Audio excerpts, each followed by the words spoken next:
Reignwood, icons of football. Two teams. Team England versus Team World. 24 icons of football. This is the moment we waited Golf tournament like no other. at Robbinswood Golf Club in Bangkok. สวัสดีค่ะ Welcome to Bangkok. It's going to be an intense rivalry. Vamos, Team World! Forget all that vamos. Team England are going to win, obviously. Good luck with that. The game changed.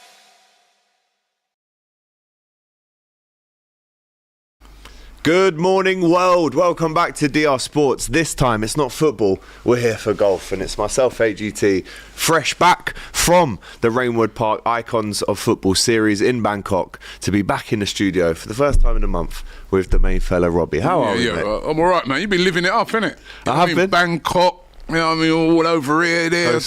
Palm trees, you know what I mean? Drinking coconut water, you know what I mean? Hey, what's been going on, bro? Yeah, and you got engaged. Yeah, I did. Congratulations, Thank you, man. Thank you very much. Congratulations. I liked your voice note that you sent via Cecil. That was very kind. I can't play it. It's too early to play that, right? We'll get in trouble.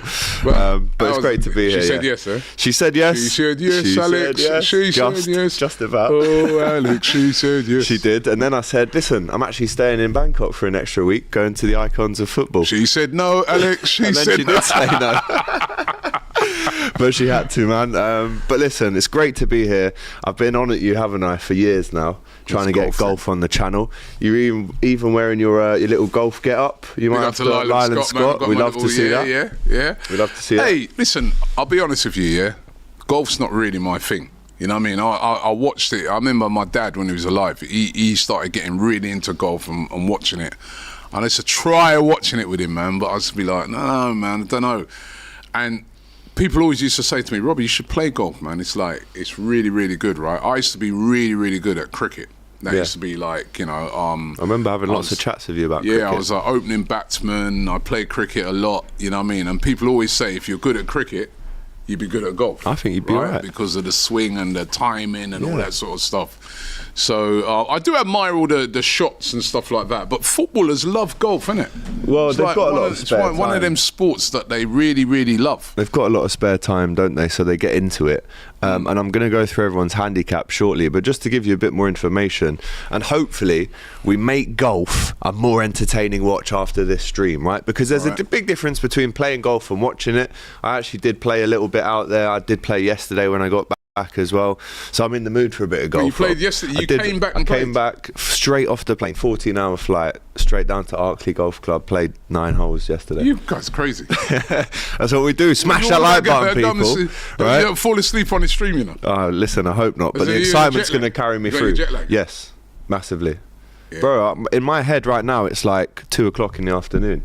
So hopefully I'll be all right, actually. I managed to get some sleep last night. But smash that like button. Let's get your comments in, because some of you guys' most favourite ever footballers, you're going to be seeing how they get on the golf course today. Subscribe if you haven't already. So much to get into. As you guys know, I was there in Bangkok at this golf course, mingling, interviewing, practicing with all of these guys, right? And some of the names that are involved, Robbie, are just unbelievable, right? When you look at the talent that they've got on show. Just to give you a little bit of an update, it was an unbelievable start for Team England, who are captained by Lee Westwood, big Nottingham Forest fan. We've got an interview with him coming up later. Former world #1, Robbie. This guy's played in 10 Ryder Cups. He's won continental tournaments across 5 continents. He is one of the best golfers of all time. He's leading Team England. Sergio El Nino Garcia as well, one of the best golf players of all time. He's leading Team World. And I'll tell you what, Rob, these guys have not lost their rivalry, right? There was a bit of stick, there was banter flying back and forth. I specifically remember asking Batistuta, who does he want to, get one over on? And he said Scholes. He used to kick me, right, when we played football. So I'm ready to kick him metaphorically when we play golf. But England were 17-3 up, right, at the start of play yesterday, going on through the round about halfway through day one. They were celebrating, they were singing "It's Coming Home," and then all of a sudden, because Ruud in the press conference, Rob, he said, yes, I want you to sing "It's Coming Home," because when the English do that, it never does come home. Never does come home. But now we're looking at a 24-20 card. See? Right? Why did they do that? 17-3, they're singing "It's Coming Home," and now it's 21-20. Typical English. 24-20. 17-3, and they brought it back to 24-20, right? So Team World have got the momentum at the minute, and I was watching the highlights last night, and it's very close now. But to give you guys a little bit more insight into how day one went, let's watch a bit of the highlights from the first day. Robbinswood Golf Club was the venue for the opening day of the Icons series, and we saw an abundance of quality golf from our Icons. Let's start with Gab Batistuta, a birdie putt on the opening hole of the morning session for the win. Down it goes.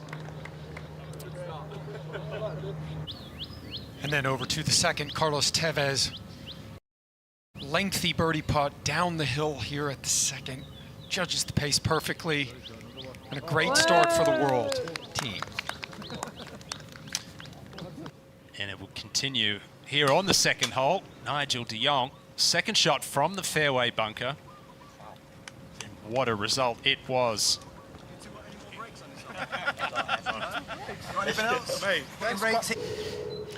And then David Ginola at the fourth. Save par. And that seemed to give him a little bit of momentum. Didn't have his best stuff early.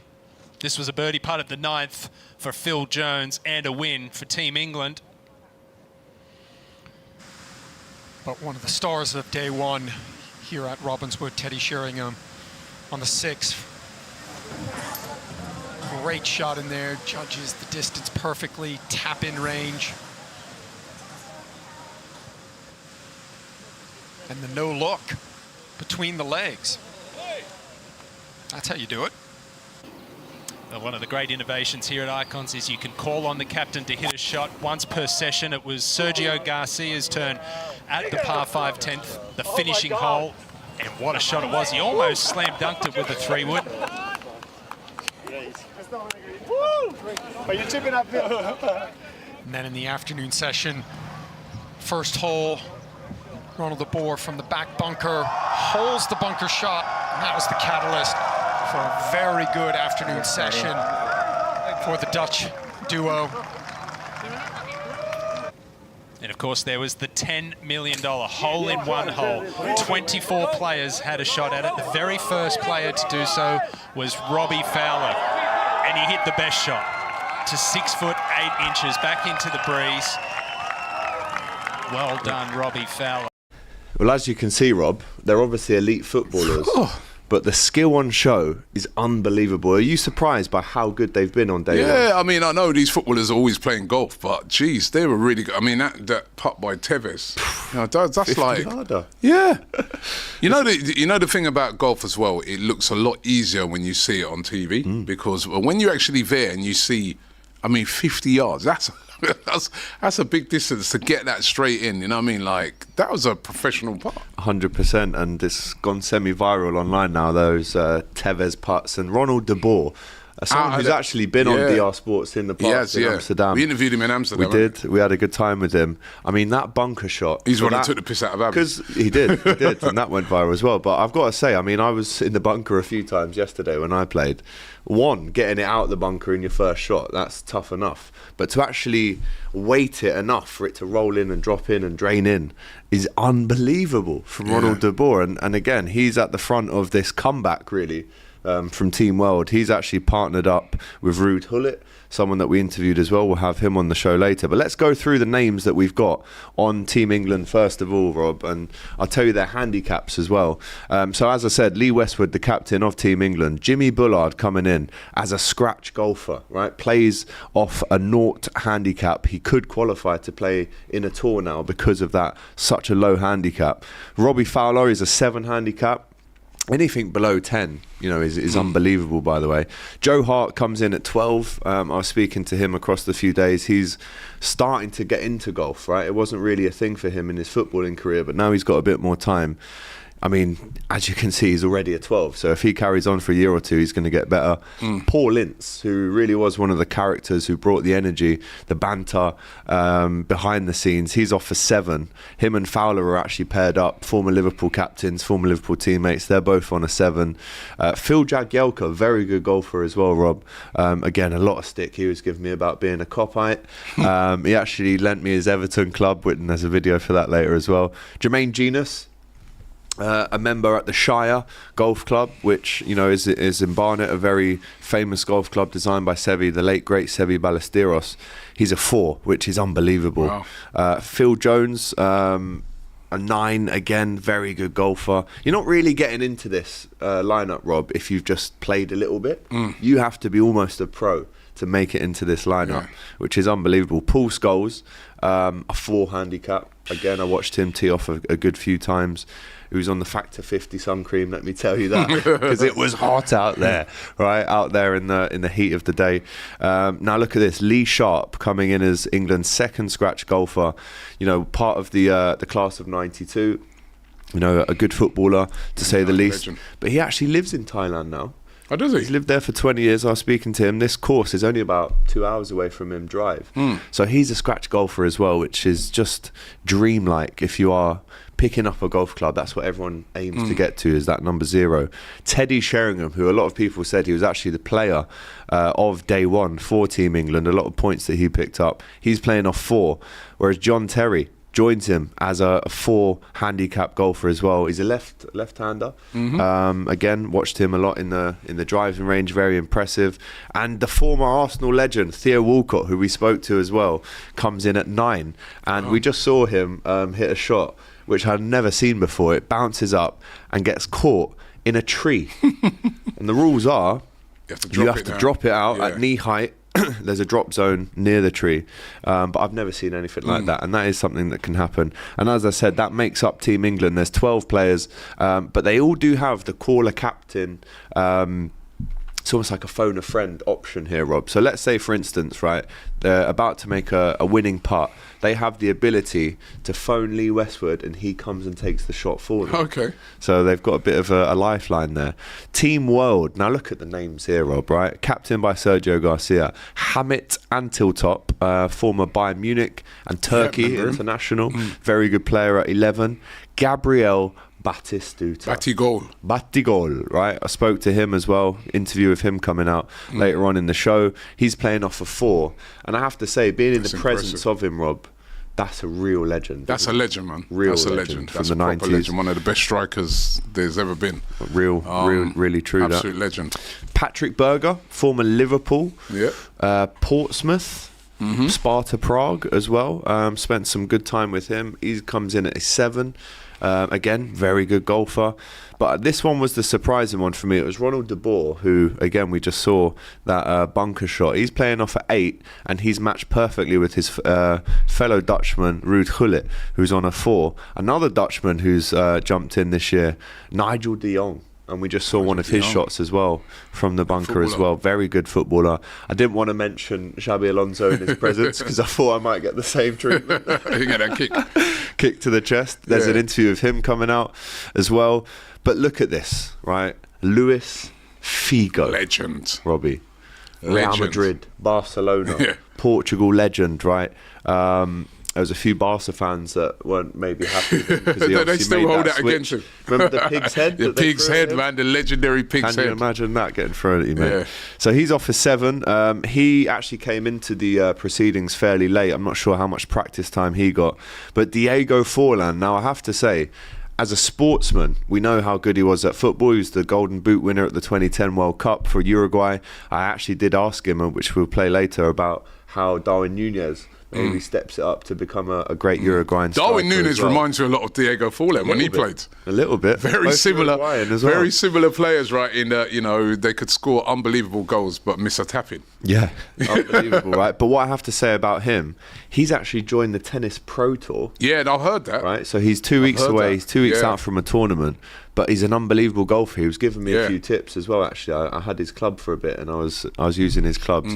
Very good sportsman. I mean, think about this: you played pro football, you're about to make your debut in tennis, and you're an 8 handicap in golf as well. Unbelievable, right?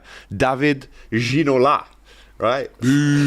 Former Tottenham, Newcastle, Everton, PSG player. Unbelievable guy. Spent some time with him. Really cool customer, as we all know.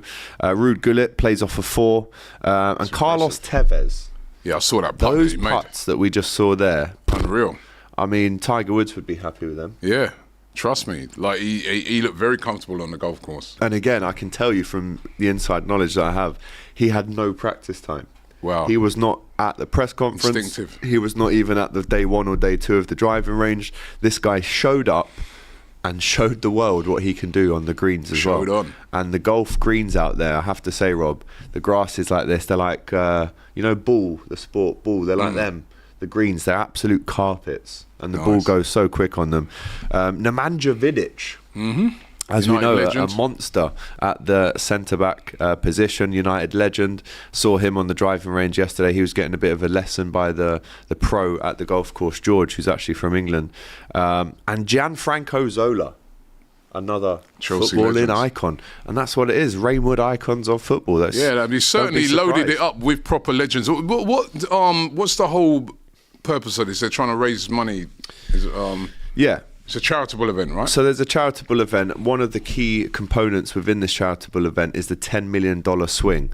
So we're going to play some highlights of that later. We saw Robbie Fowler get the closest to it, but it's around 178 yards. It's the 10th hole, and it's a $10 million swing. Now, if that ball drops in the hole, there's $2.5 million of that $10 million that goes straight to charity. Hole in one. Yep, the hole in one, which again is a lifetime experience if you can do that. But yeah, the Reignwood icons of football, there is a charity attached to it, and they are raising a lot of money and awareness. Did you see that golfer the other day? He did 2 hole in ones. It did. That's mad. I mean, that just doesn't happen, Rob. 2 hole in ones on a. I mean, that's crazy. It's one of the hardest things in any sport. They talk about 147s in snooker, the perfect hat trick. Is it football. luck? There is a component. Is it luck, of that. or is it somebody aims for a hole in one? Listen, do you aim for a hole in one every time you take a shot, or is it luck? You try and aim for the pin. You know, it depends. There's so many variables: the wind, the weather, the condition. You could be talking about. I mean, I played yesterday at Arkley. We're talking about the 1st of March. There's still been rain in England, right? So when the ball bounces, it might plug in the floor. In the height of height of summer, that will bounce. So it depends what the weather is, what time of day it is. But of course, you're aiming to get nearest the pin as possible. And there is a bit of luck, right? Because we talk about 147s in snooker. There's no luck there. That's years and years and years of practice. We talk about, a 180 in darts, right? Again, that's years of repetitive action that you're aiming for. But with golf, you could hit it up in the air, right? The wind could take it. It could get a lucky bounce off of a rock or a tree, and it could roll in. And then you are looking at luck. But let me tell you, I've never done it. I mean, I'm a very, very amateur golfer who's playing off maybe... What's your handicap? I'd say a 23, 24, something like that. I don't get enough time to play it, but I just love the sport. My mum was very lucky when I was younger. My mum took me to have some lessons. I learned how to swing. But it's the most frustrating and hardest sport in the world, Rob. I'll tell you that right now. Hardest sport. Come on. In my opinion, it's the hardest sport. It's the most frustrating because I'll tell you why. Harder than boxing or something like that. Well, listen, it's very different. Frustrating, boxing is physically endurance, right? But golf, you could hit, and I did this yesterday, I hit a shot right down the fairway, 250 yards, thinking, what a shot. You get a big buzz from it. You get adrenaline pumping through. And then you absolutely shank it into the bunker the next shot. So it makes no sense. You could be on top of the world in one shot and the bottom in the other shot. That's not frustration. That means you're crap. Well, listen, it's happened to the best. Only joking. It's happened to the best. But let's take a look at the scorecard from yesterday. This partnership of Robbie Fowler and Paul Ince, I tell you, the banter between them two was on top. They're playing up against Batistuta and Tevez, and Batistuta and Tevez nicked 7 points off of them yesterday. Wow. Which really helped to their 20 score too yesterday. much banter and not concentrating on the game. Maybe a little bit. Joe Hart and Phil Jones, they lost 4-2 to Nemanja Vidic and Diego Folan. John Terry and Bullard.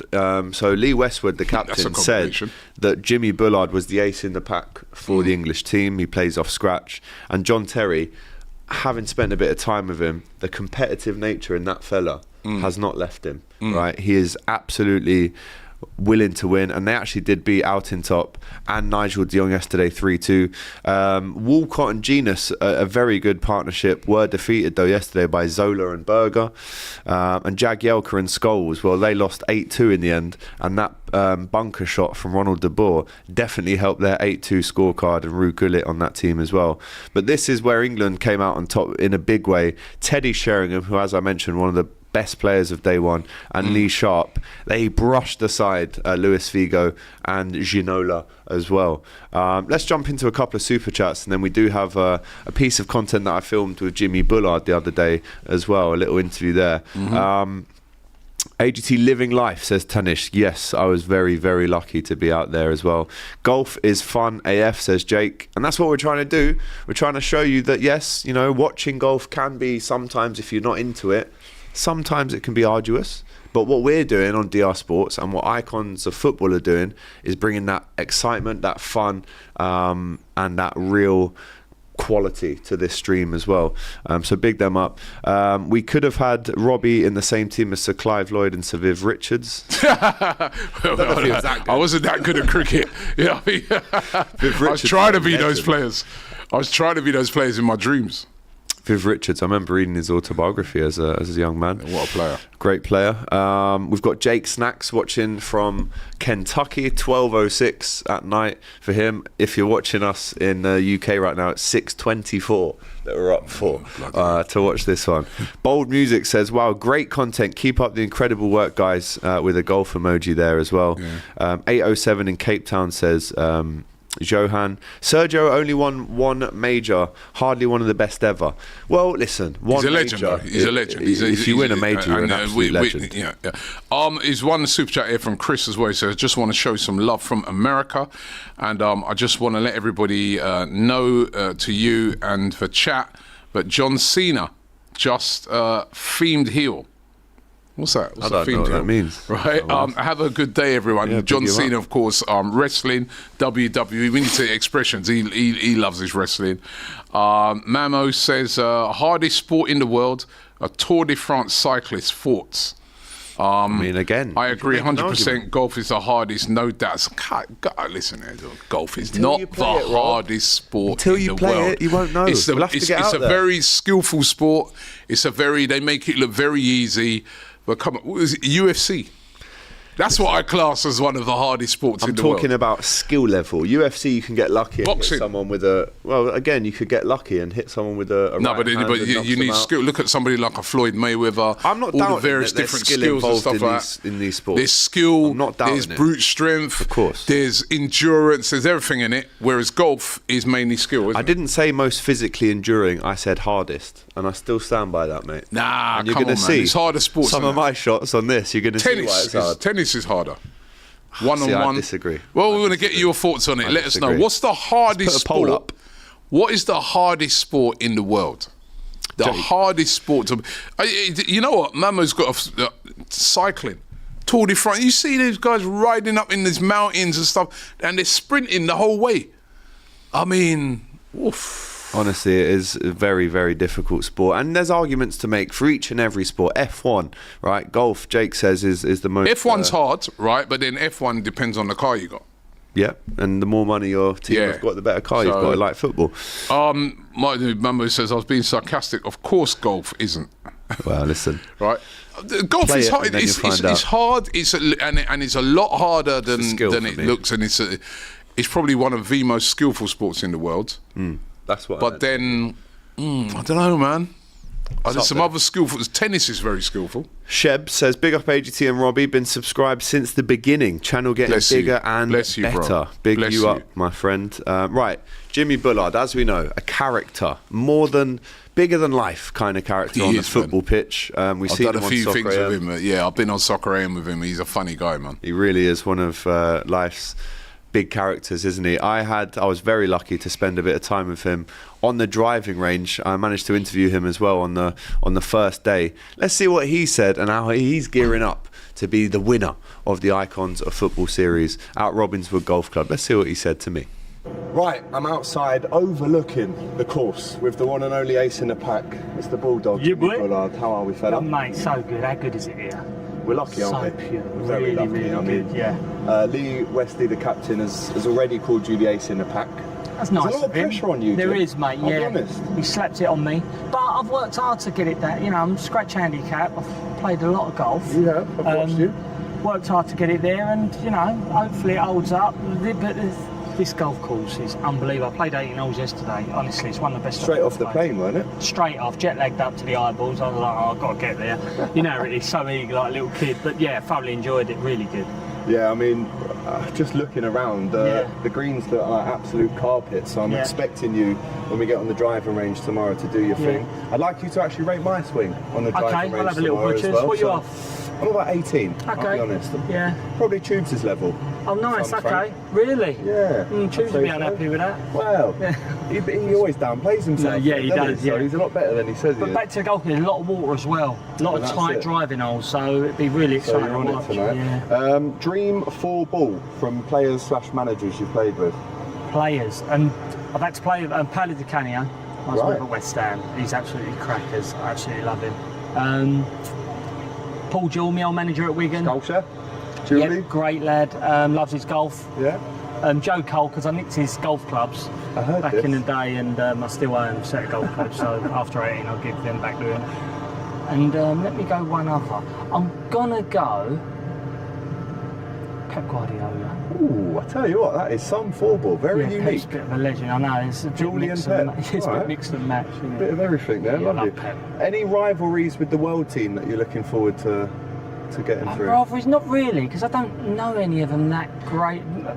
Zola, Franco Zola, like I've bumped into him a few times. Lovely man, just such a gentleman. But a lot of the others don't really know. Worked with David Ginola once, BT, when that was out. Remember BT? Yeah, of course. He was class. Used to always think I was David Ginola. My mum used to fancy him. Yeah, I used to fancy. I think we all used to fancy David Ginola. Absolute legend. But there's loads of them, isn't there? Luis Figo. Figo? One of the coolest cucumbers about. Come on, that's a big hitter. So it'd just be great to see him in real life, won't it? And get up against them. And do they actually exist, these people? We'll soon find out. So, well, we've got to talk about football. The Premier League, I'm a big Liverpool fan, so I'm very happy with how things are going. They're flying. Is it nailed on now? Can we say that Liverpool are going to win it? The other night they put it to bed, I think. I think they showed their class. Yeah, don't get me wrong, you can never say, like, guaranteed, but I'm as close to, they're in a great position. I just don't see any slips, really.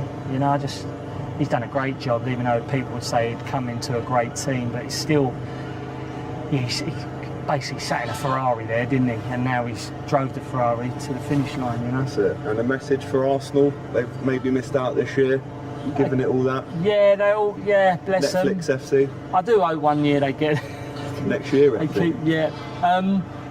Still a great outfit though. I love Arteta as well. I think he's done a great job. But he'll have his year one year. But I don't think it's going to be this year, mate. Yeah, well. I just think they're too good. Cameraman's an Arsenal fan, so he's crying. Chin up, son. Chin up, mate. Chin up. The Reds Get the are camera up. Chin Yeah, up. go on. Jim, I can't wait to see you out Mate, there, thanks man. for having us. Listen, Loved it. it's Top going to be man. beautiful seeing you out Appreciate there doing your thing. In my opinion, you're the golden ticket for this. Thank you. I think most people are here to see you. Oh, lovely. Because you are a scratch golfer. But listen, see you out there on the links, fella, yeah? Thanks, mate. Top. That way. Oh, it's nice. Coming in little 8 iron at the 150. Have they all scored Doodoras? I'll be there. Money. And that's why you're behind camera, son. All right. So, that's the 150. Any tips? Just 3 out of 10 and just stay behind the camera, that's it. Stay behind the camera, mate. Yeah, and by the way, right, you said, right, on air a minute ago, you played off for 24 around 24 or something, and then you said to him you play off of 18. It can fluctuate. You're a bloody liar. Yeah, I mean, hey, no, you're a liar, right? How's it gone from 24 to 18? Well, after my performance yesterday, it's probably 30 now. It goes up and down. It fluctuates. He told you to stay behind the camera. He wasn't too impressed with his swing, man. What happened there? Yeah, the nerves got to you? The nerves got to me. Jimmy Bullard's one of the best at getting in the heads, right? He's saying, are they old school Diodoras? As I'm about to hit the ball, he's put me off. He's got in my head, I have to say. He got in my head. But listen, the pressure that these guys are facing, it's one thing doing it on the driving range, but it's another thing doing it when 111 countries are watching you plus the live audience as well. This is being streamed in over 100 countries, Rob. So the worldwide clamour to watch the icons of football play golf is there for everyone to see. If anything, it's almost a little bit like the Soccer Aid of golf, this one. And we have the live stream here for you guys. This is my good friend Josh Denzel. He gets around that Josh Denzel, innit? Bloody hell. He's like water. He gets everywhere. So he is the presenter for the Icon series. Again, I've spent some time with him over the last few days.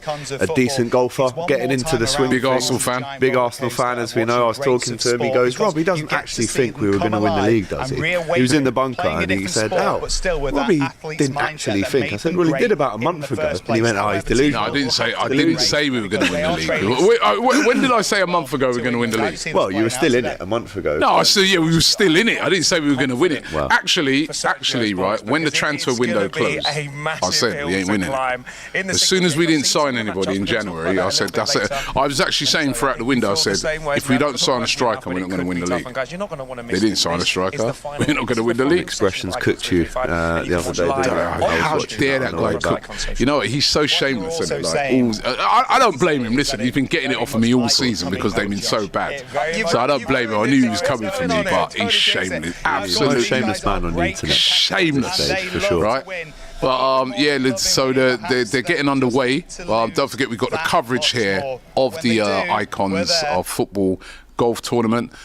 So keep it locked here. Keep those chats coming through as well. But yeah, it's gearing up to be an incredible second day. We're currently watching a VT of the Losers Lounge, right? This is where players who have lost their pairing come and sit down. And I have to say, Rob, you can see how much they're sweating. I mean, look at Phil Jones' face, right? He needed some sun cream out there. I have to say, Rob, what's the temperature? In terms of difficult conditions, it was 34 to 36 degrees for most of the time. And look at me. I mean, I haven't come back with the best tan. Yeah, where's your tan? Well, listen, I've got that Irish skin tone, don't I? So it doesn't really come through, unfortunately. But I have to say, the difficulty of just staying cool quite physically. I mean, look how tired and the heat is affecting these guys out there. I mean, you've seen footballers play in crazy conditions in Qatar and, you know, when we were out there for the World Cup. But especially the English lads, they're struggling in this heat, Robbie, and it definitely plays a part, mate. What's the hottest you've ever been, or like gone to watch a game of football and it's been? Well, I mean, in England there aren't many days, but I remember playing in a charity game in Liverpool a couple of years ago. It was 34-degree heat, and I actually had sunstroke after. I was supposed to go out for dinner, and I couldn't. I was burnt. I was dehydrated. I mean, the heat. I mean, look at the sunburn on Robbie Fowler's left arm there. Yeah, his right arm, right? He's got the t-shirt tan there. I see it. But the heat is, especially for a Scouser like Rob, he's not used to it. The heat. I remember I went to watch an Arsenal game in the Bird's Nest. You know the Bird's Nest, the world famous Bird's Nest Stadium in China. I've never been as hot as that in my life. Humid it was humid and sticky. hot. It was 40-odd degrees. Honestly, it was ridiculously hot. That's why that time when the World Cup was in Qatar, they had to play it in the winter, because if you play it in the summer, quite literally people would die. You can't play it in the summer. It's like, do you remember the aircon? You get up to like 50 degrees. The aircon worked good as well. Yeah. The aircon was coming through the even when I went back there, I was over there last year when they did the Asia Cup, and the aircon comes through. Yeah. It was actually quite cold in a few stadiums. It was cold. It was a bit cold. Yeah, it was. A jacket on. It was. So listen, that's the main thing that these players are dealing with out there on the course, which is easily the best golf course I've ever seen in my life, Rob. I mean, I was very, very lucky to be there, but one of the things that I really enjoyed doing was when there was a little bit of downtime in between interviews, I'd get a buggy and just go out on my own and see who was playing. There was a Pro-Am tournament the day before this started. So for instance, to give you a story, I'd be driving around, and it's such a big golf course, it takes you about 45 minutes to get around the whole thing, and obviously buggies aren't quick. But driving around, you know, I'd be driving past the fourth hole, I'd see John Terry and Jimmy Bullard. I'd drive on a little bit more, Paul Scholes is there. You know, you have to pinch yourself. It really was one of those moments for me where I had to pinch myself, because you're going around and you're seeing pure legends everywhere. I mean, look at that shot from Jimmy Bullard. He's ended up about 4 feet from the hole there. But he knows he's good, Rob. Look at him. He's playing up to the crowd. David Ginola here as well, who was really interesting to speak to behind the scenes. Look at this putt from him to claw back a point for par. That's unbelievable. That's unbelievable. These guys are like, they're proper. Yeah, I mean, they've just They got must that. play a lot of golf. Lee Sharpe is up there with Jimmy Bullard in terms of scratch golfers. Look at this shot from Sharpe. Technique. The technique's unbelievable, and he lives in Thailand, so he's used to the technique. But Wow. look at that, Rob. He's less than a foot away from the hole. And that's no surprise. That is years of practice and dedication to the sport. Teddy Sherringham, former Manchester United 99 treble winner, obviously played for Tottenham, West Ham as well. But what a fella he is. I had dinner I've met him opposite before, the other actually. day. Really nice guy. Yeah, he is actually. Look at that, Rob. What Look at a that. shot. We are talking about elite footballers that have turned into elite golfers now as well. Yeah. Everyone rolls around with a towel because it is that hot, Rob, I'm Yeah. telling you now. And Sergio Garcia, one of his signature shots is the 3-wood off the deck. Such a difficult shot to play this, Rob. And actually, Why? it was because the 3-wood, right, it's not a driver. You're not teeing up, right? But you're playing solely off the deck. So there's no tee to give you a bit of a boost. That Yeah. shot there, you'd normally play a 6-iron for that and set yourself up. But he's actually gone for the jugular. He's taken a risk with the 3-iron and he's got it just over the green. That could be the shot of the tournament so Wow. far, though, Rob. Wow. Ronald de Boer from the sand. They're actually calling it the Crocs and Camels. So the Crocs is if you get it in the water, there's a penalty for that. If you get it in the sand, it's the Camels. But Robbie Fowler, I have to say, this is his $10 million swing drive. I mean, this is almost 10 million in the hole. It bounces up, it has a little kick, and it rolls down to maybe around 5 foot away from the hole, Rob. But if that goes in and you win the 10 mil, you're on top of the world. And do you know what? I said to Robbie Fowler, what would you do if you won 10 mil? Do you know what he said? Buy about another 50 houses. Yeah. Well, he could get more than that. Do you know what he said? He went, we're in Bangkok, use your head. So take that how you will. But look at this shot as well there from Carlos Tevez, who seemed to be in absolute top form as he arrived onto the course with very little practice time as well. He really didn't have much time out there as well. But some of these golfers were just absolutely unbelievable. Fowler like tinfoil in a microwave, says Jake. Yes. As you can see, got a bit of sunburn on the legs. If I'm honest, I didn't see much sun cream out there on the course. I don't know if that was one of their priorities as well. But look at that part. I'll have it today.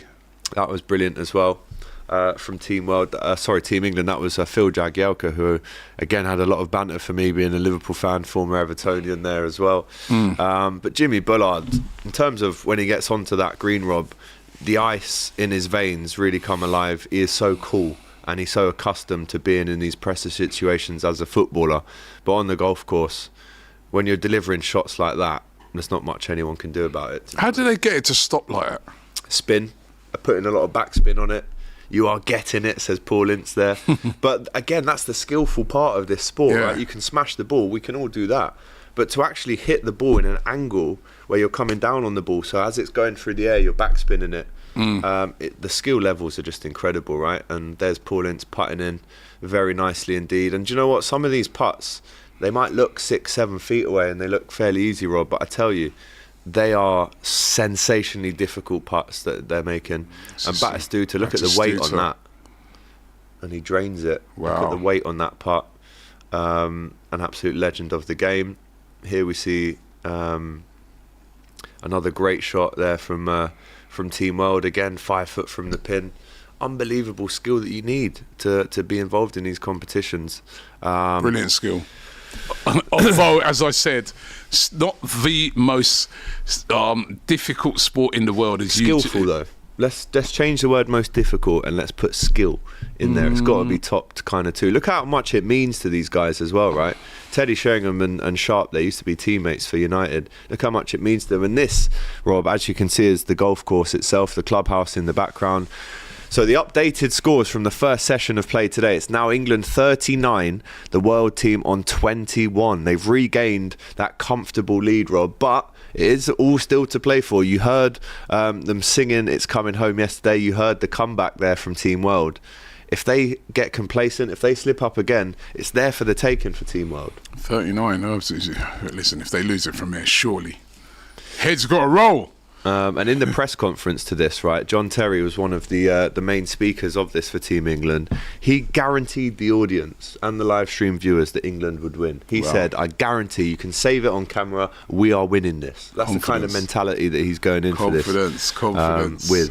So big him up, man. There's some unbelievable talent out there on this golf course. And as I said, the golf course, the conditions, the facilities that they have there, it's just incredible. And actually one of the investors of this golf course came and spoke to us the other day.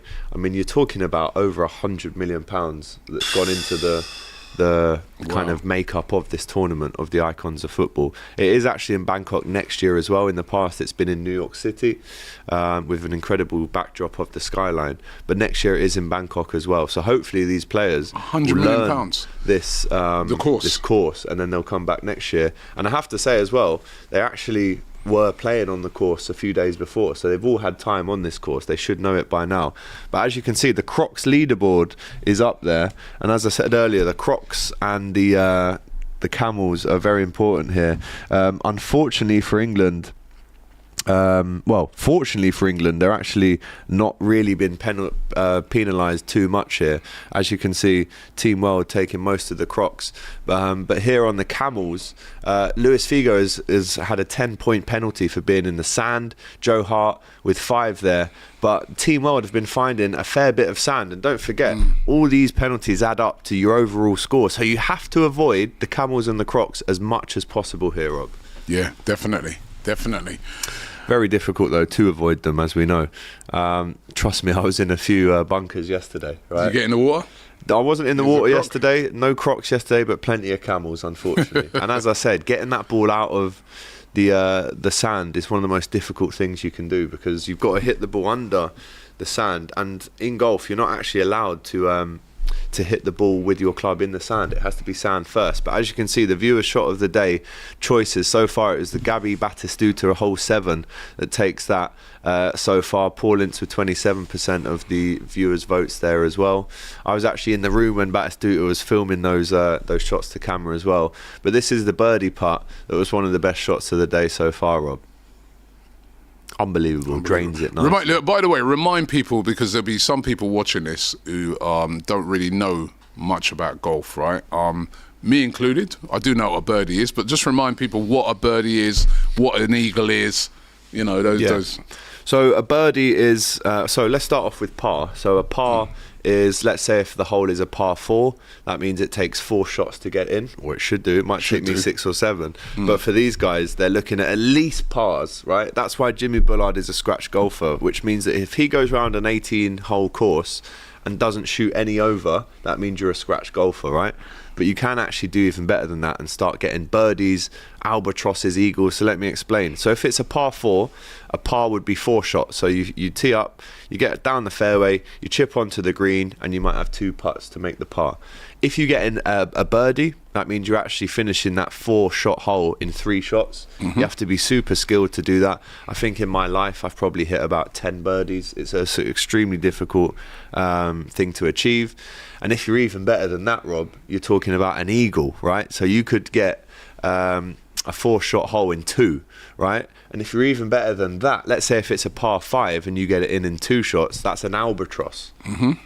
Albatross, one of the most rare things you can achieve in golf. And then even before that, as we all know, the hole in one, right? So they're the kind of the things that you can achieve in this, and they're actually looking ahead to next year already. David Otto in the chat here says, "Where is Gareth Bale?"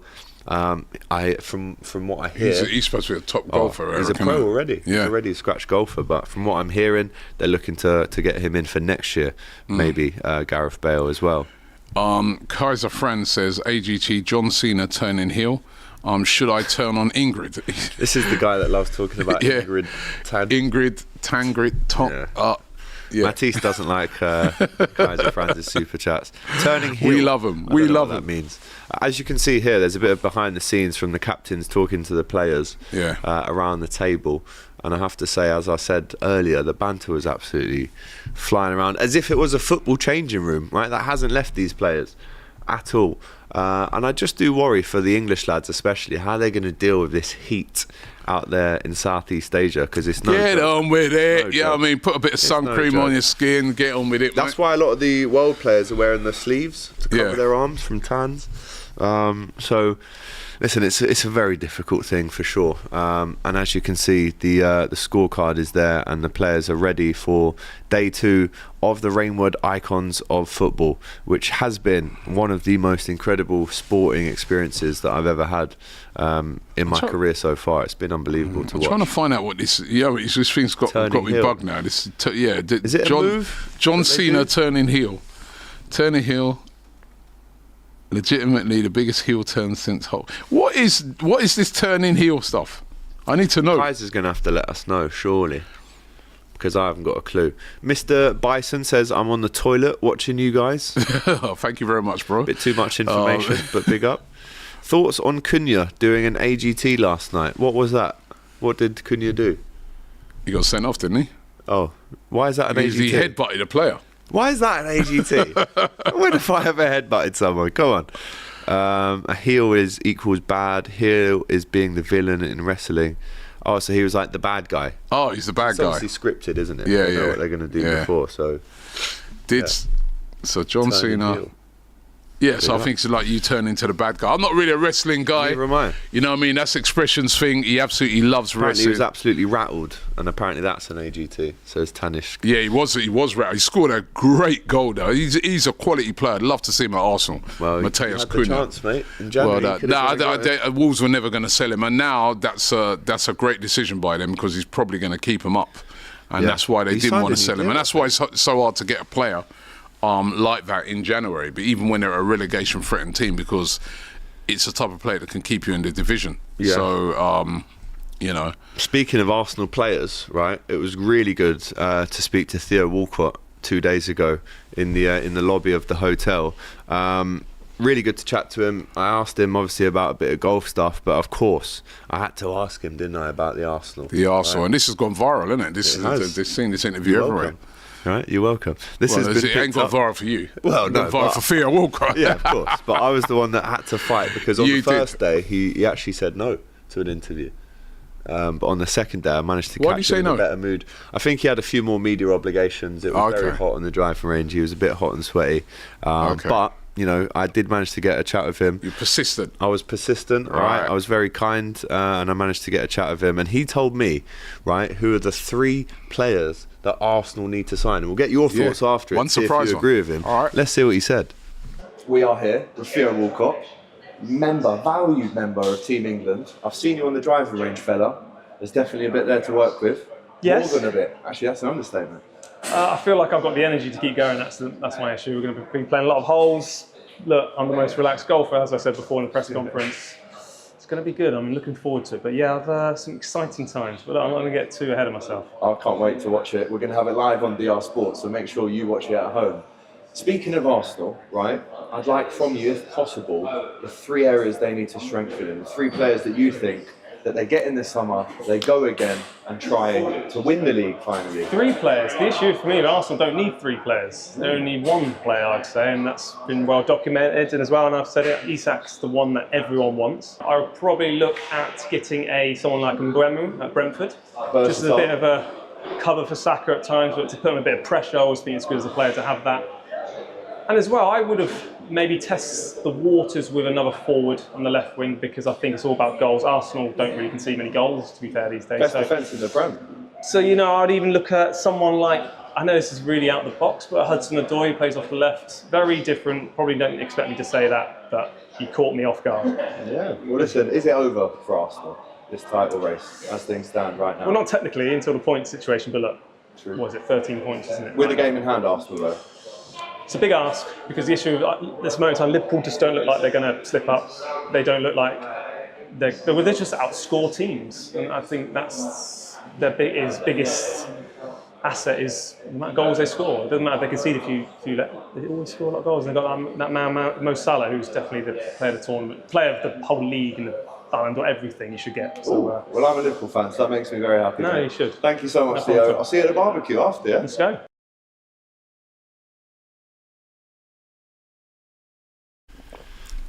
Big up to Theo Walcott, an absolute gent. Interesting, Hudson-Odoi. How do you feel about that? You know what? He's good. You know, he's lightning quick. He is good. It's not a bad shout. Listen, we need somebody. I think we do need an addition on that left wing with absolute electric pace. We've been linked with a lot with Nico Williams. That would be a good signing. But Hudson-Odoi, you know what I mean? Like, he's got a lot of pay. Obviously, we played Forest the other night, and you know, he was kept very quiet by our defence, but he's had a great season and scored the winner at Anfield. Yeah, Chelsea must look on it and think, look at the, you know, compared to their wingers that they've spent a lot of money on, he's as good as any of them. So not a bad shout. And Buemo I like. But then Ethan Wanieri's come through and he's done brilliant, you know. So, but what he said there, Isak would be the game changer for Arsenal. But whether Newcastle would sell a player like Isak, I mean, is another question. I think if Newcastle get into the Champions League, forget anybody, any team out there not going to get Isak unless he threw his toys out of the pram. So, but we need a striker. This is well documented. We lack in attack. We've got a great defence. You know what I mean? Very hard to score against Arsenal, very hard to score a lot of goals against us. But then going the other way, especially at the moment with all the injuries, we've got nothing. Yeah. So, yeah, it is what it is. It was interesting that he didn't add any kind of midfielders or defenders into that list. Yeah, we need midfielders. We need there's a lot of additions that need, but the absolute essentials right now is in the attack. We've got to score more goals. I mean, listen, it might have been a bit different this season. You know what? It would have been really interesting had Arsenal stayed kind of injury-free and players like Saka and that were available to see how... I still think Liverpool would probably have won the title, but I think it'd have been a lot closer. But still, we could have done something about it in January and we didn't. And it still annoys me. Still annoys him. Annoys me. Still annoys Robbie, and again, doesn't annoy me. But like I said, really good to see Theo Walcott in action. He's obviously looking to get a better day in the bank compared to his day yesterday. Who's that there? That's Ronald de Boer for Team World, who chips it onto the green, and again, or just shy of the green. Just shy of the green, yeah. Again, it's a decent effort there from the former Dutch international, whose brother famously managed Crystal Palace for 5 games and lost every game and got sacked. But again, a really good guy to have around the place. We've obviously met him over in Amsterdam. And that's some drive there from Teddy Sherringham, 236 yards down the fairway, 70 yards to the pin. And that is a tough hole, which actually is just by the clubhouse there as well. And you have to admit, Rob, looking at that, it's beautiful. It is an absolutely stunning golf course. All right, like AGT now, right? This is another thing I want you to explain to people. Ask me as many questions as you want. I love it. The different clubs. Right now, you know, this iron and this wood and, you know, pause. And explain the reasons behind these different clubs. Who's that lining up to take a shot there? That is Teddy. Teddy Sherringham. It's 44-22. That's the score update. Let's see this shot first. Let's have a look. So he's 70 yards away. So I'd go with maybe a 56-degree wedge. Right. So you want to get a bit of height on this, and he chips it up. Probably looking to get some backspin there, and he lands it. Where's that landed? It's about 15 foot there away from the hole. A better shot than De Boer. He'll be happy with that. And in golf, if you actually hit up if a tuft of grass comes off, the etiquette is to actually put it back down and almost garden it. But to answer your question, now he's getting the putter out because he's approaching the green. But let's say you're a par 5, 530 yards. For me personally, and for all of these guys, they go with the driver first. So the driver is the club that you use to maybe get past 200, 250, 300 yards. That's the big one that does most of the heavy lifting for you. There's a famous quote in golf: drive for show, putt for dough. That means all of us can smash a big one down the fairway, but when it comes to it, have you got the bottle to win the prize money by your putting? Putting is what wins the game, right? That's why my Cobra putter is on the table here.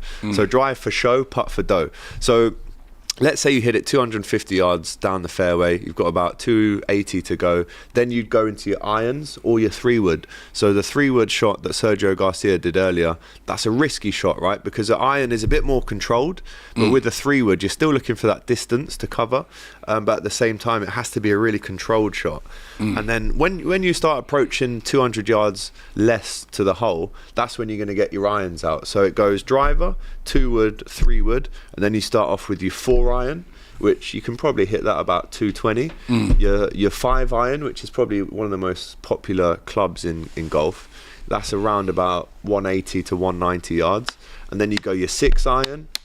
That's for if you're looking at around 170, 180 yards. And then it goes up from there. 7-iron, that's my favourite club to use. The club face is a little bit more open. You can get a bit more loft on it. That's about 150, 160 yards. 8-iron, I actually asked a lot of these guys over the last few days what your favourite club is. And actually the 8-iron is a lot of favourite.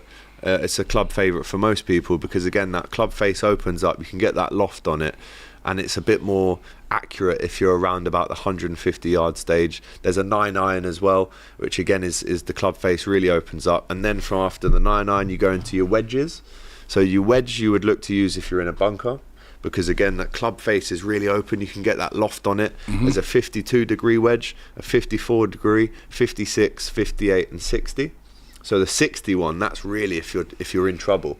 If you're in the bunker like Ronald de Boer was there and you really need to get that lift up on it, you're coming down onto the ball, that 60 degree angle is a really popular choice there. And then after that, you've got a sand wedge, you've got a putting wedge. The actual how many clubs in the bag? Is 15 is the most you're allowed. Yeah. And again, maybe you might only use 10 of those throughout the course. But here's Lee Westwood, the captain of Team England, former world #1 golfer. He actually knocked off Tiger Woods from #1 golfer in 2010. But here we see one of the absolute best footballing golfers out there in the world about to tee off here.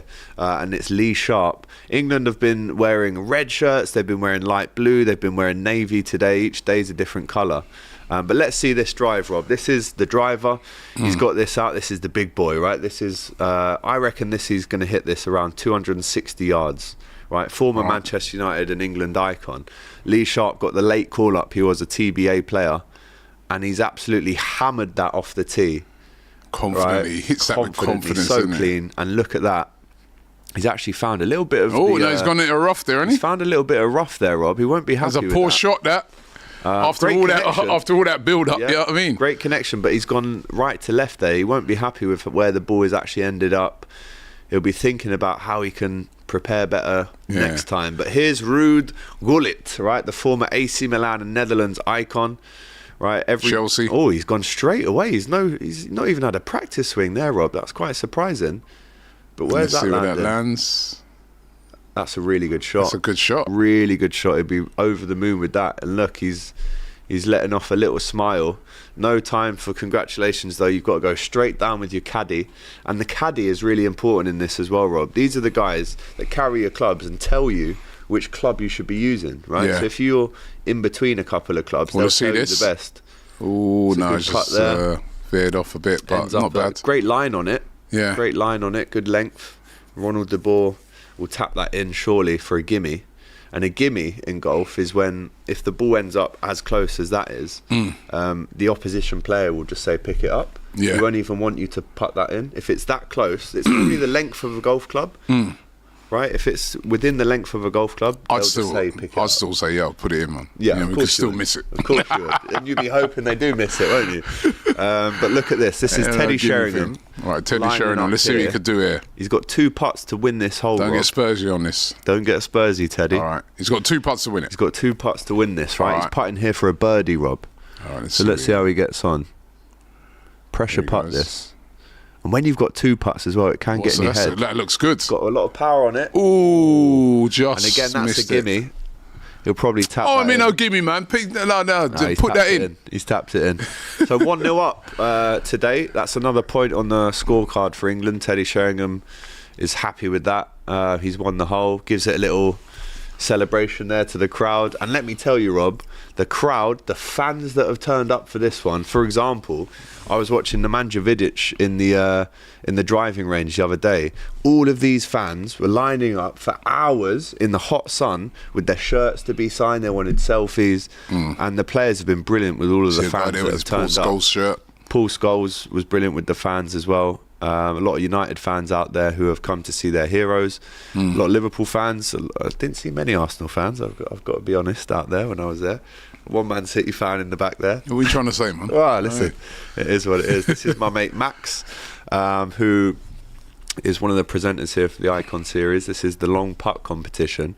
Right. So big up Max, who I saw on the driving range. I think he'd say it himself, not the best golfer in the world, but the knowledge, the passion for the sport is definitely there for Max. Pretty much like myself, right? Very average at best. But let's see how he gets on here in the long putt competition.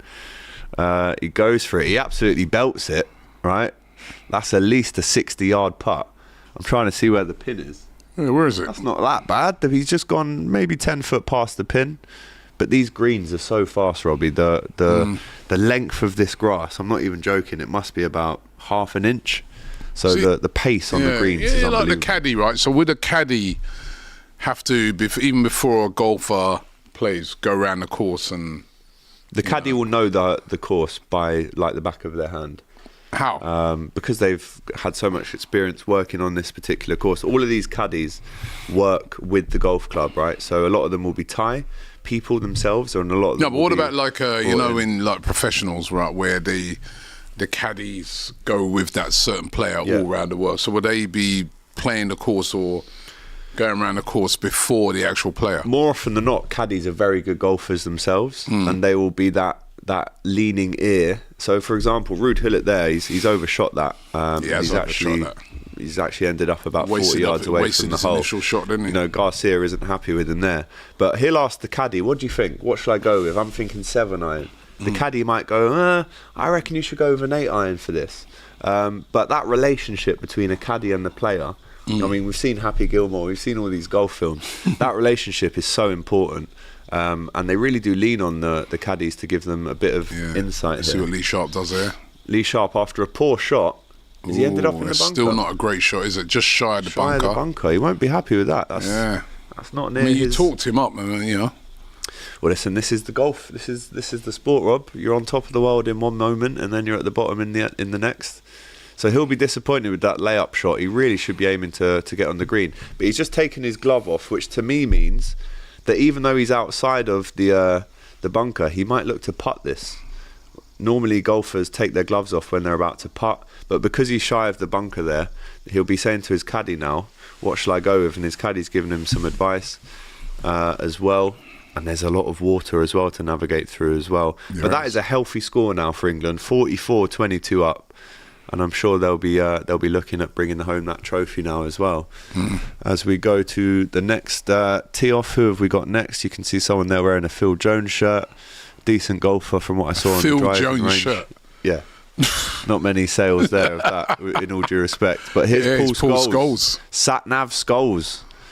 And there's Lee Sharpe tapping it, really, little bump and run. Now look at that shot, Rob. That's a great shot, that's what you want. Wow. That's he's redeemed himself. That is a great recovery shot, that is. And his glove will now stay off for the putt as he wipes the sweat off. So would it be a par? So I need to see the actual the par for that, but he's picked the ball up there. So someone has obviously said you can have that, right? Pick it up. As soon as anyone the rule is, if any single person that you're playing against says pick it up, you pick it up immediately. You don't try and still get it in, you just pick it up. There's Patrick Berger, former Liverpool legend, who is going to now be teeing off against former Manchester United legend Paul Scholes. There's a bit of rivalry actually between these two from back in the day. As we see Paul Liverpool Scholes and United Berger going up against it. Liverpool United. Any Liverpool fans in the chat right now are obviously hoping that Paddy Berger swings it further than Paul Scholes. But let's see what he's got. Paddy Berger, we've got a clip to play of him later on in the show as well, where I've actually borrowed his club and hit a rasper right down the fairway. He was a good teacher for me. But as you can see, the trophy there in the background, that's what these players are playing for. Liverpool and Czech Republic icon. Goal scorer, Golden Boot winner at Euro 96, Rob. Yeah, remember. Paddy He Berger. used to have long hair, remember? He did. Right, here let's he see what goes. he's got. Can he find the fairway? It's a little bit of looked an a little bit off unorthodox balance swing. there, didn't he? And that's And again, a poor shot. That's ended up That's really a in the poor rough. shot that is in the rough. Well, just shy of the rough. Not Won't be a happy with great that, shot Paddy. there. You can see he's not happy as well. Yeah. Puts the tee in not too his ear. great. Let's see what Paul Scholes can do. Let's see what Scholes he's got here. A lot of shade needed. Coming home, this golf thing says Nobby Plyles. Nobby Piles, what a name. Nobby Piles, man. Dreadlocks gone from Gullit. Yep. He Those dreadlocks went a long time ago. They did go a long time Here ago. comes actually. Paul Scholes. He's practicing his swing there. He's Right, had here to he wipe goes. down the club grip there because there'll be a bit of sweat. You need the best grip possible. And Satnav Scholesy grimaces a little bit. Yeah, Where's that he doesn't gonna look like end up? he's too happy with that. Is he end up in the water? Is he in the water? Is he in the water? I The can't. camera's in the way a little bit, so I couldn't totally see Yeah. it. But I think he might have a penalty there for being a croc. Yeah, it looks like he ended up in the water. Both of them were very poor shots. Is that in the water? We'll have to get confirmation on that, but he definitely won't be happy. The other thing as well, you've got to remember, normally in England, you're driving around on buggies. These guys are walking. So not only are you hot, you're walking between every hole as well in 36-degree That's heat. good exercise, mate. 2 putts to win the hole. Ruud Gullit. It's a good putt. Has it got the legs though? No, it doesn't. Not quite, not quite. But really good line on that one for sure. Big up AGT and Robbie for this live stream, says Luis Rizzo. Big up to you. Absolutely. It's coming home, this golf thing, Nobby says. Jimmy Bullard's the best player on the green. Really good. Jimmy Bullard's about the best on the green. Really good player, says Buffalo Soldier. Well, he's got to have to do this putt now. He's not been told to pick it up. No, that's not close enough. It's a for bit gimme. cold in here, man. Hey, should we get some heat? can we get On the we've got a aircon? little heater or something? It's a bit Well, cold, Jason what brings us in here at 5 o'clock in the morning and freezes us up. What's going on? He's bringing the heat. I mean, not even like no coffee or croissants or anything like that. Yeah, I mean, what's going on? When the shop's open, I don't think that. In fairness to Jake, I know we were here before the shop's open. he is gonna get some food in for us for a little breakfast. What's he I think doing he's texted you, so he says, "Look at your phone." Yeah, Paul Scholes flirting with the water there, but he's actually safe in the end as Ruud Gullit goes on. So it's 44-22 at the minute. Sherringham 1 up on De Boer. Currently, right now, it's Sharpe versus Gullit. A point up for grabs. Next up, we've got Scholes Burger. We just saw their tee shots, and we have another VT here. I have to say, the production team behind this series, the Icon series, have been working round the clock, 24/7, to ensure that the content that comes out of this is absolutely top notch. And I have to say, the VTs that they've put together are stunning. Because of the incredible venue that they have at their disposal at Reignwood and Robbinswood Golf Club. Next up, I think we might see Theo Walcott. Theo. Luis Figo, Rob. One of the coolest guys you could player meet. he was, man. The type of player you just wanted to watch. Unbelievable talent. He actually features in a Liverpool song about Diogo Jota. Better than Figo, don't you know? Oh, his name is Diogo. Right, Paddy Berger. You He's in the Liverpool rough. Better than Luis Figo. Oh, this is a song, isn't it? Mind you, we like. did used to say we used to sing Rob Holding. He's better than Cannavaro.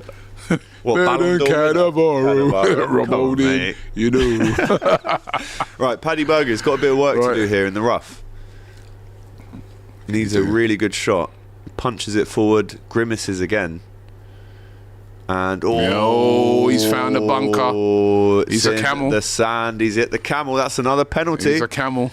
That's another penalty. The girl who's with him, his caddy, she was brilliant actually, going around the course. I love the hats that they wear. Have you seen the hat that this caddy's got on? It's a really long hat. Why are they covering their faces like that? Because it's so hot. What is it? It's literally that. Oh no, look, he didn't actually get in the water, Scholesy. That's He's just shy of the water, so wipes his hands there.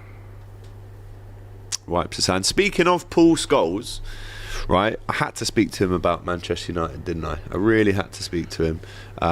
So Can we play a clip now of Paul Scholes speaking to me about what is the best that Manchester United can still hope to achieve? I still want to see a shot. Let me see a shot. Let's see a shot first. So he's in a bit of trouble here. Has a couple of practice swings. You're allowed 2. I'd say 2 is probably the average. 71 yards from the hole here. He's got to avoid the water on the right, but he's looking to land this right on the lip of the green. Short back lift, 70 yards, and that's a really good safety shot to get on the green, but he's still got a little bit of work to do here, Rob. Away from the, he's still got some work to do there. And again, the umbrellas are out because it is that hot. Especially Scholesy, he needs all the protection from the sun he can get. But speaking of Scholesy, here's the clip of him talking to me about his beloved Manchester United. I've got to speak to you about United. I've seen you on the overlap talking about them at length, but now I'm here with you.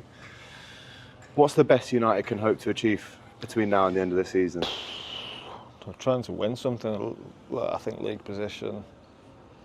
They could finish anywhere. I don't know. Look, they've got enough points to stay up, which is the most. Are we really doing that? I think we have to because of the form they've been in. Look, the 10 points clear. That's not going to happen. We all know that. But just try and finish as high as it possibly can. Try and win the FA Cup and Europa League. Do you know what? It would be really weird and quite United-like if, obviously, the league's just finish as high as you can. But if United and Amorim leave this season with a Europa League and an FA Cup, retaining the FA Cup, that would be some season, wouldn't it? It would be, yeah. From what we've seen, it looks unlikely from the way they're performing. But as you said, it'd be very much the way of United over the last few years. They are really a cup team now. Right. Any team on the day can win a cup competition. And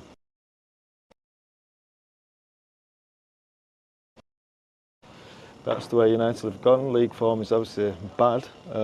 They've got a tough draw in the Europa League, actually, probably one of the tougher ones they could have had. So that's not going to be easy, but the more they're capable of it, to get some injured players back as well, they can find a bit of form, then the more they're capable. Yeah. Top 3 players for United this season. Let's end on a... Scholesy saying United are a cup team at the minute. Would you agree with that? Well, he's right, isn't he? They are. I mean, they've got no chance of winning the league. It's Theo Walcott. I think that one shanked it a little bit, that one. But yeah, listen, it's real. It's just real, Brian. I never thought I'd be saying this about United, but they're so far off it. It's unbelievable. It's just really weird to see. It really is. And here's the big dog, right? One of the best Portuguese footballers of all time. Theo Walcott up against him. 303 yards. He's got the drive route. You want to avoid the bunkers on the left and the water on the right. He goes for it. He's a big lad, isn't he? He's got big arms on him as well. And that's a really clever shot, actually, right down the middle of the fairway. And rightfully so, he's getting a big round of applause there from the fans. There's a 400 capacity stand right behind the tee there. And now he's walking down the hole there with Josh Denzel.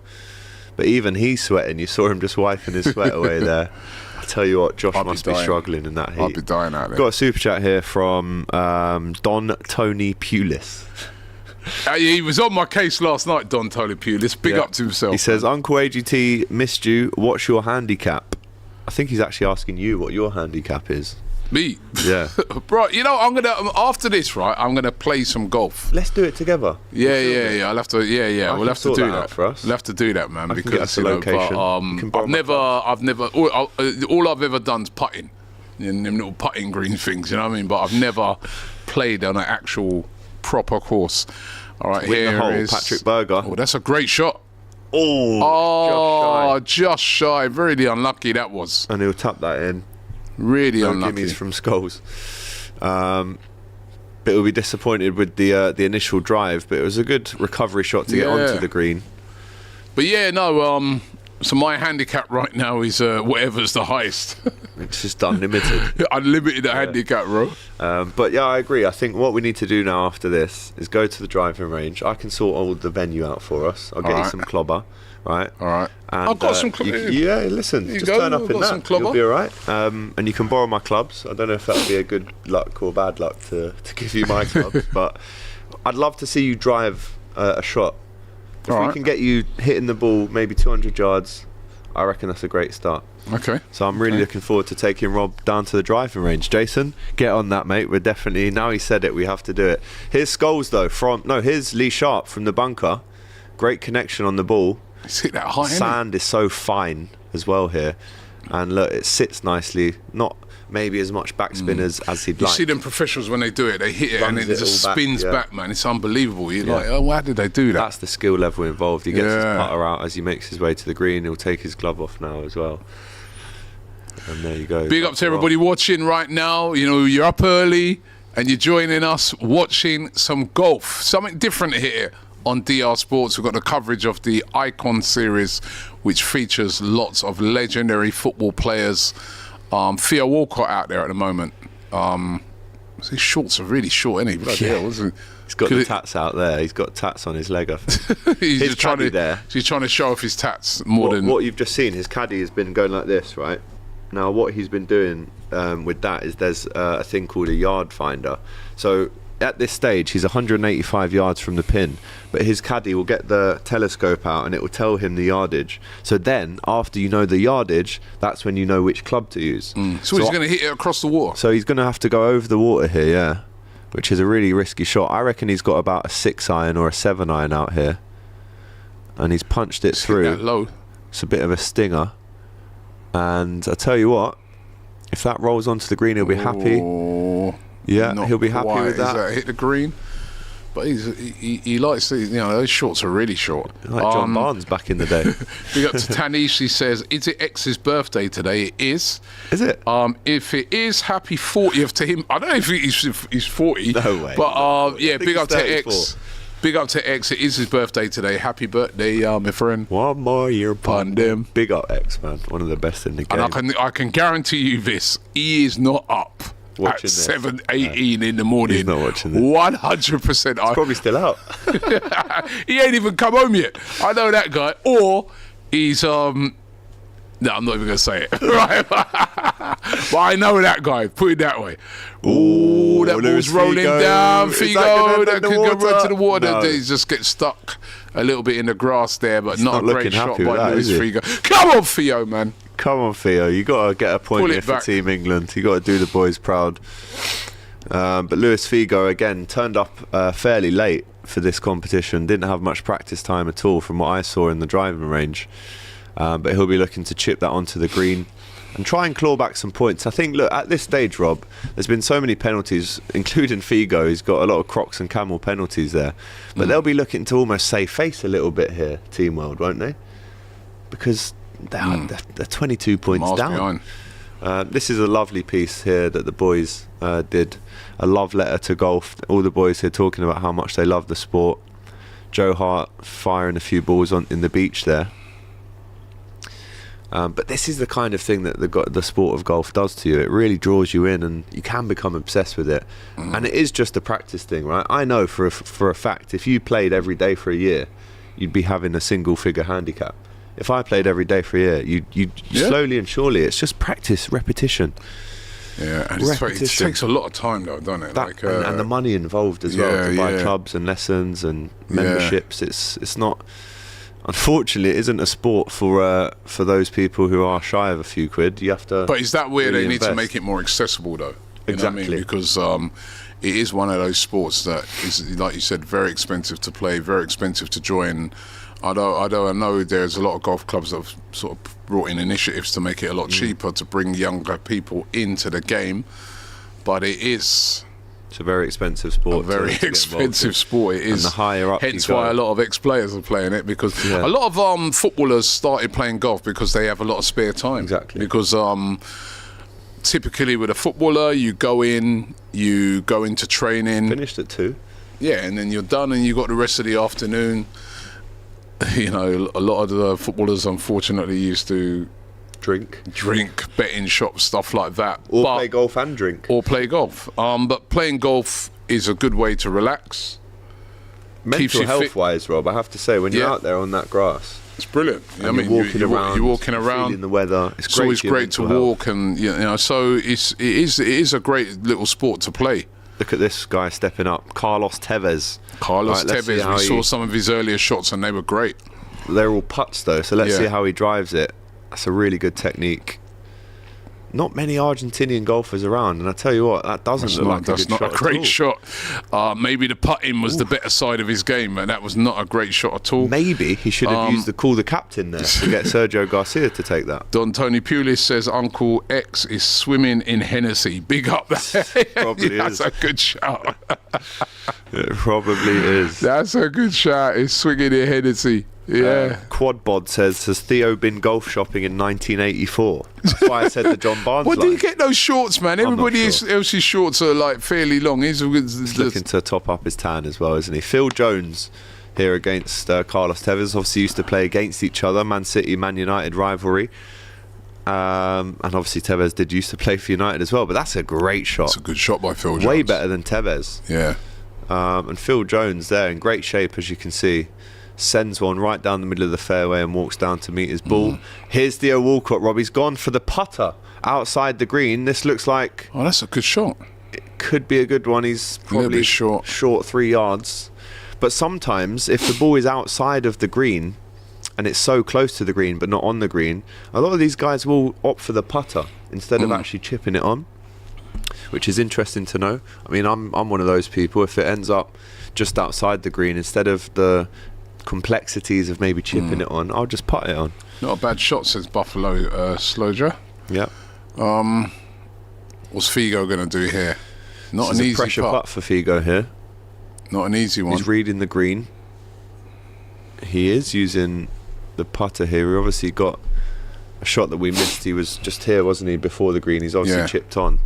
But this is around about a 5-foot putt here for Figo. He's dealt with so many pressure situations in his football career. How will that relate now? This is a pressure putt here. I swear that's blowing out cold air. No, it's hot. Is that hot? Yeah, it's not hot on this side. Oh dear, I'm freezing. A bit closer for you there. You feel that? No. You must feel that now. You must be able to right, Eric. And he buries it. He buries it. He's hold it. 1 up. Gives a little fist pump celebration there. Theo Walcott. Walcott's got to get this. We'll have to put this one in now. And look at the stunning, iconic venue here. But that's a point. Figo's won that hole. He's 1 up. Jones and Tevez next. I'm really looking forward to seeing Bullard and Zola. That would be some hole. And Terry and Batistuta as well. But at the minute, Phil Jones has had a way better drive there than Carlos Tevez, so he'll be hoping to carry that on.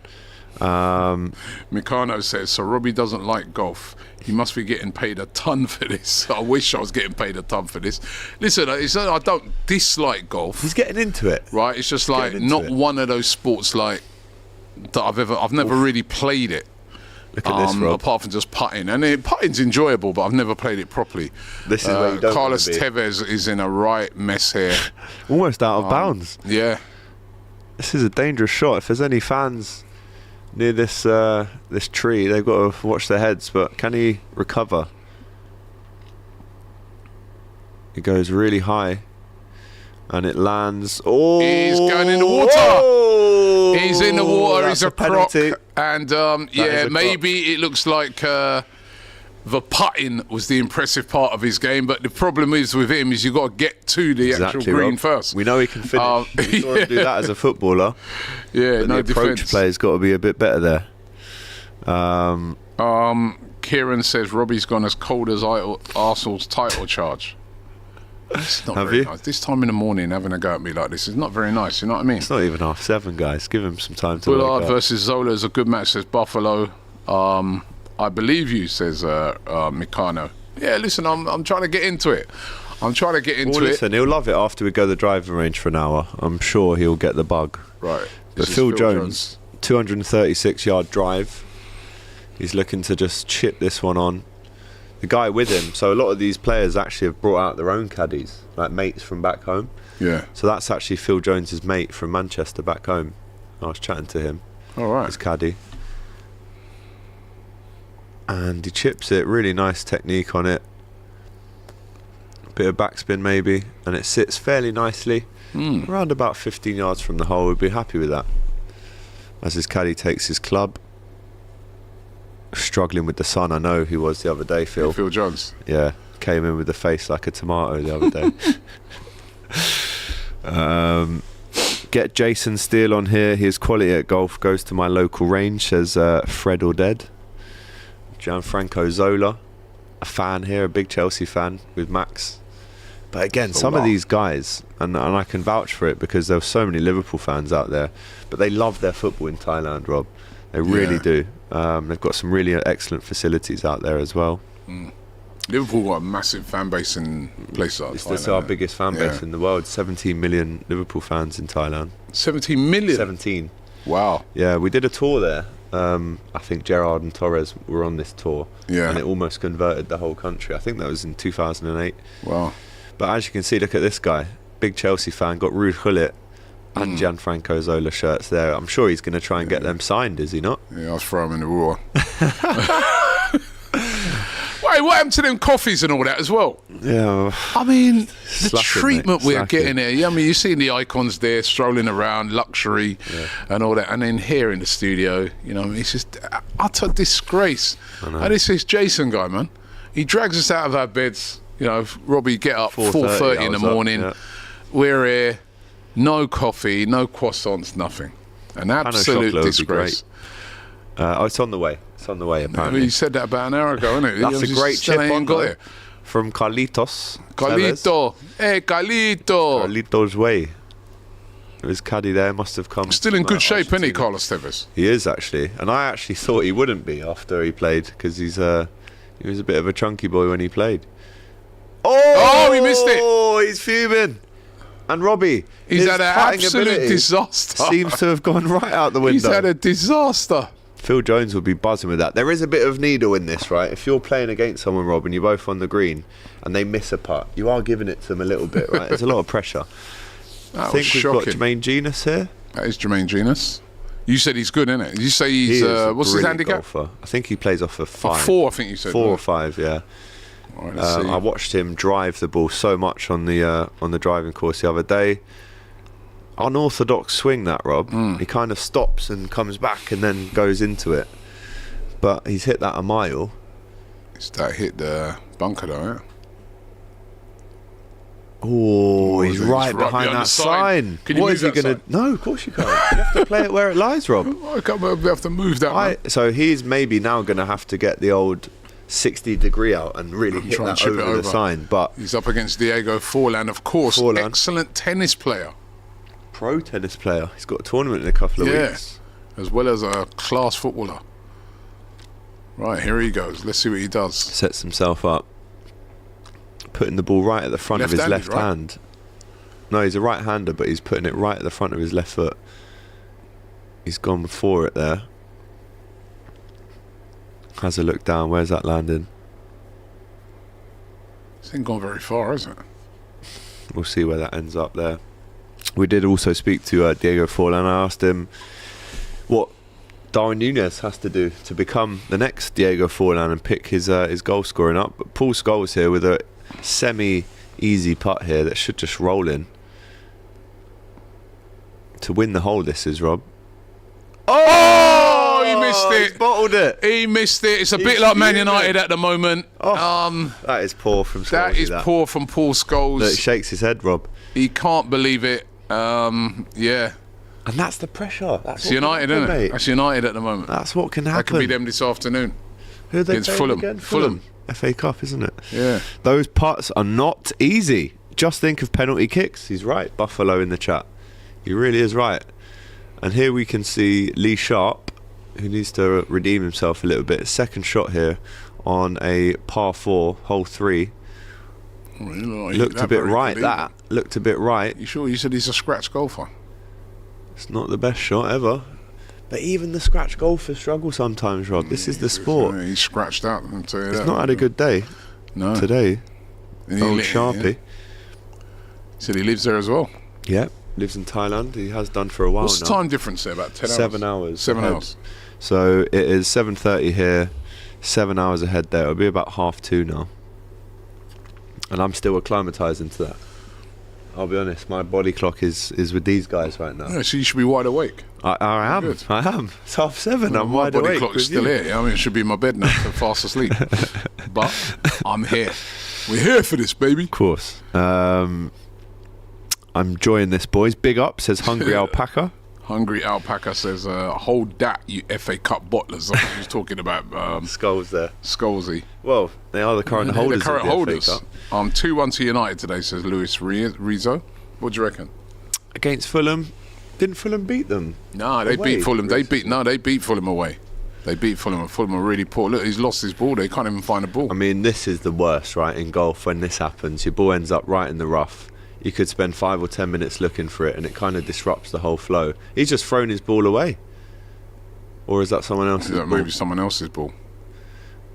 I mean, this is where you really don't want to be out here in the long stuff. What if you can't find it? If you can't find it, you've got to drop a ball, and then you take a shot. Even if you find it in there, how are you going to get it out of there? Well, got to use every bit of skill you've got to get that out. Next up, who are we seeing here? Is that Robbie Fowler? Liverpool fans there asking for a signature. Signs an England shirt. So, a bit of insight. Robbie Fowler and Paul Ince, they're like this. Right? Absolute best mates on this tour. And obviously, as you know, Paul Ince's nickname, his self-proclaimed nickname is Governor. Right? And what's Robbie's? God. So, genuinely, Paul Ince is calling Robbie throughout the course, throughout the drinking, the barbecues that I was at. He's calling him God. Right, God. He's calling him God. He is known as the God of Anfield. And obviously we've got King Kenny, who's the king, but when it comes to Fowler, he is known as God. Scouser, Toxteth born, absolute legend. I had a G&T, had a few drinks with Robbie the other night. Sitting next to him. So get on this. This is typical me, right? So the night before, I struggled to get a taxi because I was staying in Bangkok. This is about 45 minutes out of Bangkok. And where this golf course is, it's so on its own. Look, Robbie ain't signing that, He's not signing a Man United shirt. He just swerved it. Swerved that nicely. So this golf course is well out the way. I was trying to get a cab for 2 hours, right, on one night. So the next night I said, can you guys book me a cab? As Theo Walcott from knee height drops the ball. What's the lie like? It's okay. So I said, can you book me a cab for 6:30 the next day to get back into Bangkok? They said, no problem. As the day goes on, they say, are you coming to this dinner? It's at 7 o'clock. And I go, I've got a taxi booked at 6:30. Let's see. So the day wears on, I'm like, right, I've got to get into this dinner, right? It's going to be a real prestigious dinner. As Theo Walcott chips in, let's just have a look at this shot here. It's a decent effort, clears the trees. Bit more legs on it than he wanted though. That's going to roll way too hard. Well far.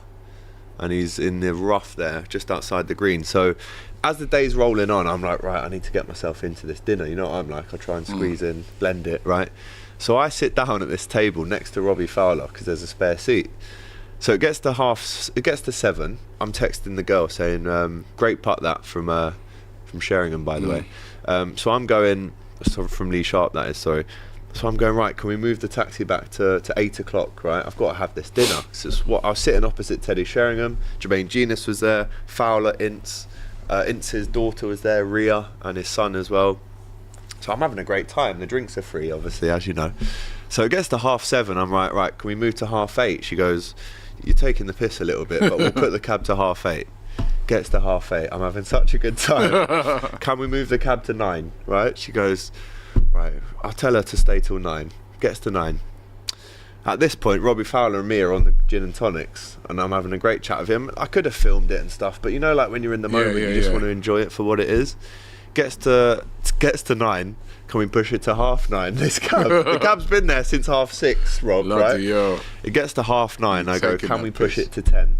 I was taking the piss, Rob. She goes, I'll push it to 10, but it's final. You can't take the piss anymore. So 10 o'clock, I stroll in. I say goodbye to everyone. And you know when you're at a party, right, or you're having a drink with these famous people, what you don't want to do is be that guy that stays too long and gets a bit too drunk and you know, oh, look at him, what's he doing here? He shouldn't even be here. So I left at the best time. I was a bit tipsy. Everyone was having a great time.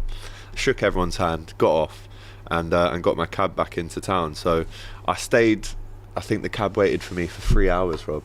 3.5 hours. Lucky he didn't kidnap you. And they paid for it as well. Take you into the which was bush. nice. So big up to them. They paid for it. Right, let's have a clip here that we've got in the bank here with Robbie Fowler and Paul Ince, Legends. God and Governor, on DR Sports for the first ever time. I was really happy to do this interview. It was a real bucket list moment for me. Let's see what the boys had to say, shall we? Well, listen, as a Liverpool fan, it's only right that I ask you boys, when are we getting together and having a bevy to celebrate Liverpool winning the title? Before May. not tonight then, we're not at the singers tonight. No, let's just a few more wins. I think you got before the end of the season. Yeah, I think if you look down at the leagues, you know, there's a lot of teams that have had this kind of 15 points. There's some teams that have 20 points plus. You know, But we're not going to do that. I know, but it's happened before. Happened at United, with Newcastle. So there's a lot of things that can go wrong completely. But I think every team normally goes through a bad spell. Actually, Liverpool gone through the bad spell and still picked up points. So listen, I can't see another team winning than Liverpool, but not just yet. I can't offer nothing to that. I mean, you've said when will we get together to celebrate the win, and the season ends in May, and I think we'll be celebrating before May. Celebrate. Hopefully, we get a guard of honour from Arsenal. That would be great. Top 5 players for Liverpool this season. Obviously, the standouts are there, but a couple of rogue shouts in there. McAllister, for me. Great shout. That's one of mine. Yeah, I think Gab Batistuta has been unbelievable. So you got Gab Batistuta, McAllister. You obviously got Mo. You've got Virgil. One more. We've got Sadler, yeah. We've got him in there. Soboslai has definitely picked it up in the last couple I mean, he was brilliant. I mean, I don't know when. I want to go for Diaz. Okay. Diaz Great would be, start to the season. Yeah, good solid. Yeah, I can live with that. So I'm happy with that 5. To be fair, I mean, we're missing out good players. So I think Trent, as much as Trent maybe gets a little bit of stick because obviously a contract situation. The fact is that people like to go on about him, defending. For me, he's the best in the world at what he does. So let's look at the positives, and I think Trent should be. I mean, can we go top 6? Yeah. Let's put Trent in there. No, I can't. It's top 5. That's it. You can't touch top 6. Sticking by the rules today, aren't you? It's top 5. One more question, right? I heard. Sticking by the rules as well. Like, he's never been one for the rules. Never does that, does he? He's the governor. I remember you said to Ben Foster you had a theory, right, that Salah and Verge have already signed. Yes. As the months and the weeks roll on, it's looking fairly unlikely now that Trent will sign, but I actually believe your theory. I think you might have something. That was it. Yeah. I mean, I was at the time, and I think maybe they were trying to look after him, but I don't know. I'm more leaning towards Trent signing. Really? Yeah. I'm putting it out there. You say that. I'm putting it out there. I'm going to say Trent could possibly surprise a few people. I think it's a tough one, isn't it? I don't know how old Trent is. 25, 6? 26. So you got to think to yourself, is this opportunity going to come again for him to go to, whether it is Real Madrid, to tell us, is that going to come across again in 3-4 years' time? You missed the boat, And I just think for a player, when you look at the likes of Backers being out there, Marco Owen, to go play abroad, abroad as well. One of the major. How lucky was I speaking to them two? Trent staying, eh? That's his theory. His theory was that Virgil and Salah have already signed. And actually, your theory on why Salah hasn't signed, which we won't go into the source, but I remember your theory. Yeah. They said it's true. Told you. Hey, listen, man. One of his sources came off. I told you. I heard, though, that he's already on that. And that Liverpool are saying, we can't match that again.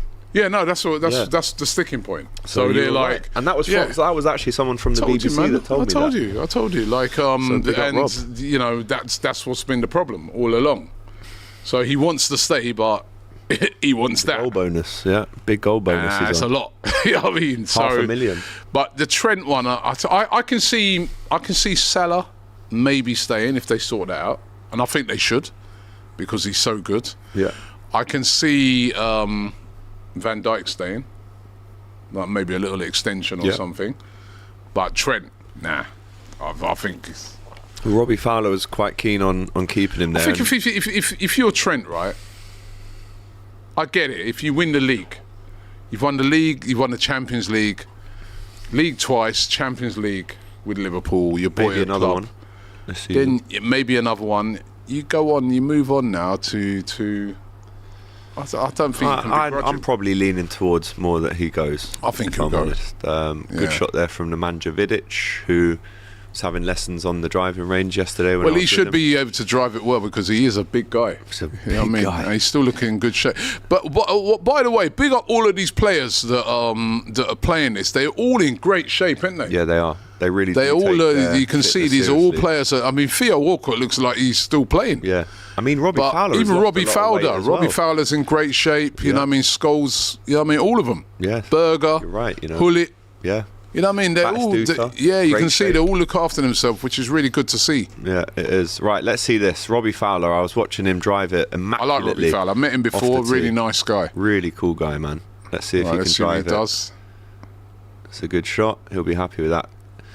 In golf, right, if you drive it like that and pick You the know tee up straight away. straight away, you know it's a good shot. You And know straight away. That is a good shot. right down the middle of the fairway, and that doesn't surprise me based on what I saw with my own eyes the other day.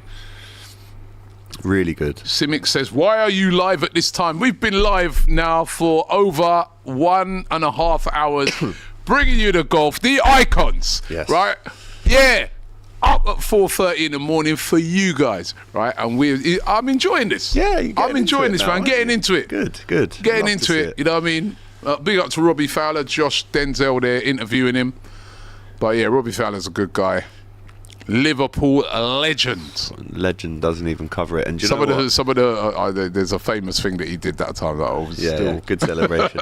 So a bit of insight. In Thailand, the most famous corner shop is the 7-Eleven. Mm-hmm. So I went in there on the first night I was in Bangkok about 3 weeks ago. And I went in there and there was this magazine and it had a picture of Robbie Fowler on. And there was another Liverpool one. There was 2 United magazines and 2 Liverpool ones. And I picked up this Liverpool magazine. I thought, I'm going to bring it into the studio, have it as part of the set. Robbie Fowler was on the cover of it. Luckily enough, 2 weeks later, I meet Robbie Fowler and I get him to sign it. And then do you know what he said? He went, bloody hell, this is cool. Where'd you get this? Can I have it? And I only had 1 copy. And I kind of went, oh. I kind of gave it to him reluctantly. And he went, keep it, keep it. So I did go to the store to see if I could get him another copy, but sold out, unfortunately, Rob. But big up to him. There's only 2 quid. Hey, listen, if he signs it and there's only 1, I've got to have it, haven't I? I've got to have it, man. Oh my days! Big up to Inevitable. He says, King Mo, okay, mate. Right. Trent is 100% gone, says Fred Vared. Yeah. Amir, who I actually met out in Bangkok, big Liverpool fan, who's actually starting up the Cop TV Thailand for me. All right. Yeah, so I'm trying to capture that Thai audience on the Cop TV. But Amir, I had a wicked night out with him as well after, actually. We actually watched us lose to Plymouth together. Yeah, you kept that quiet. You remember that? Kept that quiet. It was a long time ago that now. So big up to Amir. Hey, Plymouth last night, they did all right against City, man. We're held it 1-0 down. Here it comes. Here we go. We've got at an order. last. You know what I mean? At long last. It's time for lunch now. He brings breakfast in. Well, yeah, I mean, listen, we'll roll with that. What's that? What you got there? A little Danish pastry, little croissant. We've got some fruit. Lovely. Big up Jason for the order. Got a bit of yogurt. Welcome back home, AGT. How was the holiday, says Ian White. Big up Ian. It was... How long were you gone for? I mean, you really took the piss, you know. I mean... So I was on holiday for 2 weeks and then I had to stay for an extra week for this. So it was about 23 days I was out there Bloody for. Big up for you though for signing that off, by the way. I ain't even been nowhere, you know what I mean? What's this, tea? This is What's tea. that? We got a coffee. We got the main man. What's that? My cappuccino. Is it warm? Cappuccino, nice and hot. Thank you very much, Jason, mate. What's going on? Appreciate it. What do you want, Rob? I got almond croissant. Is that a bit of you? What is this? What's it? Got another almond croissant there. Thank you. Thank you, Jason. Thanks, Jason. Got a chocolate. What are you? Do you want almond or chocolate? No, almond, man. Almond. Do you want fruit salad? Fruit salad's cool. Yeah, I've got fruit salad there. What have we got here? Some kind of granola. It's not coming out. We got a muesli bowl. I'll probably... Do you want the muesli bowl? Whatever, man. Yeah. You have that. I'll have the fruit salad. Yeah. All right. Cool. Fork there as well. A fork. No spoon. In it. No spoon. But anyway, we're ready, man. Not saying you weren't missed. or that, but Doyle done more than a decent Hey, job. Doyle, big up Doyle, man. Doyle. Hey, Doyle done a good job, you know. It was fantastic on the Cop TV as well. For me. My position is under threat. Your position's under threat, man. Like Doyle went down. They really liked him. No, listen, Doyle has covered me in the best way possible. What is this? It's like DR another Sports. lid inside it. No wonder I can't drink it. A good approach shot there from Team World, just shy of the green. Who played that? I can't see, to be honest. It looks like it was Fowler, who's just shy of the green there, Robbie. But yeah, listen, I had a great time. Anything named Liverpool is going well right now. You know? Yeah, I mean, they're of hitting course. every shot. I mean, bloody hell, I'm It's bad still enough. going well. And I had a good few drinks with him to celebrate prematurely as well. He's celebrating it, eh? Yeah, of course I was. Of course I was, mate. Yeah, it's not every day you can have a drink with Robbie Fowler, right? It was quite funny. The guy, There's Theo Walcott with an approach shot. So tight, man. Does he get onto the green? Struggling to see the ball because it's so bright. He's just short of the green there. He'd be happy with that. It's though. not a bad Decent shot, approach shot. He probably putt. Not bad for you. Probably putt from there. So I have to say, right, at this dinner that I was talking about, there was a guy going around taking drinks orders, and Fowler went like this, and the guy totally ignored him. And I said, "I'll get you a drink." Well, I wasn't paying for it, obviously. I said, "I'll go get you a drink. What do you want?" He said, "You don't have to get me a drink, lad." I went, "I'll go and get you a drink. What would you like?" G&T, gin and tonic. And then Joe Hart stitched me up, right, and Jagielka. I said, "Oh, what do you boys want to drink? I'm going to the bar." He said, "Go and ask for 2 Team England cocktails." So I went, right, okay. Went to the bar. Said, "I'll have 2 England cocktails, Team England cocktails." The guy went, "What are you talking about?" Turn around and Joe Hart's going, "Whee!" He's done me. Right, the governor, Paul Ince. Paul Ince. High he put a lot in. He whacked that. Look at that. Wow, look at that, Rob. And that's straight going in the down water. The fairway. Is it? No, no. That's a great shot. That's a great shot. Straight down the fairway. One of the best golfers there, to be fair, Paul Ince. And Who's now, he up against? Is Jimmy Bond? I think it's Ginola. Ginola. He's going to mess this up. Spurs. Yeah, what's going on? There's a lid inside this. I can't even get... Yo. Yeah. Coming like McDonald's. Does he look confident with that shot? He's eyeing it up. Right, here he goes. David Ginola. He's got the sleeves Ginola. on.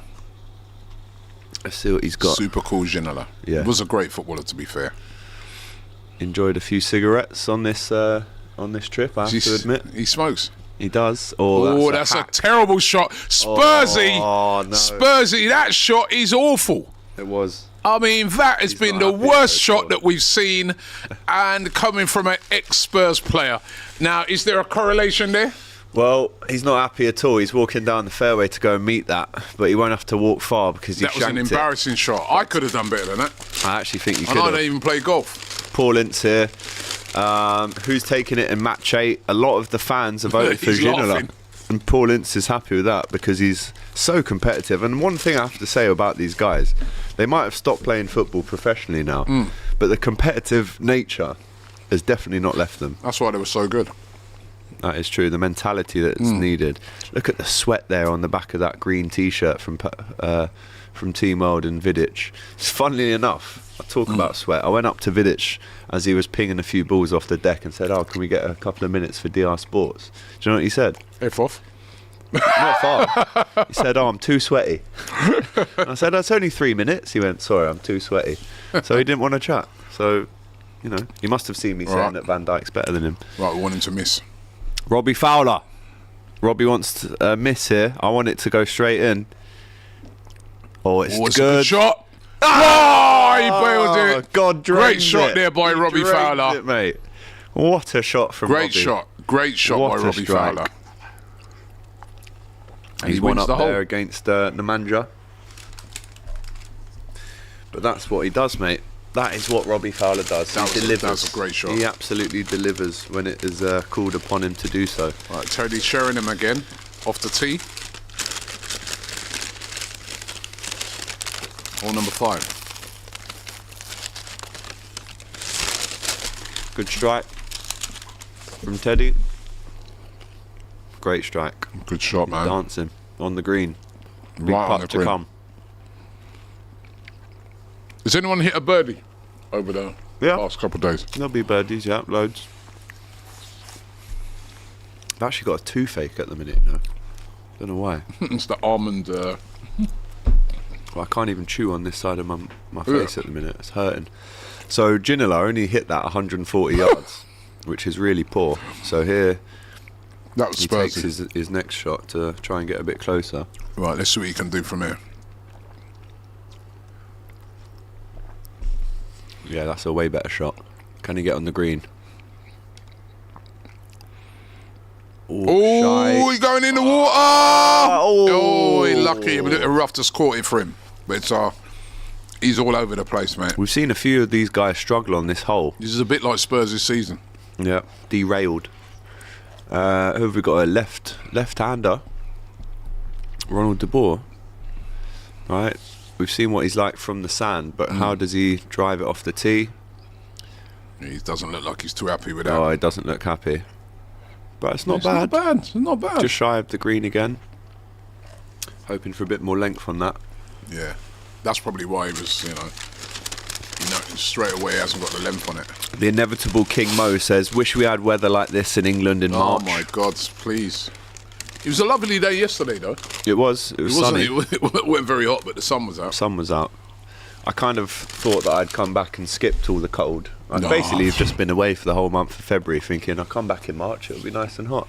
You know, I've not yet. I need to go to Thailand. I haven't been there. Have you never been? I've never been. Everyone's assessed me all the time. But you never been to Thailand? It's my favourite place. Seriously? Genuinely. And Jamaica was up there. Don't get me wrong, but I might Thailand take a trip for me, there this year. Figo missed it. Figo not happy there. Caddy picks the ball up and says, listen. Yeah, I mean, you were living it up, little rooftop and all that. Bro, unbelievable. You would love Thailand. You would absolutely love it. Shall I take a trip there this year, people? Take Lee Judges with you. No. I think he'd enjoy it a bit too They've been there. He's been there. Him and Julian went there. There's no way I'm going there with them. You can't go with Julian out there. You get in trouble, mate. That's a good shot. Oh, he's not happy. Frustration there, Rob, from Ronald. He is not happy as he gets shaded. Oh, bit of attitude there as he took his club. Right, Incy, the governor. This is around about 80 yards from the hole. Chips it up. It sits. He's looking for a little bit more. No one's getting that spin like the professionals get that. They keep it on there and it spins back. I mean, the wind is having a part to play. That's actually his son, who's his caddy. Oh, is it? Which is nice to see. Yeah. His son that played, time right? with his son. Yeah, his son's a good. Is it the son that played? No, not Tom Ince. Oh, okay. No, it's another son. And his daughter's there doing the voiceovers for the content as well. So it's a family affair. It's a family affair. David Ginola here with a really tough shot. Can he get this near the hole? Right, Ginola, let's see what you can do. What can you do? Can you redeem it? Oh, he's hit that too hard, isn't he? He's gonna Surely. have to get some backspin on that. It sits. There's no and rolls backspin over. on it. Paul Ince will be happy with that. That's the kind of David nature he's got. David Ginola. I have to say as well, the mangoes in Thailand. I know the mangoes in Jamaica were top level, but the mangoes out in Thailand, shit all over these Pret a Manger ones. I'll tell you that. Oh, we got. Is that Joe Hart? Who's that? That's Joe Hart and Hamit Antiltop. Antiltop. Good player. Takes his hat off to appreciate the crowd. Joe Hart pumped up for this one. He's looking to drive this nicely. Phil Jagielka there with Lee Westwood, Team England captain. And Joe Hart can hit it, right? He's a big lad, I tell you that, Rob, in person. You know, he's a bit taller than me, but he's stacked. Absolute massive guy. And Hamit Antiltop, who I think is a 11 handicap. There was actually a bit of controversy the other day. Jimmy Bullard nicked one of Hamit's clubs and forgot to give it back. So Hamit was chasing him around the course to get his club back. Asia's got great mango, says Shivam. I was having mango shakes every day. Fresh. So cheap as well, man. Wonder if Joe Hart will scream at someone to give him the ball. Remember that clip? Yeah. Why are they holding up those things there? Those For two people guys. to be quiet. Oh, okay. In the hole! As they do in America. Get in the hole. Get in the hole. It's a great strike from the Turkish international. Very good career Hamit had at Bayern Munich. Have you ever been to watch like a golf tournament, like Ryder Cup or anything like that? I haven't. I heard that's good. Yeah. I mean, listen, playing golf beats watching golf for me. But when they're about to tee off, everyone has to be quiet. There can't be Joe any Hart. noise. Let's see what Joe Hart does. Look at his setup. He's a big guy. He's looking to smash this, isn't he? He's looking to smash this. You can see he's looking down the fairway. He's looking back at the ball, back and down the fairway. The ball. Lots of concentration. Here he goes. Oh, he's only. He's pumped up. Get in there, Joe. He thought he's hit that brilliantly. He's buzzing with that straight down the fairway, and that is the ideal shot that he was looking for, and he's got it. See, he knew straight away. Yeah. When you hit it, Rob, look, he's giving it to the crowd as well. When you hit it like that, look, within 1 second, he's celebrating. It really is that reactionary, right? So you can smash it. Within 1 second, you know you've absolutely It'd belted be funny if that. he celebrated like that and it just ended up And in it the rolls water. in the water, yeah. That's like me. Hopefully it's better than his kicking, says Compost Smurf. Big up to you. This is a massive putt here. Ruud Gullit needs this to go in to tie the hole, and he's overshot that horrifically. Lee Sharpe 3 up on Ruud Gullit there. And he holds it. Why are none of them called like the professionals to come in and help them out? So you're only allowed to use it once, right, in the whole tournament. So right. maybe they've already used it amongst the team. Yeah. Okay. Save it for the end. Yeah. Jermaine Genius here to win the hole, trying to get a birdie putt. Oh, brilliant! Well, brilliant by Jermaine Genius. That was excellent. That was hit like a pro. And He's even strutting around like a pro. Yeah. He looks like a pro. He looks like a pro. He is some golfer, I'll tell you that, having seen him at the range. And do you know what? The interesting thing with Jermaine is, even though he's almost at the top of his golfing game, he's asking the pros for tips all the time. He's taking extra lessons. He's putting the hours in on the range. Actually, he was probably the most active on the range. And considering how good he is already, that's the one thing about golf, right? No matter how good you are, right? Even Tiger Woods, he'll still have lessons. He'll still have a coach. And there's unlimited things you can learn in golf. You're never at the top of the game. As the stream here takes a little break, they play a bit of a VT, and we're back now watching, I think this is Lee Sharpe again. He's gone with an iron here, 187 yards. So it's a short hole. Yeah. He's not really been compared to, he's a scratch golfer. And he's hit the bunker. He won't be happy again. He's not really performing so far. When you consider how, like you said, he's a scratch golfer, he should be right, Yeah, he'll be disappointed. And straight away he's looking to perfect his swing on the next one there after he's just had a swing. And Ruud Gullit here is looking to do a bit better than that. I have to say, one of the things I didn't expect to be so difficult when I was in Thailand was watching the games at the time difference. So I was watching Liverpool-Everton at 2:30 in the morning. Wow. And I watched every game that we played apart from... Oh, he's found the bunker. Fallen back in? Yeah. He'll be fuming with that. You've got a lot more respect for them fans now, eh? Oh, 100%, Rob. Honestly, the time difference out there. Crazy. And don't forget, these Liverpool fans, for instance, are waking up at... The other night, we played Newcastle at 8:15 UK time. That was 3:15 AM. I actually fell asleep. I didn't watch that game. It was the only game out of the 5 games that we had out there that I fell asleep for. But don't forget, these guys are watching that game. Then they're going to work, Rob, at 9 AM. Well, I remember like fans in Australia, Arsenal fans in Australia saying to me that sometimes they can only watch the first half of a game, on like a Sunday game. Yeah. Because they've got to go work. Got work in the morning, mate. Well, and they're still supporting the team. Yeah, Shibam here says, I have to watch fans. Liverpool games at 1:30 AM for Champions League. Wow. And that's very late, isn't it? Very late. But Team England... What I'd say, Shibam, is just don't watch them. It's or Liverpool. Do what I did. Go to sleep, wake up, check the score, you win, and then go back to sleep again. No, you know what, Shivam? Respect. Respect, Shivam. And all those fans Japan, Asia. And Asia's the crazy mad time differences, right? And the dedication that they still show is unbelievable. It really is. Yeah. Timothy says, "Happy birthday, Hexpression Husin." Harteta. Yeah, big up yourself. Joe Hart Happy here. birthday. He's already smashed it off the... Compost said, "I've got Brighton to win today. Brighton playing Newcastle." I got Brighton to win that as well. Yeah.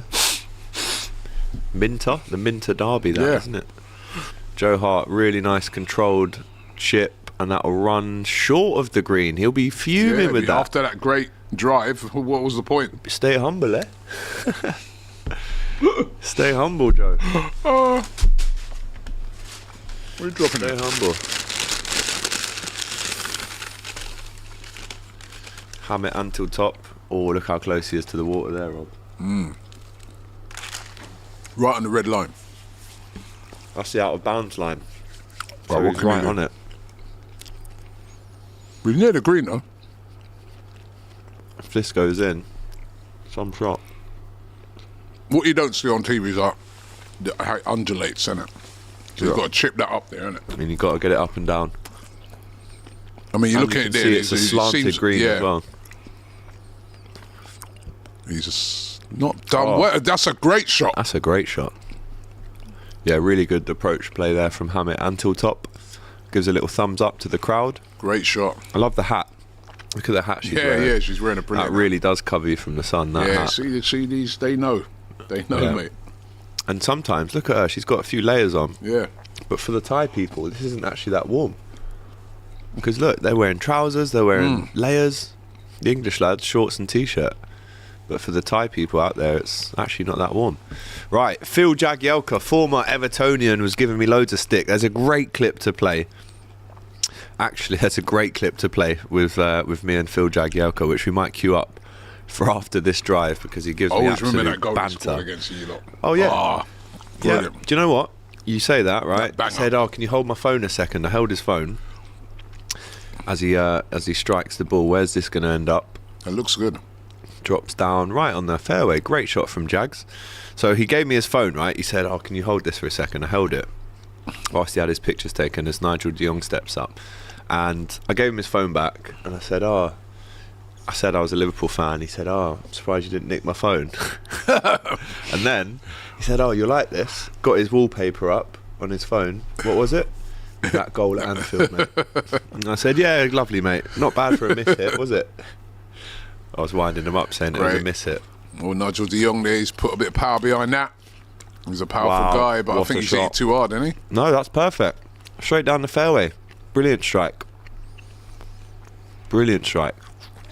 What a cool guy he is as He's well, happy. by the way. He's really happy with that. You know, we asked him about Man City, and he said he couldn't talk about Man City because he's now an official member of the Dutch FA. Yeah. So he actually can't talk about his former clubs anymore. Why not?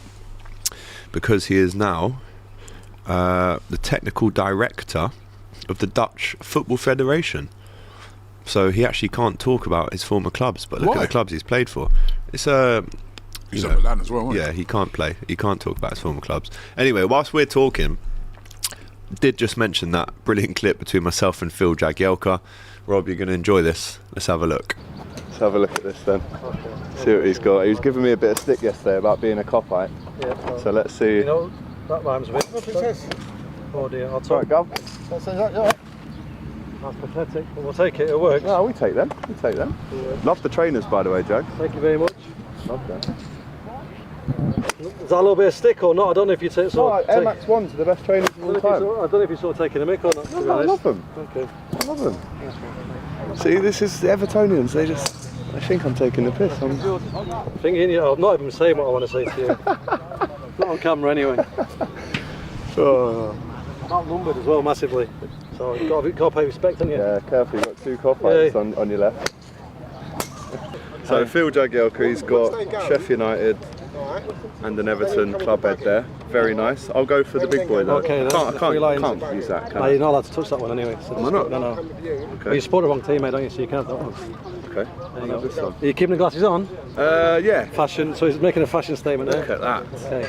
Do you want to talk us through that? Absolute beast. That's just King. that's how big the Giants are these days. Do you know what else I'll give you as well? Go on. Lucky There tee. you go, it's a free tee. You haven't got a glove, have you? I have, yeah, but it's tough luck. You're going to have to scrub the ball now. And if the club comes out of your hand, I've got a bit of sun. it's going to make a great video. All right. Well, listen. Pressure from the former Everton goal scorer at the Cop end. Very good goal. Very good goal. I'll give you a glove. Oh, my granddad Tommy was a blue. Okay, that gets you half a glove. And for his funeral, we drove around Goodison Park singing Zeg. That gives you three quarters of a glove. Yeah. Right, let's go without the glove first. It's quite a high tee. You happy with? I'm happy with the tee. I'm going to put my phone down. Seriously. It's the highest tee I've ever seen on tour, that, I think. Right, he's got in my head already, peaceful. Alright, Folan speaking here. That's better. Okay, I'm passing the phone to... Right, make sure I don't kill the governor. Oh, Bit of nerves.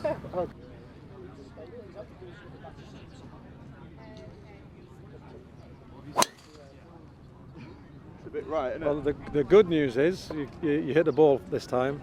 Good connection, but I don't think we got it on camera, but he was facing that way and the ball went that way. A bit like your goal at the Cop end, isn't it? Yeah, but Kind of. that would have probably gone out for a throw-in rather than probably the top corner. But, Depends how big the goal is. well, yeah. So try aiming left. Well, do you want me to rate your swing? Yes, please. Do you want to hit longer or You know what, shorter? can I go for the big boy? Oh, yeah. The Liverpool club Yeah. team. You want to embarrass me? Yeah? I might embarrass myself, Paddy. Okay. Don't worry. Come on, you go ahead. He's going to snap it in half. Yeah, why not? Yeah. This is. Yeah, I've got to look after this. Titleist TS2. We're not playing any games. Look at that though. I might have to get one of them myself. Christmas present. Right, where do you want it? 200. No, I mean like to aim 200. I mean you can get it over 200, I'm sure. Yeah. It's all right. You missed the ball twice now. Just warming up, Pad. Right, come on. Come on, Alex. Focus, man. Focus.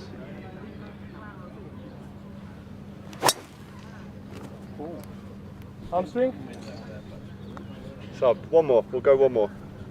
I mean, if you were aiming to the right, you know, that was a decent shot. Yeah. No, that's. That wasn't where I was aiming actually, but this one will. And I've got no glove on. Let's actually not. Let's not forget that. Oh, he's giving me the glove. Look at this. There you go. No excuses. No, there is no excuses. First shot I've hit with a glove on the tour so far. Right. Do you reckon I should take the shades off? Is that going to help me? No? Won't help. Make any difference? No difference. Yeah. I think. What I have seen so far, don't worry about that. A couple of years time.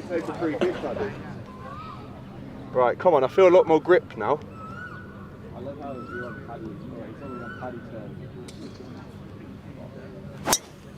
Ooh. Man. Wow. Very good. See, the glove makes, and just to prove the glove makes a difference, I'll go again. Just to prove it, guys. I think we might be missing one player on Saturday, so.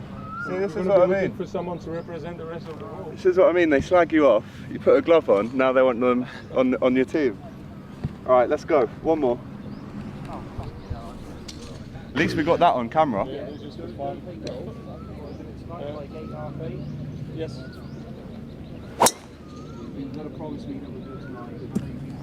I promise. I promise. See, it's okay, man. I mean, it's a wide That other range, one was good though. so it's okay. I like that. Second one was really good. Lending me his club and his glove. A little bit of practice, and he can play. Well, there you go, Rob. Phil Jagielka and Paddy Berger, differing success on the shots, but what do you reckon? So that's what you was doing over there, embarrassing DR Sports. Embarrassing Awful myself, shots, really, wasn't it? right? I mean, you got one great shot. Just call it a day there. You know what I mean? Why you didn't go in and say, right now, I've got the glove now, I'm going to have another great one. The confidence was up, man. Not bad technique, though. Yeah, yeah. The That swing's first there. shot was pitiful, though. The first shot was really poor, I'll be honest. But that drive, straight down the middle, and you could see, he said, wow. Yeah. That was really good. So I like that. Right. Look Jimmy who's Bullard. up. Look who's up, Rob. This is the ace in the pack. They've gone Wigan and not Hull or Fulham. Not Hull or Fulham. Wigan Athletic, an England icon. Never actually got a cap for England, but was called up to a couple of squads under Fabio Capello. was a bit of a naughty boy from what I heard when he was on that tour. Him and David Bentley ordered a McDonald's. Oh my God! Remember that story? Yeah. Fabio Cabello banned ketchup, so they ordered a Mackey's. Anyway, Jimmy Bullard, he never takes a practice swing. He just goes straight up and smashes it. Watch. Bosh! We'll see by his reaction if it's a good shot, but it's airborne. And it comes right... Oh, in the water! Awful Jimmy! shot. Jimmy. Terrible shot, straight into the water. He's been talked up by AGT as this brilliant golfer, and he's just hit it straight into the water. That is shocking, awful shot. And now he's got to be on camera and talk about it with Gianfranco Zola smiling next to him.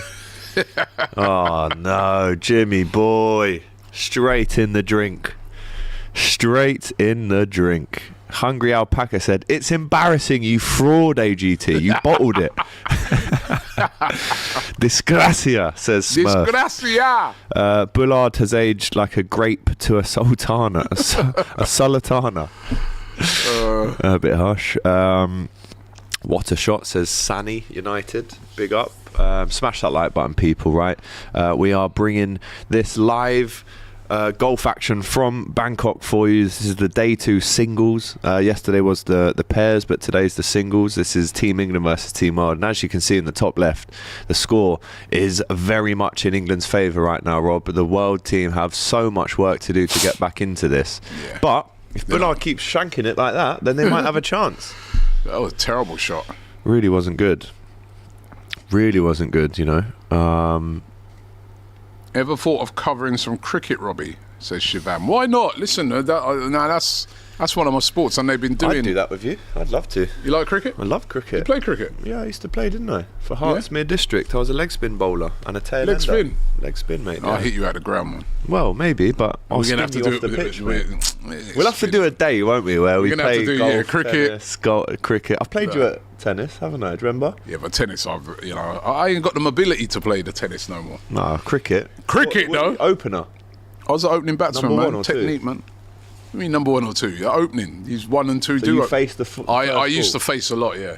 Okay. I hate facing straight away, though. It's so much pressure, isn't it? It's so much pressure. Yeah. Yes. Couple of ducks. Yes. The worst feeling in cricket is when you open the batting and you're out get first out for ball. a duck. Even you get out for like cheaply, like 10, 15, 20. Slips. I mean, because you just basically got to sit around for the whole watch everybody else play. What are you going to do now? Yeah. You know what I mean? It's a horrible. Yeah. So thing. You know what I mean? This is why you get a lot of batsmen. They want to come in like 4th, 5th, stuff like that. I used to come in like 6, 7. Yeah. And my job would be to smash it. But then at that stage you just smash it, don't you? But then if you open the batting and you get in, it's the sweetest thing because you can just take your time and build an innings. And there's no rush, is right? Yeah. So you can take your time, build an innings. You can start to really get your eye in and see what a bowler's saying. Right, and then after a while now, you're just like, hey, this guy ain't getting me out, and you just start smacking him all over the place. But when you get out cheaply, it's a bad the feeling. worst and feeling. They give you, I know it's a gentleman's sport, but trust me, there's a lot of sledging. No, sledging's... Sledging, talking shit. Modern day cricket as well. When you see these guys playing cricket now, especially the Aussies.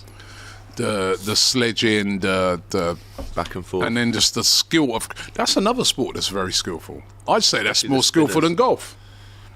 Yeah, actually, cricket. Wait, what though? Shivam, you with me? Huh? Batting or both? Bowling. Both, man. I say cricket requires more skill than golf. Okay, we'll see. Jimmy, you got a guy steaming down fast bowler, and you got a. That's a good shot. That's a good shot. Backspin. You got a bat. Right, someone steaming into bowl. Then you got to take your head off as well. Then on the very next over, it's a spin bowler. Yeah, but playing bowling leg spin and stuff like that. Yeah. Then after that, the very next over, a guy could be a swing bowler, swinging it into you, swinging it out. Yeah. You got to do all that. Yeah. No, listen, you know, the shots that they play nowadays in cricket, you know what I mean? What was your favourite shot? Cover drive? Straight drive, man. Yeah? Yeah, cover drive, straight drive. I like this one. Little sweep. Yeah, my best shot, my strength, my super strength when I used to play cricket was the cut shot. Yeah, square cut, man. Square cut through the cover. That was one of my strengths. You put that ball outside that off stump, bang, bang. Oh, look at that. Great That's strike. a great I think that was Zola who actually ends up. Yeah, I think cricket requires more skill. No, I disagree, Rob. Yeah, I disagree. Yeah, I mean, and as I said, man. I mean, there's just so many. I'll tell you what, when we get out there and we play, then Shivam, you with me? Yeah. You with me, Shivam? We'll see what we're saying. But to be fair, some of them bowlers, right, when they're running down, they can get 90, 95 miles an hour. And that is, especially if it's a bouncer and they're trying to take your head off. Smith says, I used to face a guy in the nets called Zippy. Was twice as tall as me and bowled at 100 miles an hour. Mate, it's scary. When you've got a helmet on and there's someone running at you with a big wooden ball. So, let me tell you something. Like when I used to play cricket, right? Great shot, Paul Scholes. Oh, that's a great shot. Oh, my word. Oh. Just wide. Great shot, Scholesy. And you used to get some, like, fast bowlers. You hit them for a 4. The very next ball's a bouncer. Yeah, try to lick your head off. They're a hit, aren't they? If you smash them around. Yeah, listen, man. I think cricket requires more skill. Yeah, I think I watched the 2005 Ashes and saw Shane Warne. I mean, look at it. That's what I want to do. Look at how he R.I.P. Shane Warne as well, by the way. Real legend of the sport. Died a few years ago in Thailand, actually. Shivam says, yes, Robbie, it's definitely harder than golf. Oh, that is a great shot. That is. Paddy Burger. It's harder than golf, man. It's not. It is. Right, let's see you on the range then. Look at all the... let's see how hard you'll be. Look at cricket. Look at how many different shots in cricket. Yeah, just like golf, though. And as I said... You've got one club in cricket. You're having to deal with 15 clubs here. Yeah, so... Nah, you're underestimating. Yeah, but you've got different types of bowlers. As I said, you've got a swing bowler, swing it into you, swing it away from you, bouncers. You've got spin bowlers, leg spin, off breaks. Off break is a tough one to face. You've got so many different, and then you're surrounded by fielders. If you hit it too high, you get caught. Do you know we've got a wild Turkish in the chat? He's just said, "Are you man?" Turkish is up. He's up. He said, "Are you man really live at 8 a.m. covering golf, or am I not awake yet?" Well, you probably ain't gone to bed yet, Turkish. Yeah, he's probably still up. Turkish, that ain't Turkish, man. Turkish is up. Big him up, man. No, you know what it is. Kids, though, isn't it? Kids. Yeah, he's up for the kids. Yeah, it's kids. Sunday morning. They're probably waking him up at 6. Right, and he's probably cussing his kid off now. So, what you wake me up for? Big up Turkish, who's on the stream last night. Man. So big up to Turkish. Turkish, you're up at 8 in the morning. That was a good. Big up, good bro. Part. Welcome to fatherhood. T, we went live at 6. Yeah, listen, Turkish man, I was up since 4:30. We went live at 6. What's up with you, bro? Yeah, I was up at 4:30 as well. Tell you what, when that alarm went off, I went, oh God. Bro, I'm telling you, I couldn't believe it. Normally, I'm normally good at waking up early because a lot of times I've got to do flights and all that. But this morning, JT. John Terry, 303 yards, par 4. Left-handed. Lefty. That doesn't look like a good shot. Oh, I don't think he likes it. He doesn't look like he's happy with that. Oh, it got right in the water. It's in the drink, Rob. That's a Chelsea shot. Straight in the water. It don't matter how much money you spend. It's in the water, son. He is not happy with that. And trust me, because I've seen him behind the scenes in the last week in Bangkok, he will not be happy with that whatsoever. Right? And here we see Gab Batistuta, Batigol, and I actually interviewed him. We'll have a clip after. Unbelievable striker, man. If we could get an equivalent of him for Arsenal, you'd win everything. I think. You know what I mean. Right, let's see what he's got. He has to do better than JT. He's got to put this right down the fairway, and I think he's happy. They clap. It looks like he's happy with that. It's a good Fans swing. are clapping. Oh, that's not that bad though. It's not that bad. But you got to navigate that rope, but that's not that bad. It's a lot better than JT anyway. A lot of fans out there, JT. He was signing a lot of shirts and whatnot when I was there. Well, you said there's a lot of Chelsea fans. A lot of Chelsea fans. Have we got that clip to play from Batistuta? Let us know in the chat. John Terry. No, I'm not going to read that one out. Take that away. I knew that was coming. Old Slippy T, says the inevitable King Mo. People talk about Gerrard slip all the time, don't they? But let's not forget John Terry slipped in the Champions League final. Right. How lucky am I, Rob, to be able to speak to Gabriel Batistuta? I know Turkish is going to rate this one, right? Because I know he collects his kits. Batistuta had one of the best kits of all time. The number 9, Fiorentina, the Nintendo logo. Unbelievable kit, right? And I was lucky enough to get a little chat with him in Spanish, right? His English isn't his best forte. And I asked him for his 3 best strikers in the world right now. Let's see what he said. It comes back. He's very competitive, as you know, right? Scored over 250 goals. Vale, estamos aquí con una leyenda del deporte, Gabi Gol. Un placer, un placer. ¿Cómo estás? Estoy muy bien. Estoy, ¿Cansado? No, estoy cansado, pero encontrar muchos amigos y ex rivales de una época. Por supuesto. ¿Listar? ¿Luchar? Siempre. Sí. No quiero perder a nada. Sí. Como ellos. Como argentino. Como argentino, no podemos perder. Normal. Un preguntito, en tu opinión ahora, los 3 delanteros más mejores, en tu opinión, del mundo en este momento.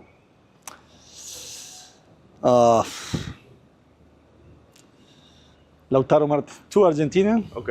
Lautaro. Ok. Julián. Julián, sí. Haaland. Ok. Yeah. Julian Alvarez, Haaland, and Lautaro Martinez, a World Cup winner, a champion. It's a pleasure to see you here. Hay rivalidades que están muy fuertes en el campo del pasado, con Scholes, con Ince, con... Ahora somos todos amigos. Sí. Y queremos compartir estos momentos. Pero antes, lógicamente, había mucha rivalidad, sí, siempre. Eran todos buenos jugadores. Sí, por supuesto. Y mucha personalidad. Sí. Así que era lindo. A mí me gustaba enfrentarlos. Sí, porque exigían lo máximo de uno mismo. At the minute, they're friends, right? But as soon as they get on that golf course, there's no space for friendship, rivalry. It comes back. He's very competitive, as you know, right? Scored over 250 goals in his career, played how many games for Argentina? He's not playing games, okay? He's here to win. Y en tu opinión, ¿el equipo de Mundo ganas? ¿Ganarán? No vine a perder el tiempo. Love that. Batistuta. I remember being loved that. at the World Cup in 1998, Argentina versus Jamaica. They beat us 5-0. He scored a hat-trick. He was an unbelievable player. He used to have them long flowing locks. Yeah. Like you said, when he's at Fiorentina, iconic player. I mean, just one of the greats. Very biased, though, in his selection of strikers. Let me ask you about that. I knew no Brazilian would be in there, that's for sure. Well, there isn't any great Brazilian strikers out there. There isn't at the moment. But I did say to him... Nah, maybe not. I did say to him, top 3 strikers in the world, and I'll be honest, I know he's going to lean on, his compatriots, but to say Martinez and Julian Alvarez, who has had a really good season actually for Atletico, I didn't have him down as Martinez as one of the top 3 strikers. That's true. Martinez is good though. Top 3 in the world currently. Nah. What would be your top 3? Good question. I go Haaland, Isaac. We're not saying Mo Salah's a striker then. We're saying he's a winger, isn't he? Yeah, he's a winger, really. He's a winger, isn't he? Yeah, he's a winger. Strikers, out and out striker. I mean, Gyökeres started off the season unbelievably well. Gyökeres has got to be in the argument. Top 3 in the world. Yeah, look at his goal scoring record. What's your top 3? Well, I think Gyökeres has got to be in there. Haaland, obviously. Maybe it is Alvarez. Maybe Alvarez is in there. Isaac's there though, isn't he? Isak's in there. But Lautaro Martinez, I mean, he's got to be up there. I mean, he's won titles with Inter Milan. I mean, the World Cup. He's won the World Cup. He's not that he was that influential really in that World Cup, but he's won titles with Inter. I mean, Alexander Isak's having a great season, but Lautaro Martinez has been doing it over the last few seasons. Yeah, he has. So I think maybe he's not as biased as we thought, actually. Yeah. Want to ask you guys in the chat, who's your top 3 strikers, not wingers, strikers in the world? It's an interesting one. It is an interesting Turkish gets in touch. She says it was always number 1 was R9, number 2 Henry, and number 3 Batistuta in the 90s, 2000s for me. Fiorentina Nintendo shirt, 98, long sleeve, Batigol. Yeah. And I think people like Turkish, the Fuads as well on the channel, when they saw me with him, they were like, wow, that's a real legend. A legend, Look man. at that putt, by the way. It's a great putt. Super close to the pin there. For Team Little England. Doula says Harry Kane, Mbappe, and Haaland. Mbappe is a winger as well. Isn't he? Harry Kane's a shout though. Missed out. How did we miss out? Well, I know I missed him out, but Harry Kane's got to be in there. Yeah, actually, Kane's got to be in and there. If we're talking consistency as well, Kane has to be in 10 there. years now. So Haaland, Kane Mbappe, Kane. Luis Rizzo, Mbappe, Isak, Gyökeres. I think Mbappe's a winger. He's number 9, but I'd agree. But he's more of a winger. I'm on about out-and-out striker who plays down the middle. Yeah. Michael Taylor says, no way, can AGT actually talk Spanish? I always thought he just made random stuff up. No. You've been there. You've seen it he's in the proper flesh. Spanish. Javier LFC Tevez. Copite says... Haaland, Kane, Isaac. Haaland, Kane, Isak, Turkish says Havertz. He is wide awake. Yeah, he must be up. He's had his coffee. He's had his coffee, He got jokes mate. this morning. His son had him up from about 4 in the morning as well. Nice translation of the names and not the actual conversation. Fraud watch on AGT. You can't win with some people, innit? Kelechi Asika says, Robbie, would you put a prime Batistuta over a prime Shearer? Batistuta, what a player, mate. Do you know what? The only thing I'd say about Batistuta is he never tried it in England. If you look at his CV, incredible career. Yeah, but then Shearer never tried it but outside. Fiorentina and Inter Milan were the 2 biggest teams he played for. If he ever went to a United, I remember him scoring against United for Fiorentina back in the 90s. Who'd you put? Prime Batistuta over prime Shearer? That is a really tough question. Really tough, man. And it was the same I'd probably era. go Shearer just because I saw him more. all the time, you know what I mean? But Batistuta was brilliant. Do you know what? I might Shivo watch... says Nketiah. Nketiah. 2-2 for Nketiah, though. Buffalo Soldier says Kane, Shearer, Lewandowski. Well, Shearer, we're all about players now. Shearer's Turkish saying Shearer. Lewandowski's a shout. Tough, yeah, he's up there as well. Consistency as well. Alvarez over Kane. Haha, says Shearer versus Batistuta is a tough debate, says it's Turkish. That Debate, really man. is tough. It is, right, because really is. On his I'd probably go Shearer because as I said, I saw him week in, week out. I might actually watch some old Batistuta highlights on YouTube when I get home. Yeah, remind myself of how good he was. Luis Teddy Rizzo with the says putt here. Isak, Julian Alvarez, Gyökeres. What would Batistuta be or Shearer be worth now? Oh, Rob, 150. Yeah. If Isak's 130, or they want him to be 130, then he would. Oh, at least over 100. Because Alan Shearer's better than Isak. Yeah. King Mo Shearer says, how did Gyökeres get in underlooked. the debate? Well, look at He his goal started scoring really well, record. though. Has been unbelievable. But Sporting Lisbon have flopped a little bit since They're still top of the Amarim's league, gone. though. Are they? They're top of the league. They may have got knocked out of the Champions League, but they're top of the league in Portugal, I'm sure of it. 23 goals in 22 games. Come on, that's a great goal scoring record. Yeah, it is. It really is. I tell you what, Sweden are absolutely stacked when it comes to strikers, mate. Well, you know, it's funny enough is that this Swedish guy was saying to me that Gyökeres starts over Isak in the national team.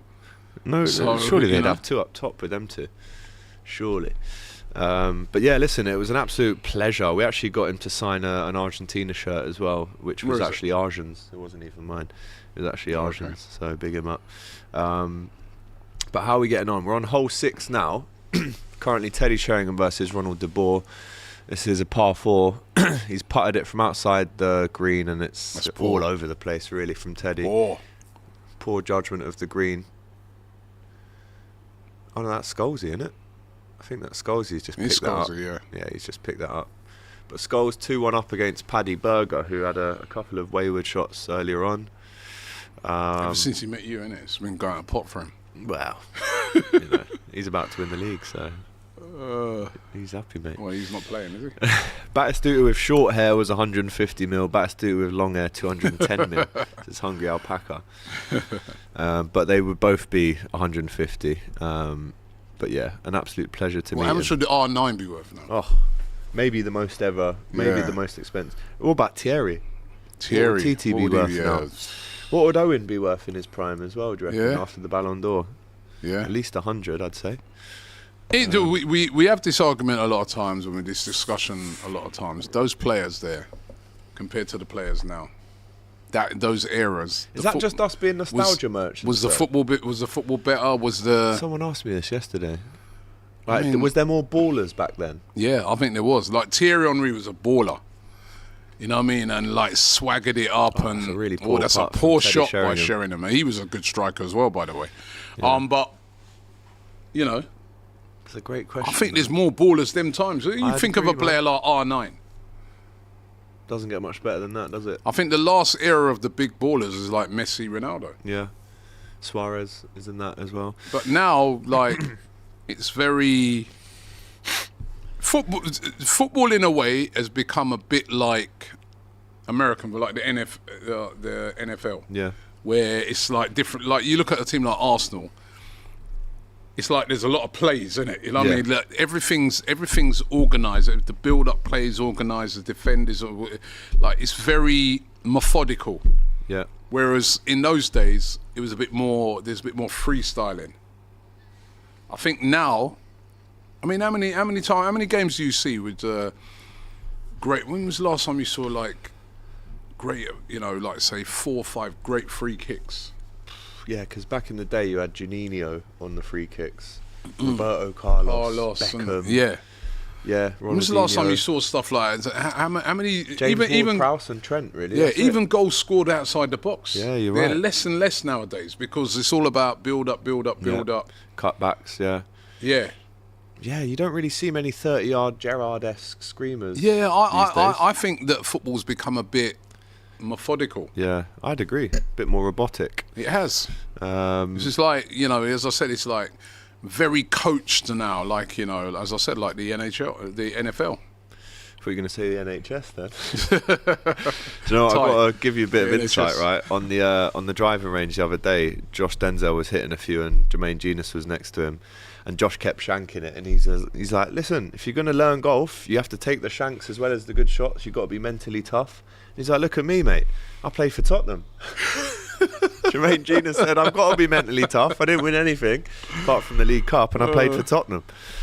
So it's, even the former Spurs players realise that Spursy. Yeah. Hungry Alpaca says, to be honest, Neymar was the last dancer.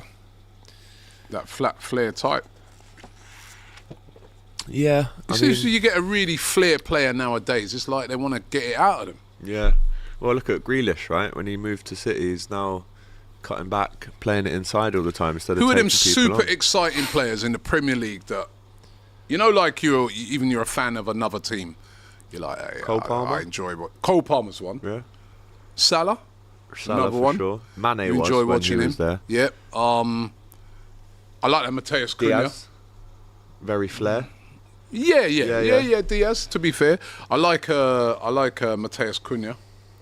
Like he's Very a player good that I player. enjoy I like watching. him, man. Like very skillful. Look, that's Paul Ince's daughter, Ria. Oh, okay. I like Mitoma. Mitoma's so a player that I really he enjoy studied watching. Dribbling, didn't he? At uni? Yeah. So he I know, must be crazy. Good. But I like players like that. A bit of flair to them. Bit of like, you know. Yeah. It's a lot of players. Saka comes into that bracket. You know what I mean? I wouldn't say super flary, but this, I don't know. Because even Haaland's not a flair player, is he? He's a bit robotic, and he's just a machine, isn't he? Yeah. He's just a battering ram, really, isn't he? Yeah, he's a machine. He's a great player. He's a machine. Isak is a player that I enjoy watching. He's got flair as well. He's got a lot of flair. Well, he's the closest thing to Titi, I think. Yeah. Isak. Any more recommendations for you guys? Let us know. Players that, you know. Hungry Alcohol says, no. Flair is like Figo and Zidane. Oh, look at those guys. Figo is playing in this tournament. Do you know who Figo reminds me of? Yeah, Anthony Pires. says. Pires and Figo quite similar back in the day. Yeah, Same Pires height. was another flair player. Yeah. Flair. And a lot stronger and bigger than people give him credit for. I've met Bobby Pires, and he's a big bloke. Yeah. He's the first time I met Robert Pires, I was like, huh? Yeah. I was like, he's taller than me. I thought he was like 5'8". Yeah, no, he's 6'2". 6'2", he's a massive guy. Yeah. Right, let's get back to the golf. Ruud Gullit here. Needing to pick some points up for Team That was another flair player. Ruud Gullit. Yeah. Another flair player. What a player he was, and what a flair player he was. Do you know who isn't his biggest fan?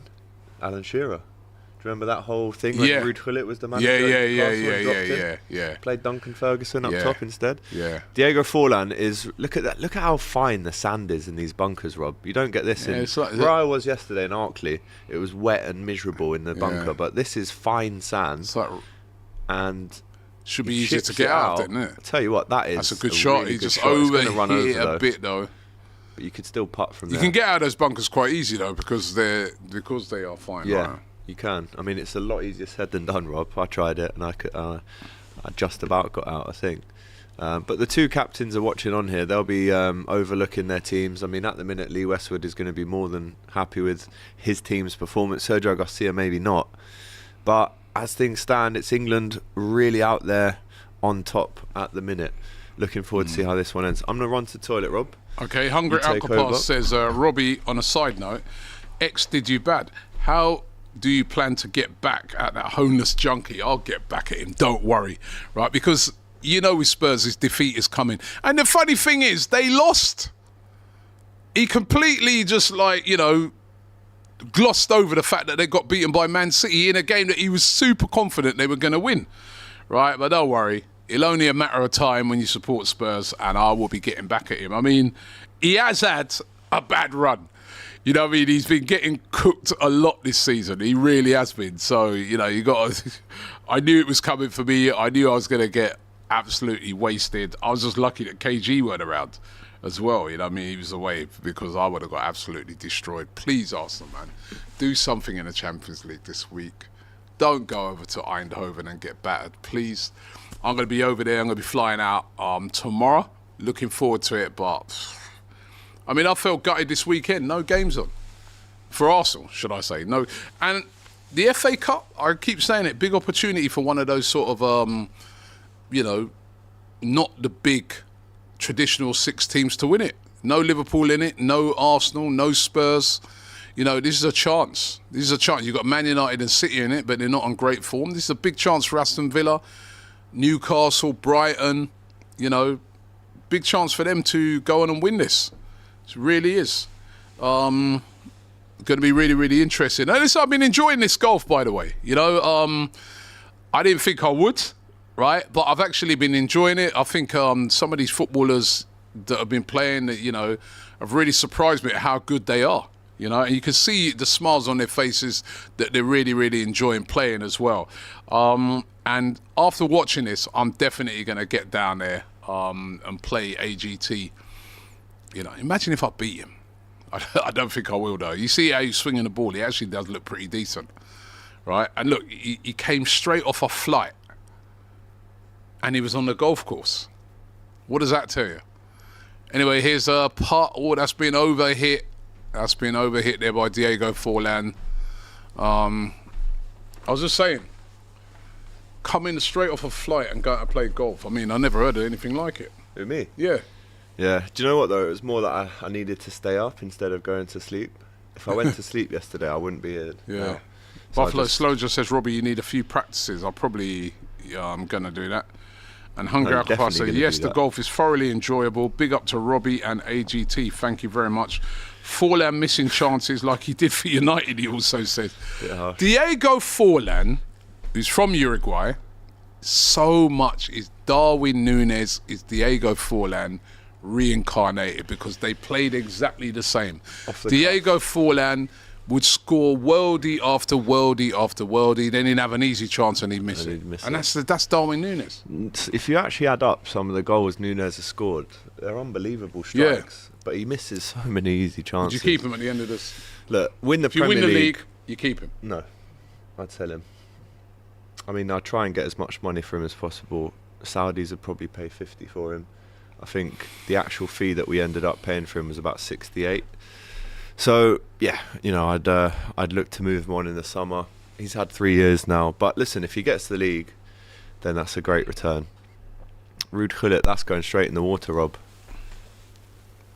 And you are wrong. Did it land on? I didn't see a splash. I didn't see a splash. So maybe it didn't go in the water, but not been his best today, old Ruud. But he did say in the interview with me that he's here for the enjoyment. He did say... The excuses. He was here for the enjoyment. Archery equals golf, says Kelechi Alasika. Archery over golf. LFC Copites TV says, reported by Fabrizio, his exit in the summer is likely, probably 60 to 70 million pounds back. I mean, look, who's going to pay 60 million million that, Rob, but he's 24. If someone clicks... Oh, is he still 24? Yeah, if someone makes him click... Not 60 million. You're not getting that I'd take 50. Try and get as much back as possible. It will be Al Nassr that are buying. That's if he wants to go. Well, did you see that interview the other week where he said, Saudi, call me? Had all the Liverpool fans rattled. He was doing an interview with Pro Direct, and they were talking about money. Yeah, but did he say it in jest? Saudi, like this, call me? Liverpool, whether it was jest or not, it's probably as jest, a current player, you shouldn't be saying that stuff, I think. Probably jest, isn't it? Yeah, a little bit of a joke there. The money, man. The money you get over there is like... Oh, it's a joke. Insane. Even Evan, says, Liverpool fan here, love the content and big up to the entire panel. The Don feels a bit deflated, and could you imagine they go out this week? Congrats, AGT, on your recent engagement. Thank you very much, my friend. You know what? The only thing about this season, right, is that at least it's not City winning it again. I mean, I rather would Liverpool. I've said this to you before. Yeah, I don't hate Liverpool. And if a team's going to win it, I think, listen, you've been knocking on the door for so long as well. You know, you're always in and around it. Yeah. You know, you can't argue. You've been the best team this year. You can't argue with it. You lost one game. You can't argue with it. Yeah, that loss to Plymouth, though, still hurts. But it would have been City away in the next round, and we could have done without that. Yeah, you would have beaten them, though. Well, Look how easy you beat them last week. It was easy, wasn't it? Yeah, that was... Did you watch the game? It was so easy. Yeah, I watched it. It was so like a easy. training session. So easy. They had barely any chances, man. Yeah, how lucky are you lot? It's always luck, Listen, isn't right? it, man? You play City, no Ireland, right? Then, the very next game, no Isak for Newcastle. I was like, when I saw that, I was like, I'll give it to him, man. Just hand it to him. Just give them it, man. Everything's going their way. Who you got next? Southampton at home at the weekend. Oh, we've got PSG away. PSG away. There'll be no Dembele. Barcola's probably out. You know what I mean? I'm telling you, man. These guys, it's all going their way. Everything's happening for them. But listen, all we can do is do our job, man. It's not our fault everyone's injured. We just got They're probably going to go to flipping... I don't know. Where's the salt? It's a bit salty over here, isn't it? I think we need the rattler back out. Evan says, get the rattler out. It's all going. He's going your way. Everything's just... This guy, Arnie Slot, turns up. You know what I mean? It should be pretty hard for him. You know what I mean? He just takes it like... They haven't got out of third gear. What's going on? Kalechi, AGT, are you going to have a Vegas wedding? Asking for a friend. There's absolutely no chance that I'm having a Vegas wedding. His missus ain't going to allow that. No way, mate. And she wouldn't allow me to go PSG away on Wednesday. She wants all the trimmings. Well, what we were talking about was doing like a elope wedding where it's just me and her. Yeah. And then come back and we have like a 300-man party, which you'll be invited to. You're trying to escape it on the cheap, yeah? No. I'm trying to invite everyone. I want a big... So we'll do the little elope one, just us, but then we'll have a big party. Crucial Robbie on the mic. No, you think I'm joking? I've already spoke to her about it. Yeah, you heard about my fee. Listen, man, take it off my my wages. But yeah, listen, if we do a big party, I want the yard food there. Tegan's nan can cook up for everyone. But yeah, you'll be there. Don't worry, at the big party, you'll be there. Oh, Jason will be there filming it. Thank you. I'm not sure if Laurie gets an invite. Jason don't want to be filming it. He wants to be enjoying it. He will when he sees how much. No, genuinely though, I think that's what we'll do. Just do a little quiet one, just us two in like a registry office, and then we'll just have a massive big party where everyone's invited. No, it should be nice. Yeah. So you're not going PSG then? Do you know what? Scouse GK offered me a ticket, right? And I thought it was next week. But I mean, can you imagine just getting engaged? Staying great putt. Great putt. Phil Jones. Great putt. Great putt from Phil Jones. He's up on Tevez there, 4-3. But imagine I've just been in Bangkok for an extra week. I come home and then piss off to Paris. What I could have done though is gone, City of Love. Yeah, you take her with you, innit? Little Paris. Just got to nip out for a few hours. Belated Valentine's. Let me take you to the Eiffel Tower. I've just got to nip out though. She goes, where is the Eiffel Tower? Where? Parc de France. So look on the. Can't you see it on the logo on the PSG kit? Right, that's the Eiffel Tower I was talking about. Yeah. And I'll tell you what, right? She wouldn't have been happy with that. Let me tell you, right? You know, the atmosphere at that stadium is one of the Parisian best. Londoner will be there. Is one of the best in Europe, man. I've said that before, man. Like I remember when I went to that ground, right? That place was. When did Arsenal play there? We played there like. It's probably about 5 years ago, at least. I don't know. It was in the Champions League or longer. But we went there and we played them, and that place was jumping off, man. Like the atmosphere there at PSG is unreal. They've got that's going to be a great game, by the way. Yeah, because you dealt with them, didn't you, in What year was it? October? You beat them 5-1. Yeah, we beat them this year. That was no, we beat them in the Champions League this year, but that was at home. Yeah, I think it's 2-0. So I think the game you were talking about. What year was that? 2016, 1-1. 2016. Is that how long ago that was? Yeah, it was. It was a draw. And then it was a draw at the Emirates as well. So, but Cavani up top. Yeah, that stadium. They got a red card in that game as well. Yeah, that stadium, man. That place is popping, man. They got a great atmosphere there. Bloody hell, it was an interesting game. This Cavani scored after a minute, right, and then Sanchez gets the equaliser, and then Giroud gets sent off, and then Verratti gets sent off. Yeah. So that was a good game to go to. That was some team they had there. Di Maria, Cavani up top. So it's a shame you can't make that game because that is a good game to go to. The fans you're not on the top tier as well. I mean, I don't sort of like the running track thing in between, but you know, it's a great atmosphere there, right? And that stadium, you'd have thought, you know, PSG, bit of a sort of glamour team, maybe the atmosphere might not be, it's popping off there. The whole ground, the top tier, the bottom tier, the whole thing. Speaking of PSG legend David Ginola with a 12-foot that was a nice putt segue. here. Thank you very much. Nice segue. That's what I get paid to do. Let's see what he does. Oh, he's missed it. Paul Ince will be every shot he's taken, to right? You know what I mean, it's the Spursy thing. See, Paul Ince there has just passed the ball back to him. No need to tap that in. But Ince takes this very seriously, man. Very seriously. Mania says Atletico Real Madrid is going to be great over the 2-0. Oh, that's a game. They lost yesterday, Real Madrid as well. Yeah, they did. Big setback for them. Got Do you know beaten what? by Real Betis. If Atletico beat them over 2 legs, it's possible. I would say it's Liverpool's to lose. It's possible because I don't want to play Madrid in the final again, and we all know how that ends. Paul Ince, big putt. Oh, he's missed it. He missed the it. Governor takes that away. That's a gimme putt. He's going to have a little practice putt again.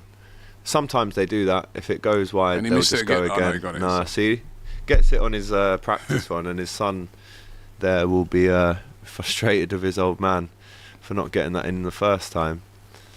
He was, if I'm really honest, I had a great time with Vinci, and he made me laugh. In terms of like who's in shape, I'd say he's probably in the worst shape out of them all, but he can still smash that bloody golf ball a mile. Gianfranco Zola, really good approach shot onto the green. It might just slip off though. And there is water there, so he's got to be careful.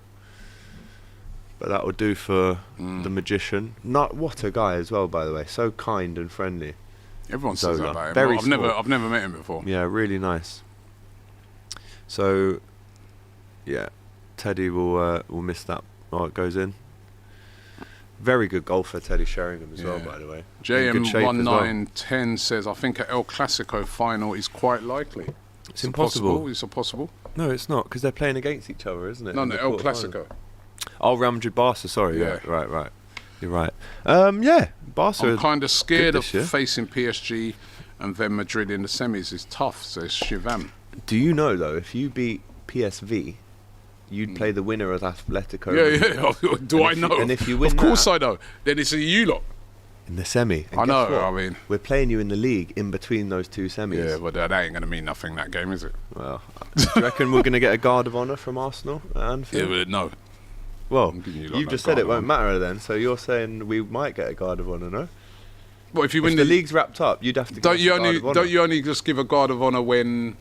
It depends how early you win it. If we win it, so you have to get a guard on all 5 games. Guard of honour. So what happened with us when we won it? You have to give us one at the Emirates 5 years ago. Do you remember? I give me no guard of honour. You gave Oxlade-Chamberlain a guard of honour at the Emirates for Liverpool. So hold. Personally, I would not be giving no guard of honour if I was a player. Yeah, give that at the end. I give that at the end of the season. No, but you've got to do it. If we've won it already, you've got to do it. Guard of honour, man. You know what I mean? I'll give that to soldiers, man. I ain't giving that to no players, man. You know what I mean? You're mad, you know. Funny guy, bro. Yeah, I mean, the scores are still well in England's favour here. It's just a matter of time. And once all of these individual scores get added up, I can only see 2 wins here for World out of all that list. So yeah, look, England are well on the way to winning this. It's going to be quite easy. Zola up against Team England there, though. Very good golfer. He said what's his name? Carlo Cudicini. Very good golfer as well. Zola was saying, yeah. Well, he's playing? No, he's not playing, but he plays with him quite regularly. Okay. And do you know what? Chelsea I asked John player, Terry who your dream four ball is, and he actually came up with a beautiful answer. He said he'd love to have one more round with the late, great Gianluca Vialli. Okay. He was a very good He was a golfer. good golfer as well. Yeah. So that was... What a baller he was I as could well. see Terry was getting a bit emotional when he mentioned his name. That was What a shocking. legend, man. That was shocking Vialli, when he passed what a away. legend. Died way too young, man. Yeah. Way too young. Great. Rest in So when we peace. talk about like flair players, he was another one. Yeah, man. Vialli. Top striker back in the day. Veron. Veron, you know. Yeah, these players, man. This is what I'm saying. I think there's a lack of that nowadays because is it being coached out of him? Is there also the fact that now they press more? Everybody presses more, so you get less time to do some of the things that they used to do. Is there that as well? I think that definitely plays a part. Tactically, how the game's moved on since the mid-90s is Let's is see Bullard drastic. with his putt. Come on, Jimmy. Because Sink he's this, been a mate. bit disappointing when you think he's a scratch golfer. Sink this. Good part. Oh! Robbie, shut you right up there. A yard to back. Yeah, That's look it, at him. Bullard. That's it. Go on, Jimmy boy. That's what a scratch He golfer loves it. should be doing. And he Get did in love that one. He did love that one. Love the hair there as well. Grey as you like. But that is, a reminder of Jimmy Bullard's quality on the golf course, man. That's a tough putt as well, That's they make it look so easy, don't they? It's a so easy. Great putt, says the inevitable. And it Bullard was. 2 up there, yep. So once all these scores get totted... Come on, Theo. You're the only one losing. Theo and Scholesy. And Jagielka, No, Scholesy's the drawing. Evertonian. So what? And Jagielka. Everton and Arsenal losing? It's a shame, What are you isn't trying it? to say? It's a shame. But yeah, big game for Arsenal in the Champions League this week. PSV will be speaking about that on tomorrow's show. It'd be nice to be back tomorrow. You lot have been getting away with a few bits. I'm not actually in my here absence. tomorrow. Right, where are you?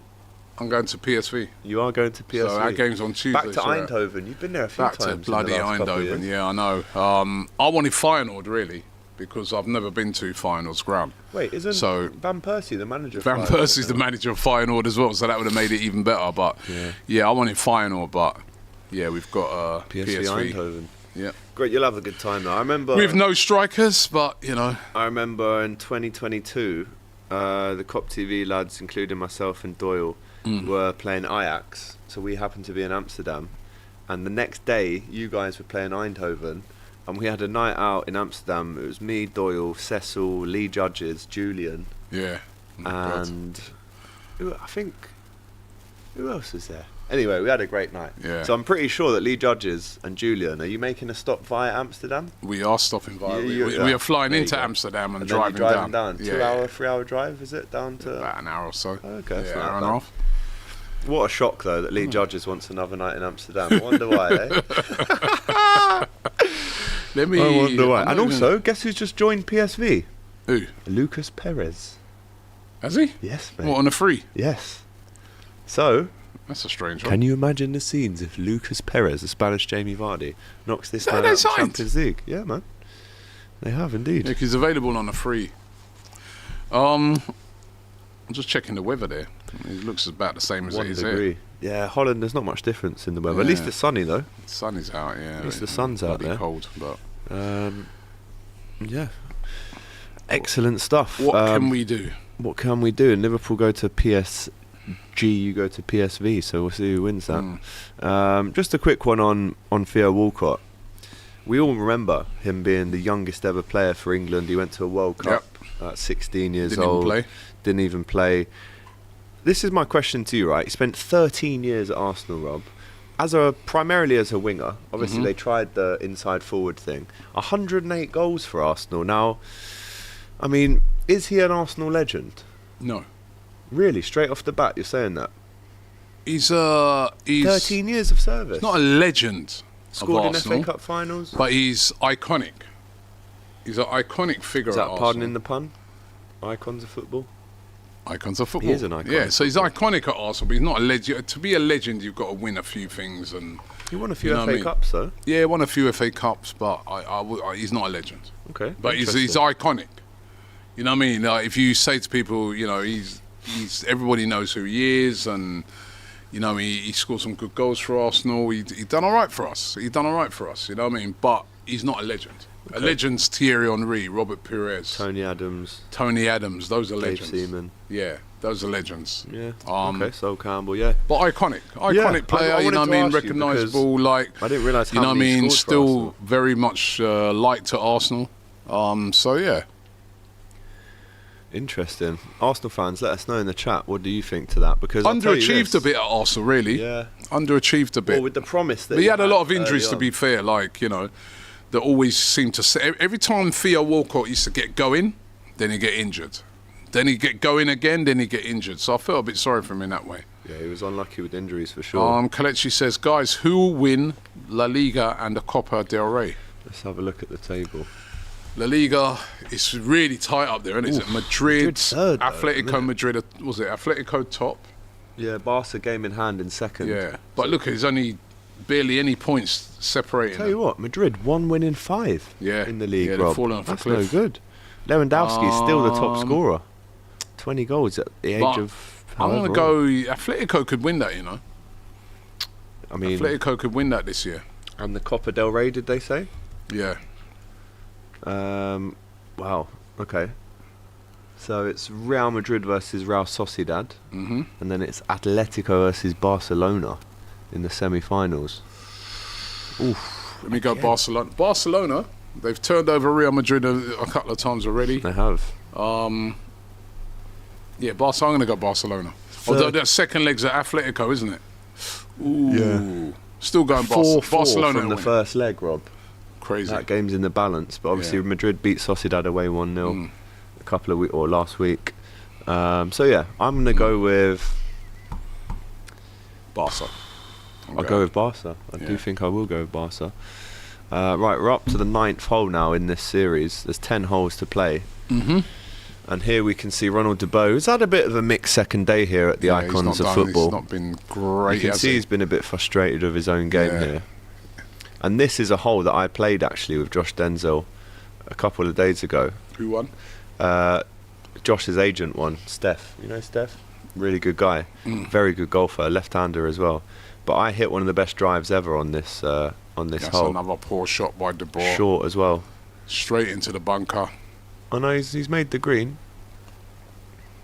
About 25 yards from the green, but again, he's showing a lot of emotion. One of the things he's not happy, is he? One of the things that Ince was telling me is you never show the opposition golfers your weaknesses. You never show them or let them see that you're frustrated with the shot, because then it's mind games and all stuff like that. Barca doubles his cup white Josh. Yeah, Barca could do a lot this year, you know. They could do a lot. They've been good. But don't sleep. Everybody just keeps talking about Real Madrid, Barca, and forgetting Atletico. Atletico top of the league. And a very good side with Simeone an over unbelievable 2 legs. coach. You know, It can be difficult. yeah. It can be really tough. All right, let's see this shot then from Team England. I think this is Sherringham, maybe. Can't really see it, but it's up in the air. And it's a good strike. Lands it on the green. Right on the Big green. green, that. And like I said, they moved the tees around quite a lot. They moved the pin, around quite a lot on these holes. So even if you're used to it, they can just move the pin if they want. It's quite frequent in golf. Anything near the hole in one on the green is a good shot, says Buffalo. Here's a birdie putt for Theo Walcott, Rob. That's a long putt though, it's 30 yards. That's a long putt. Yeah, he ain't going to Does get he this. put too much on it? Yeah, way too much, Rob. Flies past the hole. Not showing his best here, Theo Walcott. That was a long He's up putt. against Luis Figo, takes the flag out. A lot of players will prefer the flag out rather than in. Some prefer it in rather than out. But now Figo is 3-1 up against Walcott. Walcott's going to give up some points here. Not enough points for them to lose this, though, overall. Nope. Caddy, this is where your caddy earns his money. Giving you a bit of advice on the green. Is it left to right? Does it slope? How much pace should you put on it? Who's your caddy? Doyle. That's a great question. Imagine you and Doyle. Doyle is a caddy. Oh my God. You lot wouldn't stop shouting. Dumb and Dumber. If I had a caddy, What are you giving me? Like someone I know? Is it? All right, yeah, you can choose a caddy. Dead or alive? No, just choose alive. Right. It's got to be another influencer. Oh, that's a good question, Rob. So I need someone who's My composed. caddy, the expressions. Really? You ain't winning nothing then. Imagine. He'd tell you the wrong shots to wear, to use. I will go with... Abby would lose her head. She'd be too much. No, that'd be too much. Matisse, he jinxed me. Flex hasn't got a clue about golf, so not him. So, who am I going to go with? Maybe it is Doyle for the chemistry. Yeah. Maybe it is. You'd make sure there's a few tricks in the old golf bag for me to have as I go around. I'll go with Doyle, but is there anyone better? Laurie, maybe? Maybe, Laurie. Calming influence. Turkish is... When Turkish gets going and he's angry, he's one of the most angry guys out there. Yeah. But Theo when Turkish is very calm and composed, it might be Turkish. Who's your caddy then? I told you expressions, man. You really have a bit of laugh down all the way down there. You would have a laugh. Motor7 says, Robbie, what's your stand on the Cronkies today? My stand is still as it was. I'm not happy. Not happy with January. They've let Robbie down, unfortunately. I'm not happy with January, man. I'm angry. Still. Paddy Berger with a chance to beat Paul Scholes and win the hole. Birdie putt. Goes for it. Ooh. No. Just wide. Just and wide. He'll pick that up. No need to tap that in. That's a gimme. You interview with John. Have we got that interview with you and John Terry then? We do. Right? Terry, Zola. Right, a couple of Chelsea legends to come up here. Let's see what John Terry said when I asked him about what are the best expectations for Chelsea from here on in till the end of the season. Big JT. Former team Chelsea, it's not really going well for them this season. They did win well last night, but now, where do Chelsea go from here? It's a funny thing. I don't know. It's a little bit because everything changed. The people changed also. You know, all the people that I know was in mind. They're not there anymore. So it's all different. Yeah. I don't even know who to call when I want a ticket. I don't know how to do it because I don't know any. So therefore, it's a little bit of an enigma for me. It's strange. I think they still try to find their way of playing. What is Chelsea about? Same thing also with Milan a little bit. Sure, they are going up and down. Also bought by Americans. Yeah. Same thing. Same thing. All the people are gone. I also there. I don't know where to go. Sort this man out a ticket, for God's sake. No, I don't want Milan a ticket. But if I want to have a ticket, I don't know who to call. I'm not sure. Is Champions League still a possibility? Who knows? We've showed signs this year of being a really young squad. I think, and I say that in terms of performances, where you see a really good spell, and we've come off of it lately. We beat Southampton last night with a convincing win, which we should, and then we play Leicester next as well, which is another opportunity to go and beat an average side in the Premier League.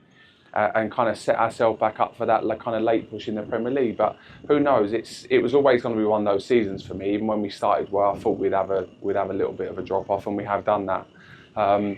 Listen, Champions League has to be the minimum every year for me. When you're playing at a top club like Chelsea, the mentality has to be Champions League football year after year. Yeah, and that's why I said they could do with you. There have been some positives. Who are your top 3 Chelsea players this season?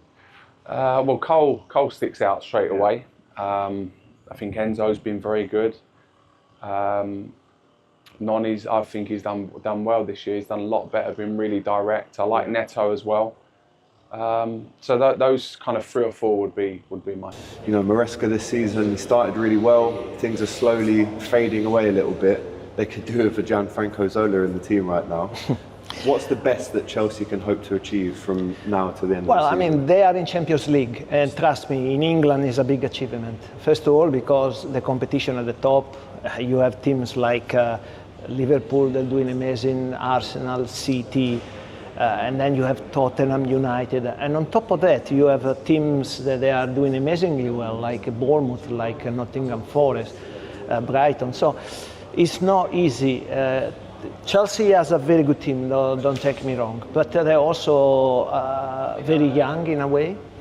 So I believe that Maresca has been doing a good job so far, not because of the results, they are fourth, but just because I like what the structure that I see in place. Obviously, the structure has to grow, and the players, some of the players, they need to grow. I mean, trust me, it's not easy to be good all the time in Premier League. I speak by experience, and I can tell you it takes a lot of work, a lot of experience that you can only get on the pitch. And so therefore, if you ask me, I think Chelsea is doing what they should be doing. Okay. Final question. Let's finish on a positive. Top 3 Chelsea I was trying to be positive. No, you were very positive. Maybe some Chelsea fans might say a bit too positive because there's some demonstrations going on tonight at Chelsea. But top 3 players for Chelsea this season. Well, one is easy. Cole Palmer has been absolutely outstanding. Sure. And he's a boy. I like the boy, and I'm sure he can grow even bigger than this. So he's certainly there.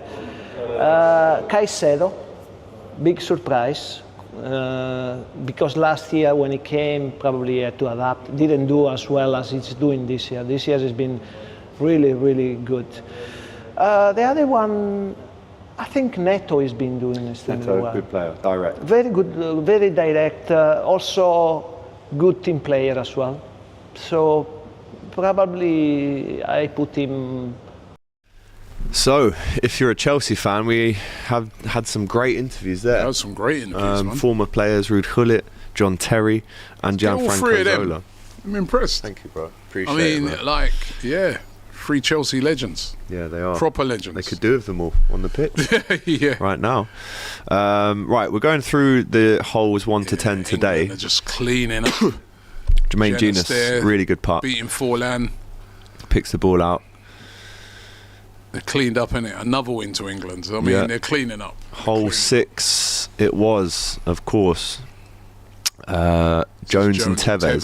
This was the birdie putt. That is a great putt, Rob. Oh, look at the timing on that. What a putt that was by Jones. Another win for England. They're cleaning it up. So here's the update for you guys. If you've been keeping a close eye on the score, England well ahead. And it's 47 to 22. It's unassailable. At the minute, it's totally unassailable now. Here was the putt from Ruud Gullit against Lee Sharpe, well wide of the mark. Chance for a birdie squandered. That's a hard putt, though, isn't it? You can see the sun's getting to him there. He's taking a button off for the old polo. And I can vouch for it, mate. That sun was boiling out there. It's a different kind of heat, man. It doesn't look that hot. Bro, That's trust the thing. me. You can see a little breeze blowing. You must trust me. There's a bit of a breeze blowing. There's a little breeze knocking about, but that sun, it hits you, man. And let's not forget, 2 or 3 o'clock is the height of the sun. Once it got to like 5, it was actually quite nice. Sunsets. But here was a really nice putt from Lee Sharpe, just short. But he absolutely dealt with Ruud Gullit like he wasn't even there. 8-3 in the end, and they shake hands. And these guys probably played against each other a couple of times back in the day. And that's a very good finish. Harry Kane watching on, a former Icon Series player in New York a couple of years ago. He's been watching on the telly. And it's great to see that even he's just like us. He's watching this with a lot of enjoyment as well. Loved following the Icon Series, he says. So he'll be looking to play in this many times when he's retired, I'm sure. But he's good. Harry Kane could play golf. That's how good he is. Really After his career, he could get down to scratch. Really good. Yeah. Harry Kane's just another one. Sport. He could play NFL if he wanted to as well. Yeah. Big up to the Suited and Booted boys as well out in Thailand. These guys, a Scotland-based company, they made sure that every player had a custom suit. Oh, yeah. And the winners of this tournament, they all get a cream jacket, Rob. That's what they're fighting for here. It's going to be the English team is going to get they're in the cream jackets. There you can see Phil Jagielka signing a golf ball. Oh, sorry, that's Lee Sharpe. They do look quite similar, Jagielka and Sharpe these days. Have you pressed that like button, people? Let us know in the chat. I hope you have. We've really enjoyed doing this stream for you as well, by the way, guys. It's been something that we're 52 looking to forward. 22. An absolute thrashing. Demolition. Theo Walcott got beaten 4-1 by Figo. And Scholes. And Berger. beat Scholes. But all the other English players, Jones, Giannis, Fowler, they've done their country well. Cleaned up. And here's Zola looking for a little bit of something to take home for Team World on this par 5, hole 4. Chips it on to the green. That's a lovely shot. And he's about 12, 13 feet away there from the hole. I am surprised they're not in the buggies though, getting around this course. I always play with a buggy. Good exercise. I love Kaiser a buggy. Franz says, Robbie, who's more important for the Norwegian sport? Ingrid Landmark Trandevolt or Martin Odegaard? Please have a debate about this question. Martin Odegaard. Also, Ingrid Landmark Trandevolt, we've never heard of this person. I'm assuming it's a woman. You have. Well, we have. You have heard many times, yeah. Right. I now know the name It's a off woman. by heart. Right, listen. She's the Norwegian triathlete, isn't she? Yeah. Ingrid. Kaiser Franz loves a bit of Ingrid. He must be a member of that fan club or something. He must be. Was it Surely. Ingrid what? Ingrid Landmark Trandevolt. Or Martin Odegaard. Trandevolt. There she is. The Norwegian biathlete. 28 years of age. Prime age. There she There is. you go, Winter Olympics, all of that. Jimmy Bullard here on the green. In Bærum, Norway.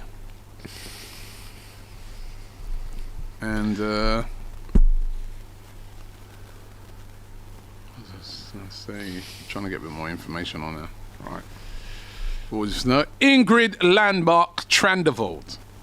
Born the 23rd of September 1996, is a Norwegian biathlete who competed for Norway at the 2018 Winter Olympics. So she's very good.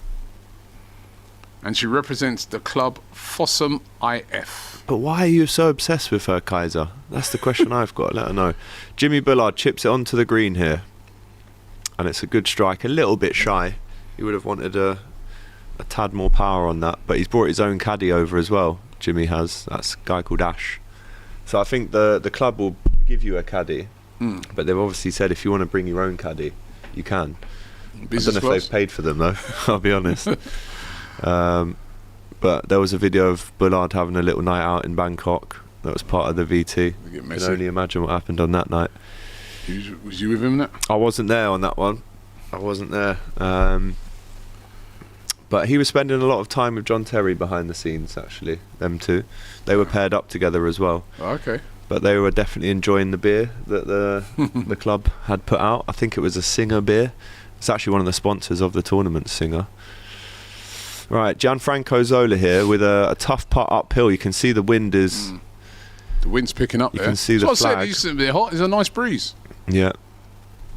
Well, Was it breezy when you were there? Probably that you needed that breeze. I needed a bit more breeze though, I think. Oh, it's just a decent... Oh, no, No it's legs. Too short. I can tell the exact weather right now in Bangkok. 34 degrees, Rob. 34, I'd have some of that right now. Yeah, 34. And look at that, every day it's the same. That's what I was dealing with. I'd take some of that right 34 now. I love warm every weather. day. I love warm weather. Can't Even complain. though I'll be sweating and I'll be under pressure, but I love it. I did say to Theo, it's hot out here, isn't it? 'Cause he was sweating buckets. And he said, it is, but you're not going to hear me complain about it. Yeah, exactly. Because when I go home, it's going to be not very nice at all. Josh Denzel there speaking to the pair of Sherringham and Sharpe, who have done really well in this tournament.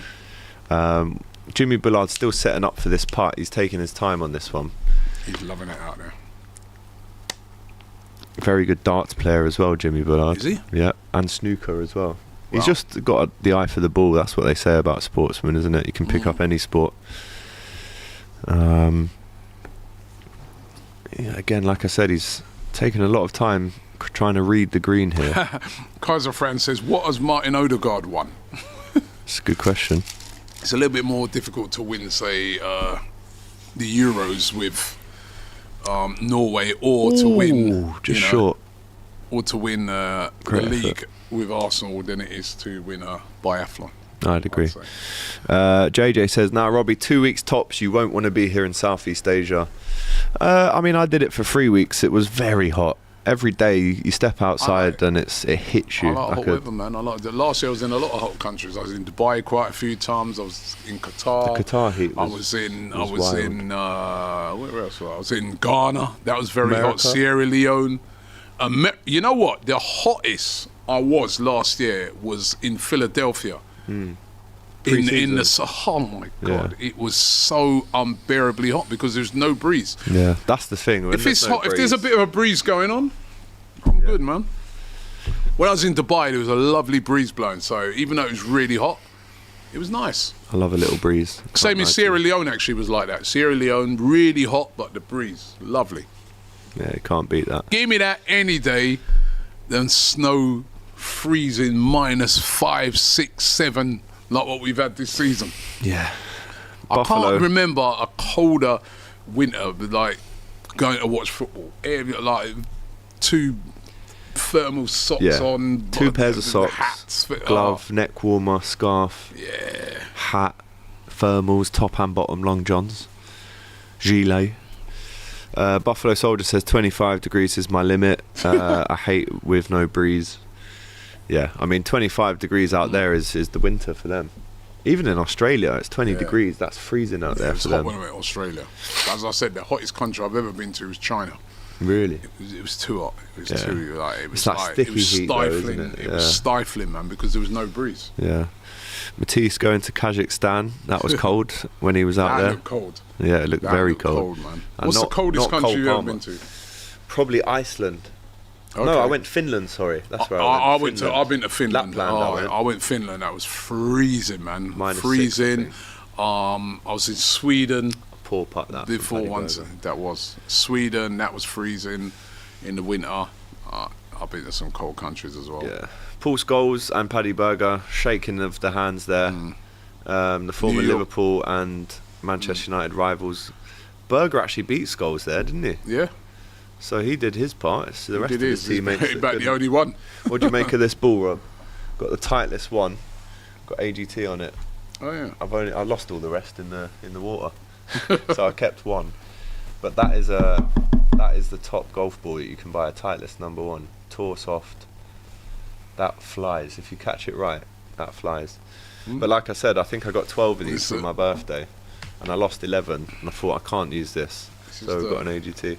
That is quite heavy, isn't it? That is a £300 putter, my friend. That is a Cobra Puma putter. This cost 300 quid. Yeah, I didn't pay for it. They sent me it, so isn't it? big up to them. But yeah, we'll have a little more go expensive. after. Like, I thought cricket bats were expensive, but that's expensive. You know what? Drivers these days, if you buy a top-end driver, you're talking about 550 quid, Rob, for one club. And how many clubs do you need? 10 to 15. What? Yeah. Yeah, I'll stick to cricket. And the cricket bats are expensive, but not as that's like. Do you remember knocking in your cricket bat? Did you ever? Yeah. You know, nowadays with the modern they day, come knocked in, don't they? Yeah.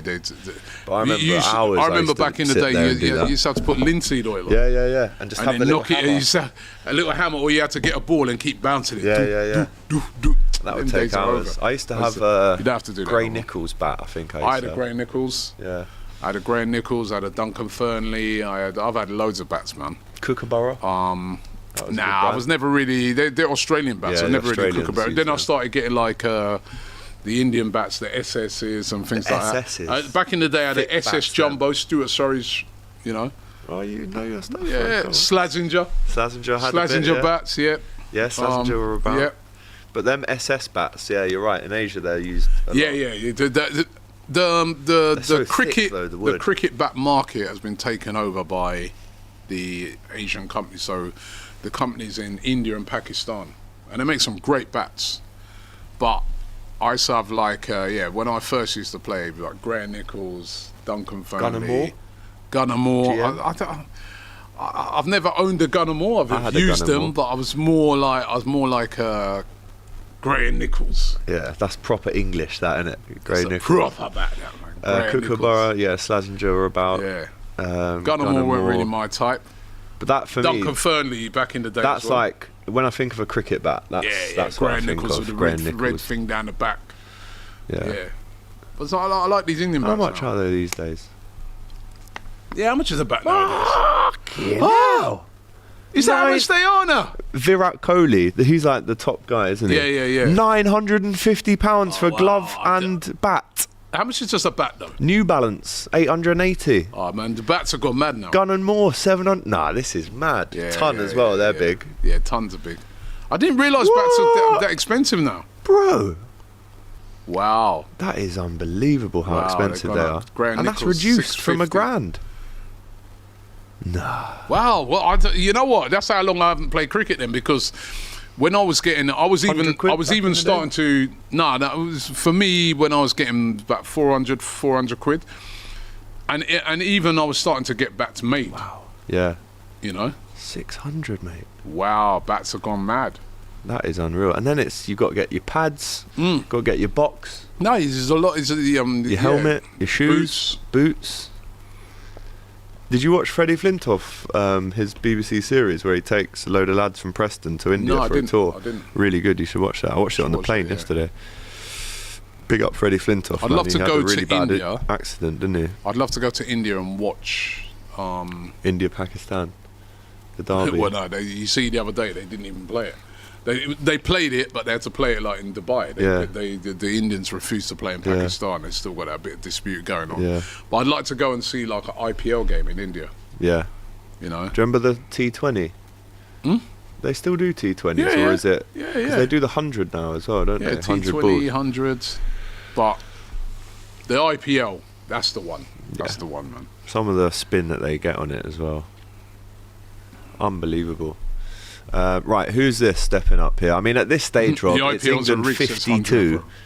England have 52 points. It's an absolute massacre. It's a massacre. It is an absolute massacre. We're not mix and mingle. Massacre. That is a bad boy tune, that one there. Hole in your face like dimple. Right, who's this putting? Team World trying to restore some kind of pride here at this stage. It's a long putt. Oh, it's way too much on it, Rob. Oh, no. Oh, good line, actually. The Vidic, that is. Very unlucky Vidic there. Not many top Eastern European golfers, but Vidic is trying to change that narrative. Do you know what? When I was standing next to him, right, I think I'm like maybe a tiny bit taller than him, but when you're standing that close to him, scary. Yeah. Scary, mate. Serbian guys, man. I wanted to say, do you remember Torres? Torres? Yeah, Serbia. Yeah, they're big guys, man. I wanted to say, do you remember when Torres put you on your ass at Old Trafford? Yeah, D. Yeah. Vidic slide tackles Bullard, no red card given, says Hungry Alpaca. He did get a lot of red cards though, and I think that's where you look at someone like a Virgil and say in terms of like composure and keeping your head, I would put Virgil above him. Very good defender though. Here's Robbie Fowler, one of my favourite ever Liverpool players. I cried when he left. I didn't cry when Michael Owen left, funnily enough, but I cried when Robbie Fowler left, and I'm not ashamed to say it. 7-foot putt. He's missed it. Oh, it's just tickled the lip there. Where did he go when he left? Was it? He went from us to Leeds, didn't he? Leeds, yeah. And then he went from Leeds to Man City. Yeah. And then Man City to Blackburn, and then Blackburn to Cardiff. He's had a great career managing though in Australia, India. Brilliant. I was in the room when Paddy Berger filmed this. Does he live in the UK? Yeah, I mean he's got about 400 properties. Yeah, I know he's known for his properties. He's a conglomerate. Yeah. There used to be a song on the Cop. We all live in a Robbie Fowler house. A Robbie Fowler house. Just such a cool guy, though. Well done for him for being that business guy. I think he's worth about 150 mil now. That's fantastic. Well done to him. Yeah, big him up, man. What a footballer. And do you know what? In terms of a finisher, like a deadly finisher, one touch left foot, there wasn't many better than Robbie. And it's always in the corners as well. Brilliant. I always wondered, he didn't really have an England career, did he?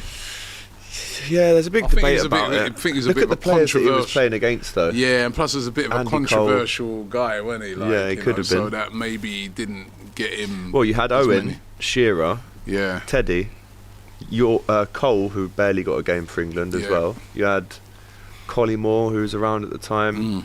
I think he played about 25 games for England in the end, Robbie. Euro 96, it was Sherringham and Shearer up top, so Fowler never really got a look in. But at the time, for Liverpool, he was playing better than Sherringham was for United. But I think Terry Venables at the time liked that partnership of Sheringham-Shearer. So yeah, he's got a good record in Australia as the manager. Yeah, he was. I think it was Melbourne Victory he managed out there. Oh, big up. Is that how long we've been on the air? For over 3 hours and 20 minutes. Big us up. Yeah. Come on, man. New sport. We're still here, bro. Still here. And we ain't falling asleep. Yeah. Right. I've enjoyed it. I've enjoyed it. Yeah, I've loved it. And England are rapidly running away with this now. It's not even a competition at this stage. Do you know what? I know for a fact there's a big drink up tonight. There's a big night out after this. And I think that's when I'm going to regret not being there for the big night out. Yeah, man. That's going to be good. Hungry Alpaca says, big up to all of us for commenting. Yes, 100%. No, thank you. Big up to you guys for watching. It's a new sport that we're trialling out on DR. It's been good. The next stage after this, though, is getting the gear on. Right? You can maybe get measured for some clubs. After you told me how much those clubs are, right? Yeah, I mean, I'm definitely borrowing yours. Yeah, you can borrow mine. It'll be one bag. We'll take a bag round, but no, I really can't wait to actually get Robbie on the golf course. I've been asking this for years. The content of Robbie trying to hit a ball 20 times and missing it. That's what I'm here nothing. for. Well, if you're good at cricket, man, hand-eye coordination, man. What's wrong with you? I will remember what you said about golf being easier than cricket. So when we're on that driving range and you miss the ball, I'll say, "Come on, Rob. It's thought you were good." Cricket's harder. I'm telling you, man. Cricket is harder. I don't know, mate. AGT, how long did your proposal take and were you bricking it? Says Ephraim. Do you know what? There's a really funny backstory to this. Right, let's hear it. You want to hear it? Yeah. Right, so I planned it to do it on February the 15th because February the 14th is cringy. That's Valentine's Day. I couldn't do that. Why is that cringy? Because we think it's cringy. Me and Tegan don't celebrate that. We think, nah, it's a marketing ploy, isn't it? Yeah, it is, but... So we didn't sell it. So I was like, I'll do it on the 15th, right? The sun was setting, so I needed her to be a bit quick. With Tegan, right, she lives on her own clock. She doesn't really respect the concept of time. So the sun was rapidly falling away. She went to get a blow dry. I mean, Jamaican hair in 36-degree heat. Why would you get a blow dry? Doesn't really make sense. But she got one anyway. It was all frizzy. She didn't like it. I was waiting at the beach shitting myself because I'm like, she needs to come back before this sun sets. So I get down there. I've got my sister hiding behind a tree with a camera to take a picture of the action when it happens. So she comes down, get me a drink. I'm fuming. I want some food. I'm like, all right. Little does she know what's about to happen. And then she turned up eating a chicken wing. She had a stick with 3 chicken wings on. She was hangry. And I knew when she's in that mood, yeah, anything could happen, right? So I said, oh, babe, just come and step over here a sec. She went, no, I'm eating. I was like, she put the chicken wing down a sec. Listen to me. Come and stand over in this spot. So I've got the ring in my pocket at this stage. This has been planned for about 3 months up to this moment. So I go down on one knee. She's still got the chicken wing in her hand. And she looks at me and goes, are you joking? I'm like, obviously I'm not fucking joking. Give me that chicken wing. So I put it down. So Sammy, my sister's about to take a picture. I have to go down again. So I'm down on my knee twice now. And Sammy's going, oh, this doesn't look like I should be taking a picture. It doesn't look like it's going well. But she's in such shock. Tegan's a big control freak, right? So anything that's planned outside of her say-so is like, it shocks her system. So I go down a second time, right? Which isn't the best feeling in the world after you've not... Your voice note was almost true, mate. She said no. So I go down a second time. And then she jumps on me, she's crying her eyes out, she's so happy. But it did take me 2 goes to get the yes. And there was these Americans in this beach bar and they were going, woo! Oh yeah, amazing, congratulations, when's the wedding? Did they see it the first time and go, oh my God, this ain't going good? Yeah, they did. And then after that, you know, we had a drink and whatnot. Great. That's brilliant. And it was one of them real moments. Because I've been with her for 10 years. I've been with her for 10 years, Rob, so it was about time, wasn't it? But now I've got to pay for this ring. I'm still paying it off. So you've got Robbie Fowler to pay for it, you know what I mean? Mate, can you imagine? Get a loan off of him. Work. I might have to text him. So yeah, it worked in the end. And then obviously the next day we did the pictures. So we got engaged, didn't tell anyone back home for a day. And then when everyone saw the pictures online, that's when we celebrated. So yeah, it was great, mate. It was really good. It was very nice. Congrats, AGT. At least it didn't take you 30 years. Is that a shock, Kieran, at talking about how Liverpool have won 1 title in 30 years? Better not be, mate. Right, Nemanja Vidic on the par 3. He's miles away from the hole on a par 3. He's going to shoot well over here. And Robbie Fowler will comfortably beat another ex-Manchester United player. This Liverpool rivalry, it's only Liverpool winning at the minute, Rob. United fuming. Got to lift it over there and over the river. Has it got the legs? It's going to go over the water. And Just 2 bunkers. Yeah, it's not bad actually. That's a good strike. About 15 feet from the hole there, the manager, who was practicing a lot. I have to say, he arrived late to the setup and spent a lot of time on the driving range yesterday. Right, this is the last hole before England are rightfully crowned champions of the Icon Series. And after all the chat in the press conference from Team World, they were saying they're going to batter England. You know, coming home is going to jinx it. But let's not forget, at one point it was 24-20. So there was only 4 points in it. But since that, World team have picked up only 3 points and England have picked up an extra 30 or 28 points. So it's gone terribly for Team World in the second half of the proceedings. White. That's how fine it is. It's literally, you could pick up a single grain. Here's Figo in the rough, in the sand. Chips it. Oh, wow. It's a great shot. Perfect from Luis Figo. And in golf, you always have to clean up your sand marks after you get out. And Theo Walcott here, still wearing them short shorts. Short shorts. His caddy chucks him his putter. Chucking some shorts as well. He's chucking some trousers. And it makes it even worse because he's got those black shoes on. Yeah. So it makes it look even shorter. Yeah. This is a big putt here for Theo Walcott. At this stage, though, he knows England have won, so this is a formality. Gen X says it's about time England win something. The Magpie Channel TV, DR Sports, finally doing golf. Big up the Don and AGT. I'll see you at Wembley soon, brother. You will, my friend, yeah? You know, Box Park Wembley has actually gone to Newcastle this year. Has it? So Matty Renton will be hosting Box Park Wembley. Big up to him. Oh, is he? Big up Matty. I've done it twice and we've won twice. Matty's done it once before and they lost. That's going to be a great final. It is. When is it? 2 weeks? Yeah, 2 weeks today. 16th That's going to be, of March. It's going to be a great final. Got my ticket sorted. And you got your ticket sorted? Got my ticket sorted. It's going to be a great final. Matty's got his ticket sorted. We're going to do some previews, I think, on DR Sports outside Wembley. Jason will sort I that. must admit, I wouldn't mind seeing the Geordies win. They ain't won nothing, have they? I'd like them to win, but it's against us, so I can't say that. Yeah, so but I would like them to win a trophy, man. Why not? Yeah, just not this one. Not this one, mate. You can win another one next year. There you go. A nice embrace there. Friendly embrace from Luis Figo and Theo Walcott. Two great players in their day.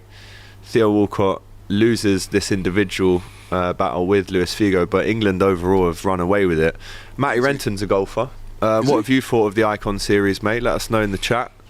Who's been your standout player? It'd be a bit cold playing up there, man. Yeah, not half. He's got the woolly hat on playing up there for sure. But yeah, big up. Matty, I will see you at Wembley, my bro. I'm looking forward to it.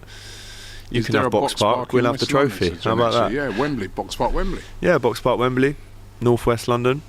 AGT, where in North London are you from? Barnet, High Barnet.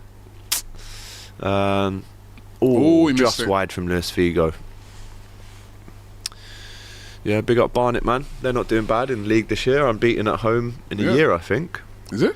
Yeah, better than the other two North London teams. Yeah, well, they are. Hey, they're a non-league team. Yeah. Oh, they're going up though. They're definitely going up. They don't even play in Barnet no more, do they? Really? Playing Stanmore now. Playing Stanmore. But they are looking to bring the stadium back to Underhill. Jimmy Bullard puts that one in to win the hole. Yeah, they're looking to go back to Barnet now. Little celebration there, nothing really too over the top from Bullard, but once again, look at this drone shot we've got of the course itself. And guys, there's one more hole to play, one more score to settle between John Terry and Gab Batistuta, but as you can see, 53-28 is the score.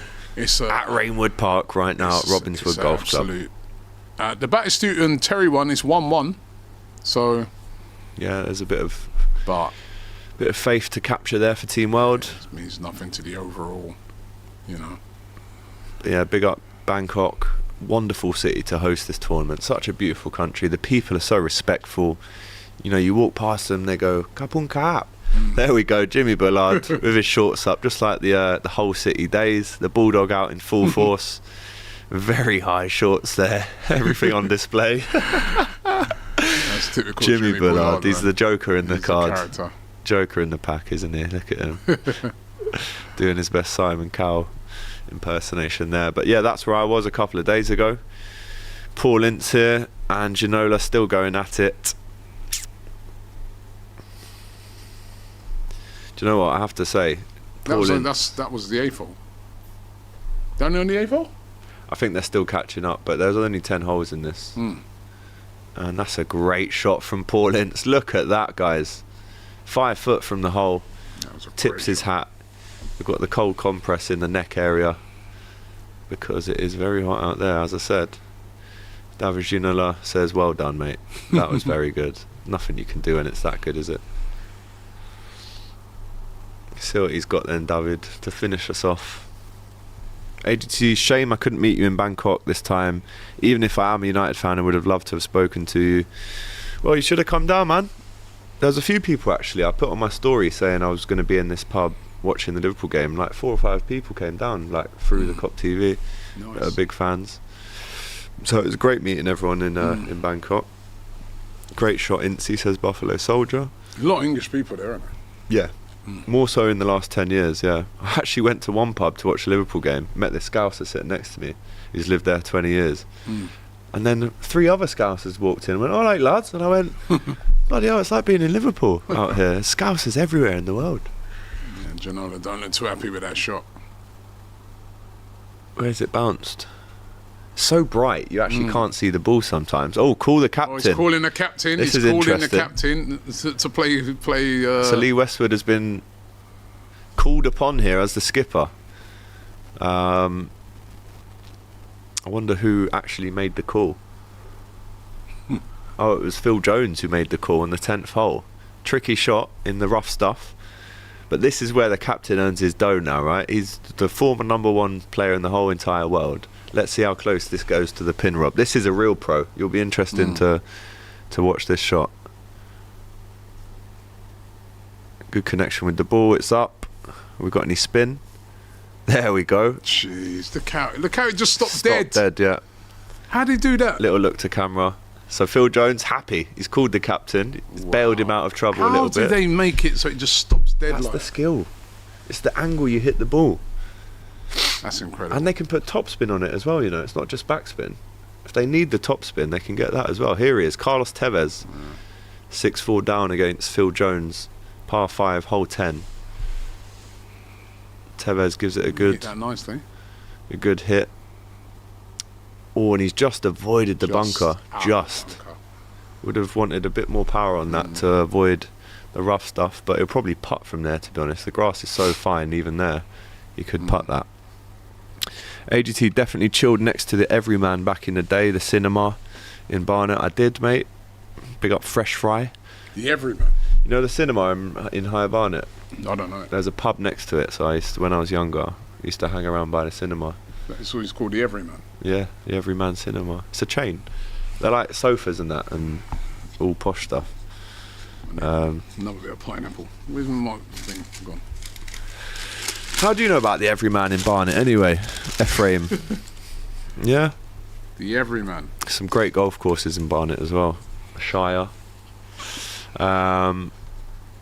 Right, let's go to Diego Folan. I had a great chat with him. What a nice guy as well, by the way. I have to say, in terms of giving his time to people, one of the top guys there. So, tennis player, he's got a tournament coming up. I watched him play tennis against Sergio Garcia.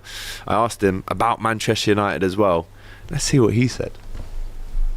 Right, I've only managed to get another legend with me. Diego Folan, the top goal scorer, 2010 World Cup, is with me right now. Former Manchester United striker, of course.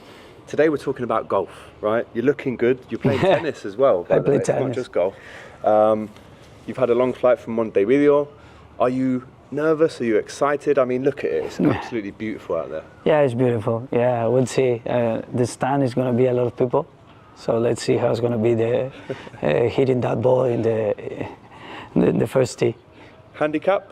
8. Ooh, that's good. Very good. Yeah, it's okay. It's okay. Yeah. Listen, we have to talk about Manchester United. They could do with a Diego Forlan in the team right now. I'm old now. Well, even still, I think they could do with you. But talk to me about their season. Listen, it hasn't gone well for Ruben Amorim.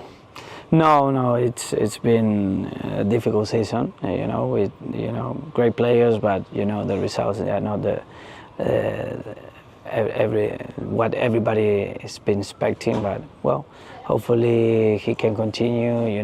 Get the rhythm going, and get to know more the players and to see how it's going to be at the end of the season, to see how it's going to react everything and change for the next season, which is going to be really important. In the end, still, it's really many games going on, so of course it's not the end of anything.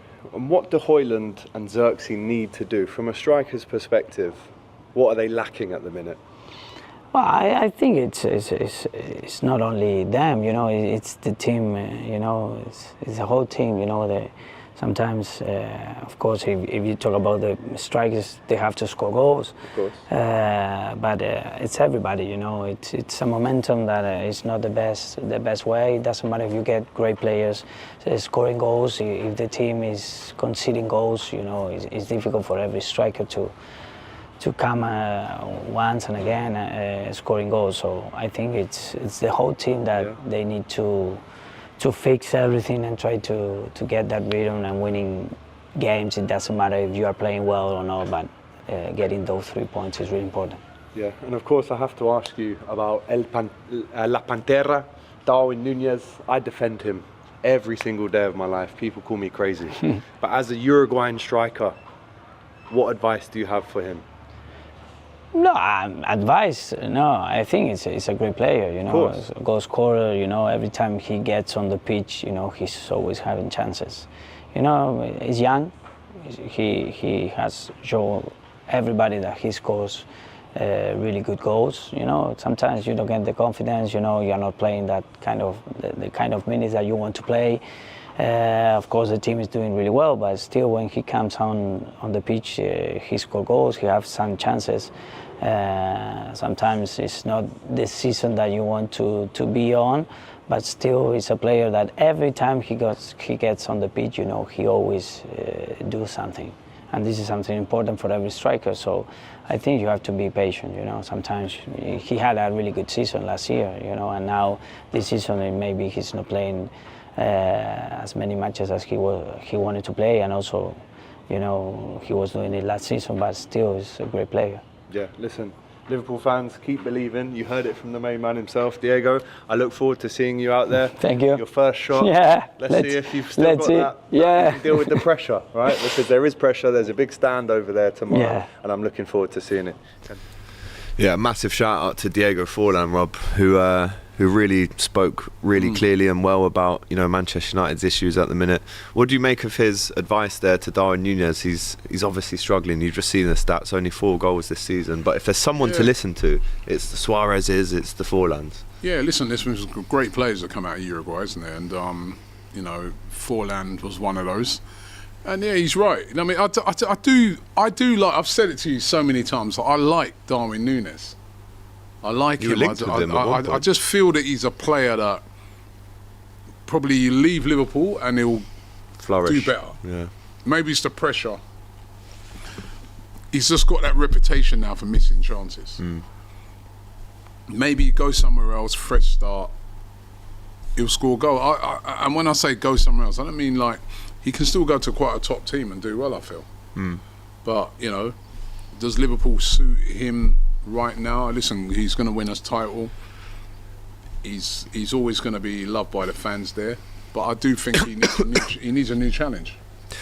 Yeah, I think the patience is definitely wearing thin, and when you look at the compilation reel of the misses he's made for Liverpool, and then there's so many top forward players there that he doesn't really, if you come in and you don't do the business, you're not going to get. You've got some strikers sometimes at other clubs where they're kind of the main guy, or so people persevere with you longer. Yeah.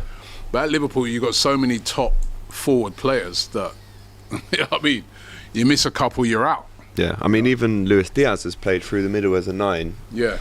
If you're Darwin Núñez, you'd be thinking, what am I doing wrong here? We've got a winger who's taking my position. Yeah. But yeah, listen, if he leaves Liverpool with the Premier League, then he's done his job. And don't forget, he scored 2 goals away at Brentford the other week. That's really important goals. Yeah. He does like scoring a last-minute winner. We've seen that at Newcastle away a couple years ago. He did really well there. But yeah, I think patience-wise, it's definitely wearing thin. But listen, it was great to speak to Diego Forlan about this. So big up to Diego as well.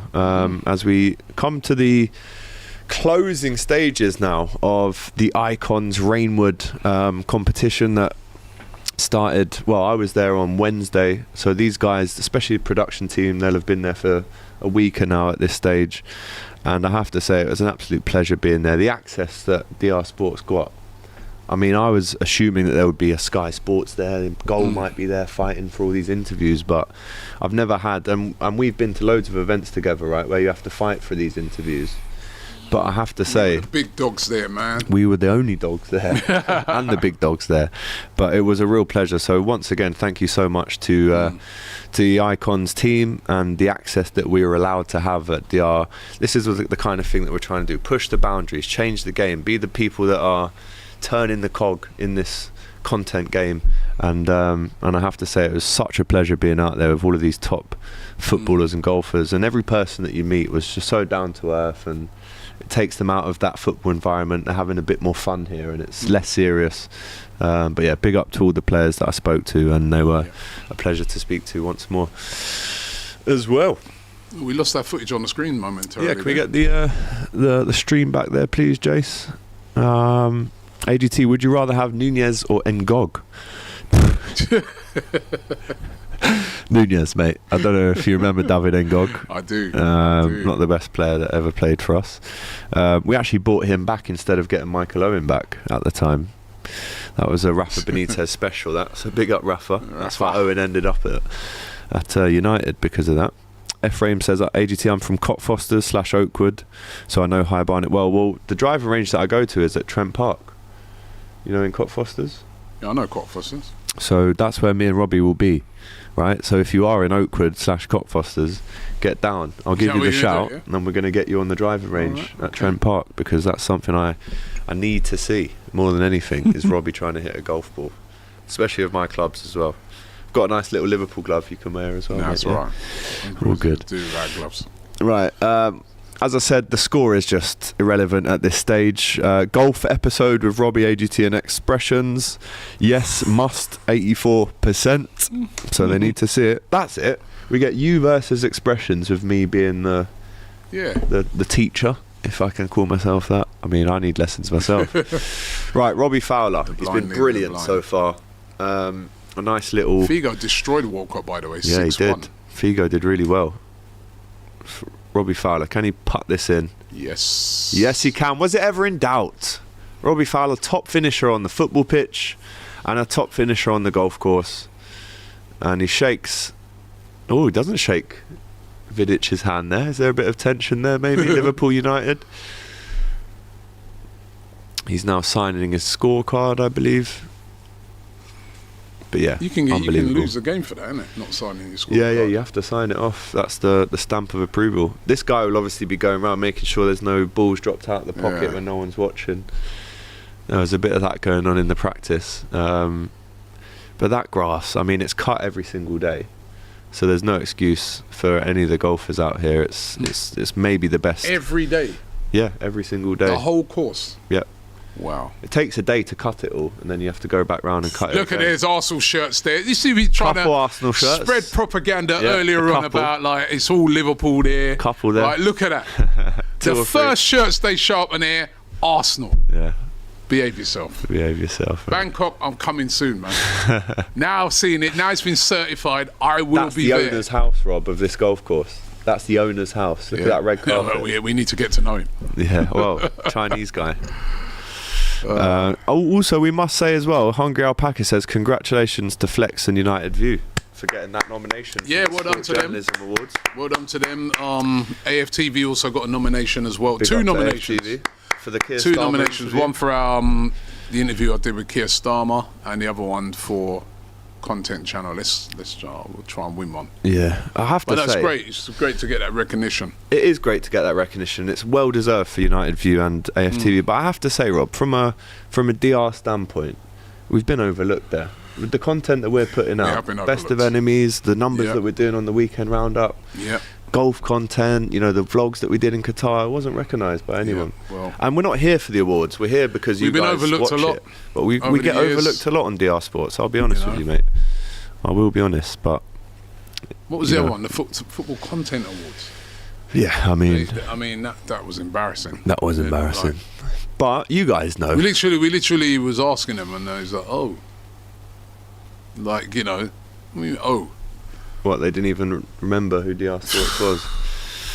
Anyway, less said about that, the better. Battery's gone on that. So maybe it's time for the old iPad to come out. It's been on charge for a while. David Ginola, by the way, is still having a hard time of it. Yeah, it's not been the best performance from old David. Mind you, when you saw awful. his partner that he was with, I'm not too sure he's bothered about golf, because he was having a lovely old time with his partner. I think this is dead as well, the old iPad. That's dead. What's going on? I don't know. We need a bit of backup here, but we can use the phone for the stream.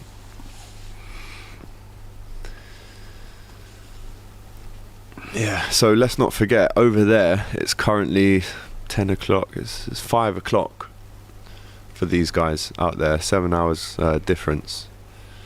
So they'll be looking to get in the clubhouse and have a beer after this, I'm pretty sure. Big up to Hungry Alpaca DR Sports, you'll get there, you're next. Do you know what though, we don't do it for awards. Where is he? Who? Diego Folan. What surface is that? That's the green. That's how sharp the green is. It looks like a carpet, doesn't it? So clean. But this is the hole that wraps it up, people. Can he sink this one? Difficult. That's a long putt. Right to left slope down there. So he's going to have to time that perfectly and put the weight on it to get into the hole. Let's see. Diego Folan. That's a good nice part coming in. Oh, yes. What a putt that was. That was brilliant. Brilliant from Folan. He's about to get his top off there. He's in top shape as well, I have to say. Seeing him on the tennis court as well. He's buzzing with that, Rob. And even though his team has been smoked. Great putt that was. That's up there with one of the best putts we've seen today. Still loses 5-2, but brilliant putt. Even Lee Westwood's giving him a spud for that. His captain Sergio Garcia is over the moon with that putt as well. Great shot. Let's have a replay. Tickles it in. I love watching their reactions. It's like scoring a goal. They're so happy. That was a wonderful putt. Big him up, man. Diego. I've actually met him a few times. I met him in Dublin for the Europa League final. He was there as well. Jermaine Genius then. Can he emulate what his former rival can do? That felt like his Jabulani form, yes. He was the guy that mastered the Jabulani, was Diego Folan. Not many people could do that. Difficult football to play with. But anyway, Jermaine Genius. Let's see what he's got. Lovely choice of footwear as well. The old Nike golf shoes. Far out putt. Goes for it. It's a good one as well. No. Just didn't come in enough, but it's still a good putt. Good length though. Takes his hat off. Shakes hands with Diego. They have a little embrace, a little laugh. And that, at the end of the day, that is what it's all about, right? You have a laugh, you shake someone's hand, you say what a game that was. And it's just that even these guys, they were saying how lucky they were to be involved in this tournament, because it's, like I said, you have to be a very, very good golfer to even get the call up. It's not, none of these guys are here on sympathy or pity. They're here because they're known as top talented golfers, yeah. Arteta would know how to blame the ball well, says Hungry Alpaca. This is a long putt, this one, isn't it? This is a super long putt. Who's this? It's Paul Ince. Sends it down the green. It's going to finish too short. Comes in, Rob. Ooh, yeah, but if that had more legs, that could have done some damage. Sure. Look at the sweat coming off of him, though. That's how hot it is out there. Sweating buckets out there. And he'll tap that in. The governor. I mean, I don't even know if Ginola's going to want to take his putt after being 7-1 down here. Battered. Top sportsman as well, Paul Ince. Let's not forget, played for Inter Milan, Man United, Liverpool. I think he was the captain. One of the few players across the divide. Wolves. Yeah. And there's De Jong. Just trickles over on the the 10th foot. Well, miles over. If you get it wrong on this green though, because the greens are so quick, a great shot can turn into a bad shot very quickly. And because it's so far gone now, his caddy just picks the ball up and they don't even bother. back to hole 10. Robbie Fowler back in action here. Pick one player from today. Right, what we're going to do now is pick a player from today, the ones that we've seen so far, in their prime, to drop in to our current teams. Figo, man, for me.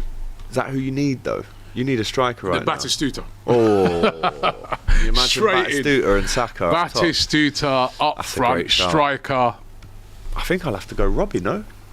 We could do with a clinical number 9 again. Robbie Fowler. Yeah, I think so. That's a good In his shout. peak, Scouser he was as well. up there. Scouser, not Diego Folan. Can't say that, can I? I mean, there's others. A Zola in his prime, as a 10. That position is a bit gone now. But I'll go Fowler. Batistuta I'd say and Vidic. Figo. Vidic. We're right in defence. We're right in defence. So give me 3 then. Batistuta. Figo. Scholes. Ince. Sherringham. No. No, you're not having him. Tottenham and United former.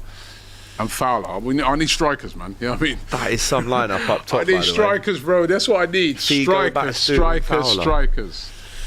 Right, I'll go Robbie through the middle. Or shall I just pick 3 that you haven't picked? You've just robbed Robbie Fowler off me now. So I'll pick 3 others. I'll go Tevez. Shout. I'll go Tevez. I'd like a midfielder. Paul Scholes. Yeah. And John Terry at the back. Spine.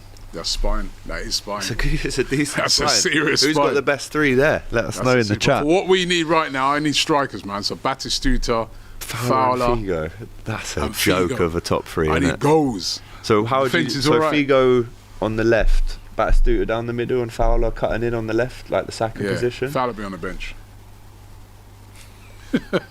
Fowler scored a few goals against He's a great Arsenal player. back in the We day. Batistutas. You know, I mean, to take him off and we bring him. Do you know what? In their primes, I'd actually have Fowler better than Batistuta. Oh no, man, no. Behave, man. Behave yourself. Fowler's peak, I'd say, it was yourself. 94 to 96, and he was up there with R9 at that time when R9 was at PSV. R9. Yes, from 94 to 6. R9 took over him. Don't get me wrong, but in that 2-year 94 to 96, Fowler, Shearer, R9. Even Sutton was up there at that time. I'm talking about R9 at PSV. Do you remember that R9? Get some sun cream. The sunstroke's still. Mate, I've used all the sun cream. There's none left. The sunstroke's affecting him now. Well, people in the chat, let me know what you think. R9, Robbie Fowler. But R9 Respect to Robbie overtook Fowler. Love him as a player. Great player. R9. 94 to Original 96. Ronaldo. Fowler was top 5 in the world. No. He was. Listen, Mr. Lyle. The right? Mr. original Lyle Ronaldo. You having a laugh? He was a joke. You know, can you imagine if he didn't get that knee injury? He was Because unbelievable. let's face it, he put on a bit of weight. Yeah, Took a step off the pedal there, didn't he, at the end? Yeah, right at the end. But you know, in his prime, probably one of the best strikers. And it's a little bit of backspin, but he'll take that all day. Again, you can see the sweat coming off of Jimmy there. Gives his club to Ash, his caddy. Still yapping away. Oh, he's got every right to, mate. His team are taking the mick right now. But this is what the Icons guys love. They love the entertainment, the engagement that these guys have with the cameras as they're walking to the next hole. You don't really get that in professional golf, do you, at all? No. Man uses R9 and Fowler in the same sentence. Automatically qualifies for the top 10 deluded football fans list. Alright, well, we'll get it up, right? Robbie Fowler. And then we'll get R9 up after, I don't care right? what stat you bring me. R9. Behave. So from 9... Mate, his record was an absolute joke. Scored 193 goals in the league. And R9 got more than that. But I'm talking specifically... I think the people saying I'm deluded are just a bit too young to remember. 1994, that was the year I was born. You are deluded. Maybe. But yeah, his first 13 games for Liverpool, he scored 12 goals. He was on fire at the start, mate, I'm telling you. 33 goals. Scored a hat-trick against Arsenal in 4 minutes. Remember that one? Yeah, I remember that. Yeah. Hold that, yeah? And then Sadio Mane broke that record when he scored 3 goals in 2 minutes and 56 seconds. Jesus, that's a joke. That's crazy. He won. How's he getting on in Saudis? That's Not great, to be No? honest. Yeah, it's fell off a little bit. But he did win the Premier League PFA Player of the Year in 2 consecutive years in 95 and 96. Yeah, well done. So from That's 94 to 6, he was on fire, mate. That's not the world. He was is it? widely considered to be the most natural finisher in England. England. Scored 30 goals for 3 years in a row up to 97. Bro, 3 in a row. 30 in a row, 3 years. In all comps, yeah. Come Brilliant. on, man. But as a world player. Yes, he was there. I mean, like you said, he wasn't even getting in the England team. Yeah, because And you Sherringham compare was him to R9. Sherringham was the teacher's pet at that point. Yeah. Guess what his middle name is? Robbie. What, Robbie Fowler? Yeah. Alex? No. What? Bernard. Oh. Robbie. That's not very Scouse, that. His dad must have had Bernard. Bernard. Bernard. Like Bernard, Bernie. Everyone calls him Bob or God, though, these days. AGT, you are deluded if you think Mo Salah is anywhere near CR7. He is, though. He's gone past CR7 in the Premier League stats. He's ruined him in that. CR7, Premier League, world class, Ballon d'Or, Real Madrid. Yeah. At United, he won 1 Ballon d'Or, and I think his highest return was 42 goals. All comps. Salah scored 44 in his first season. You can't compare Salah to CR7. I know, he's too good. But I agree. But Salah is a great Premier League great. He is, for sure. He is. Premier League great. Right. Still going on. We are over 4 hours now into this stream, which is quite an effort actually from myself and Rob. And we're just overseeing the last finishing stages here as England wipe the floor with Team World here. 55 to 28. Almost double the score. Destruction. Nemanja Vidic, let's see what he's like on the putting. Yeah, put a bit of ball marker down there. Why? Just so you pick your ball up, so the other person can putt before you, and then you put your marker down on the I thought spot. he was putting first. So then you go back to your marker and take your shot from there. He's having a look at it from behind the hole. Him and Robbie, I'm sure there's a bit of banter going on here. And you can see as well that the flag has been taken out here. I actually prefer to have the flag in.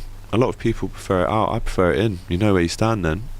But what happens though, sometimes you leave the flag in, the ball hits the hole, hits the flag and goes back out. So that's why people do take the flag out. Can't you take the flag out? Can't your caddy take the flag out as the ball's going towards it? You could do, yeah. They do that as well sometimes, Yeah. Rob. Yeah, you're right. But it's all about reading the greens. You don't want to hit too powerfully. The caddy's given him a basic line to aim at here. But again, this can take a good minute or two to be prepared and ready for a shot like this. All the pros as well, they put the glove in their back pocket when they're about to putt. Why? It's weird really, because every other shot on the golf course you wear a glove, but on the green you take your glove off. I don't know, it just gives you a bit more flexibility, I think, but I prefer Let's it. see what Vidic does having from it this on. on. Vidic with the birdie putt. I never thought I'd say that sentence on DR Sports. Vidic with the birdie putt opportunity. It's not the cleanest strike. It's not. Great line, good length. Pick up. Perfect length, but the line's a bit off. Looks a bit disappointed there, does Nemanja. And Robbie Fowler now. I mean, how good has Robbie Fowler's putting been? It's been good so far, hasn't it? He hasn't missed, I don't think, from what we've seen anyway. This is a common tactic. They'll stand on the green to get a feel for if it's more right leaning or left leaning. So if you actually stand on the course, your body tells you, what kind of balance and accuracy you're going to need. If there's any left to right, right to left. To win the hole then. In the hole! Get in that hole, Robbie. He's got the Air Max 90s on, proper Scouse that. Air Max 90s. They're actually golf shoes though. He's tapped it down. The line is just a little bit too much. I doubt he'll even putt this in. He'll just shake the hands now of Nemanja. Done very well there, Robbie Fowler. underrated, quite understated. Robbie Fowler. You don't hear him shouting like Paul Ince in the dinners and the barbecues and the drinks and that. He's very understated. He just kind of cracks on and doesn't really let anyone chat to him really. Robbie, can we now talk about the German federal election? Says Kaiser. No. We haven't got a clue, mate. We can't speak about things that we don't Politics, know. man. Right? We stay clear of politics. Can I ask Robbie Fowler? Can I ask why Robbie Fowler is wearing an R&B hat? No, it's just the golf hat. Keeps the sun away. Went wider than he thought, says Buffalo. Yeah, could have done with that going in the hole. Hi, Don Robbie. Right. I met AGT in Shepherd's Bush. He was getting a foot pedicure, says Steve Bruce. Bit weird. Is that right? I can tell you that's totally false. Nothing wrong with getting a foot pedicure. Oh, I have had one in what Lisbon. You need to, like, it shouldn't be you there. It should be Cecil, right? Oh my God! Has he still not had a pedicure? Oh, Was it Ghana? Where were you? Was it Ghana? And then in Sierra Leone, it was just as bad. Cecil's Awful. feet. With all the jobs that guy does, right? With all the money he's got, can't get disgusting. a pedicure for love nor money. I'm going for a toilet break. Yeah, go for it. John Terry. John Terry's about to smash one. Pause. Right, I better go to the toilet before I get myself in trouble. I was going to make a joke there, but I'll leave that one. Wouldn't be the first time, would it? Big up JT though, man. He was a top guy when I met him the other day. He had a lot of time for us. Welcome back, AGT. How was your holiday? It was great, thank you. It was a trip of a lifetime, if I'm honest. Can't wait to go back. That's a great putt. Oh my word, it's almost gone in. From way back. Phil Jagielka there. Picks the ball up, throws it back to Nigel de Jong, who takes the ball. That was a really good effort from the Dutchman there. And Phil Jagielka, who, as you saw earlier in the stream, has given me a lot of stick. Let's see if the pressure is on him, and let's see how he fares here. He is 4-2 down to de Jong, and this is to tie the hole, so this must go in for Jags. Puts it, pots it, drains it, and he ties the hole there. That's 4-2 for de Jong. Across the 10 holes, that means 4 draws. But he's tied the hole there very well. And Nigel de Jong, I have to say, he landed, I think he actually flew in from Brazil. So imagine a flight from Brazil to Thailand. You got to be talking, what, a 15-hour flight there? He came straight out the airport, straight into his media obligations, and then I saw him on his own, went straight out to the driving range, smacking balls off the deck. So you have to almost remember that these players have travelled so far to get here, and they're at the point where they're tired, they got jet lag, they need to eat, they haven't slept. But he was straight out on the driving range, and actually when I spoke to him, he was a really, really nice guy, Nigel de Jong. So big him up every time. He actually does himself a big favour by actually beating Phil Jagielka in that face-off there in the singles. AGT, what have you guys had for breakfast today? Well, I've actually got more breakfast here. I've got a chocolate croissant, which I'm going to tuck into now, because approaching lunchtime now in England.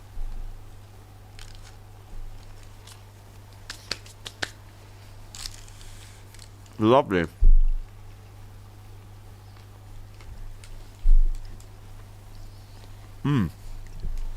AGT, how did you meet your fiancée if you're from London? Met her at uni. Went to the same uni 10 years ago. Gary says, all the lads look like they're in great shape and could still play football. Especially the Manchester United lads. Exactly, they could do with them. What are you eating, AGT? Chocolate croissant, mate. It's 4 a.m. here in Texas, and I'm still watching this. Big up to you. Judo legend Brian Jacks is in Thailand these days, AGT. Never heard of him. I'm sure he is a legend, though. Big him up. Wouldn't want to get on the wrong side of him if he is a judo legend. But thank you to everyone who's been locked in. We've been going for 4 hours, 10 minutes now. So I absolutely love it. But yeah, Gary makes a good point that all the players do look in absolute tip-top condition. And it's good to see, isn't it, that footballers, after they retire, still go to the gym, they still work out, they want to be in good shape, because it can go the other way. You know, we've seen the other way where they finish football and they get on the beers and, you know, that can happen as well. Big up to Itchy as well, the golfer here who's on screen. She's one of the presenters for Icon. She was great. What a golfer she is, by the way, Rob. Good. Yeah, she looked at a couple of my swings, gave me a few lessons. Very, very impressive golfer. In fact, you don't even want to be next to her at the driving range because she just makes you look very, very average, which I am, to be fair. So, Marnia says, I've literally never really watched golf, but I love this channel and I'm still awake, so I had to tune in. Big up. Big up to Hungry Alpaca. The only happy ending that AGT got is the kick out of the FA Cup. I can confirm there was no happy endings for me and Thailand people. AGT, did you meet any of the Trumps there? No. Why would I meet any of the Trumps? Are they based in Bangkok? I don't think so. I did go past a pub, right, called Bangkokney. There's a pub out there called Bangkokney. So big up. Predictions for the first leg against PSG. I'll take the draw. If you offered it me now with the second leg at Anfield, I'd take the draw. Dembele's playing well at the Dembele moment. on fire. We all remember what happened the last time Dembele played against Liverpool, though, didn't we? Kev at Sky there. Not a good side now, isn't it? Lost 4-0 at Anfield, mate. So I'll go 2-2 for the first leg, and we bring them back to Anfield. We win 3-1. What are you saying for PSV? PSV 1-1. Yeah? Away, first leg. Yeah. I reckon you go and get the win, Rob. We do. Who's going to score? Who's up front? That's the problem with the Arsenal at the moment. We got Trossard, Marino, and Ranieri. Well, that's it. Raheem Sterling. Score? It's time for Raheem to step up. Yeah, he's big time, isn't it? He's washed, man. So 1-1. Second leg, 2-1 Arsenal. Second leg, I think we'd take it, but it just ain't got no goals. Listen, we got a great defence.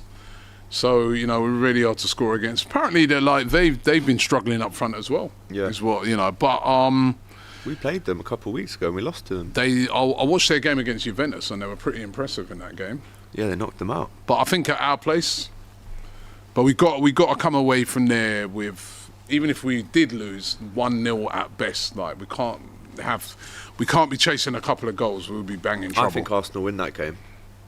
Well, listen, I hope so. I think you beat them 2-1 in the first I leg. see it more as a draw. Listen, with our full team, I would have been very confident, but do we have any dates for Saka's return yet? Is he I definitely think playing this season? I think at the earliest, the end of April. At the earliest. Yeah. I mean, at that point, he's had a surgery on his hamstring. That's an injury 4 to 6 months. When did he have that, in December? At the end of December. Yeah, and that injury is a 4 to 6 month injury. But And you even don't when wanna you can't rush back an injury like that. That And then hamstring, Martinelli's mate, going to be once back it in goes- end of April as well. So yeah, man, Could be too late though by then. Exactly. Could all be over.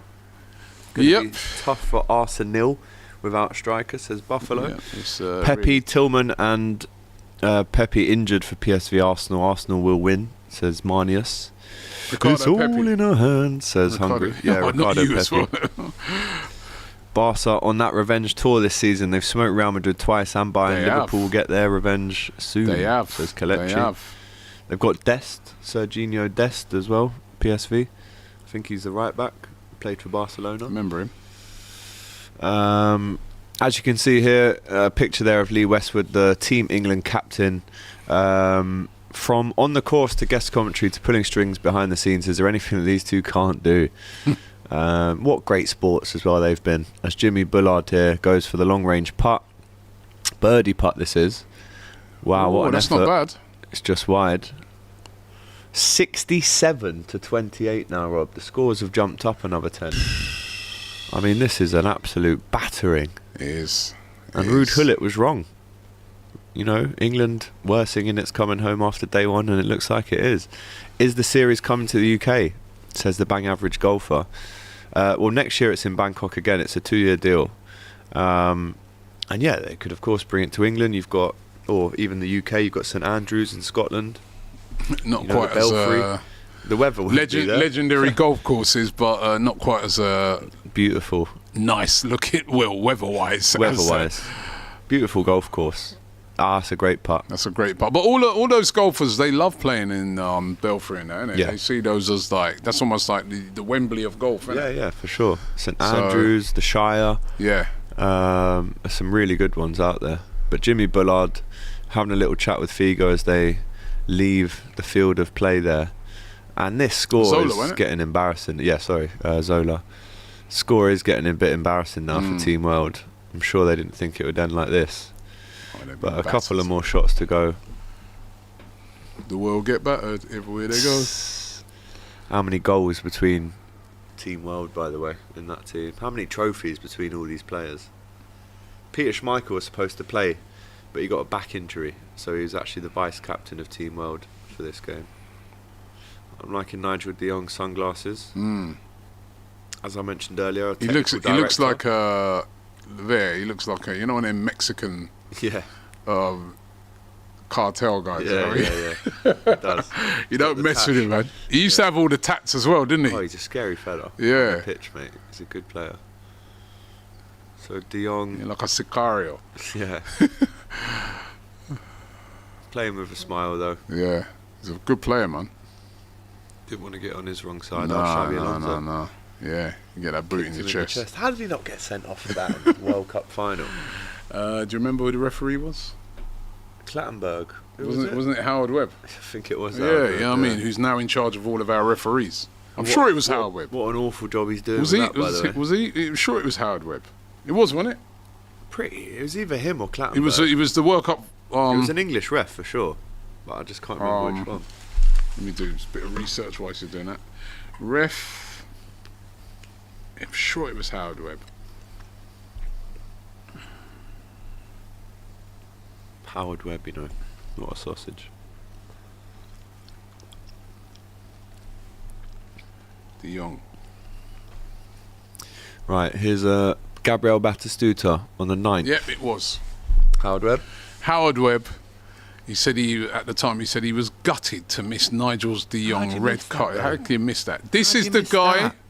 This is the guy in charge. Yep, this is the guy who was in charge of all of our referees now.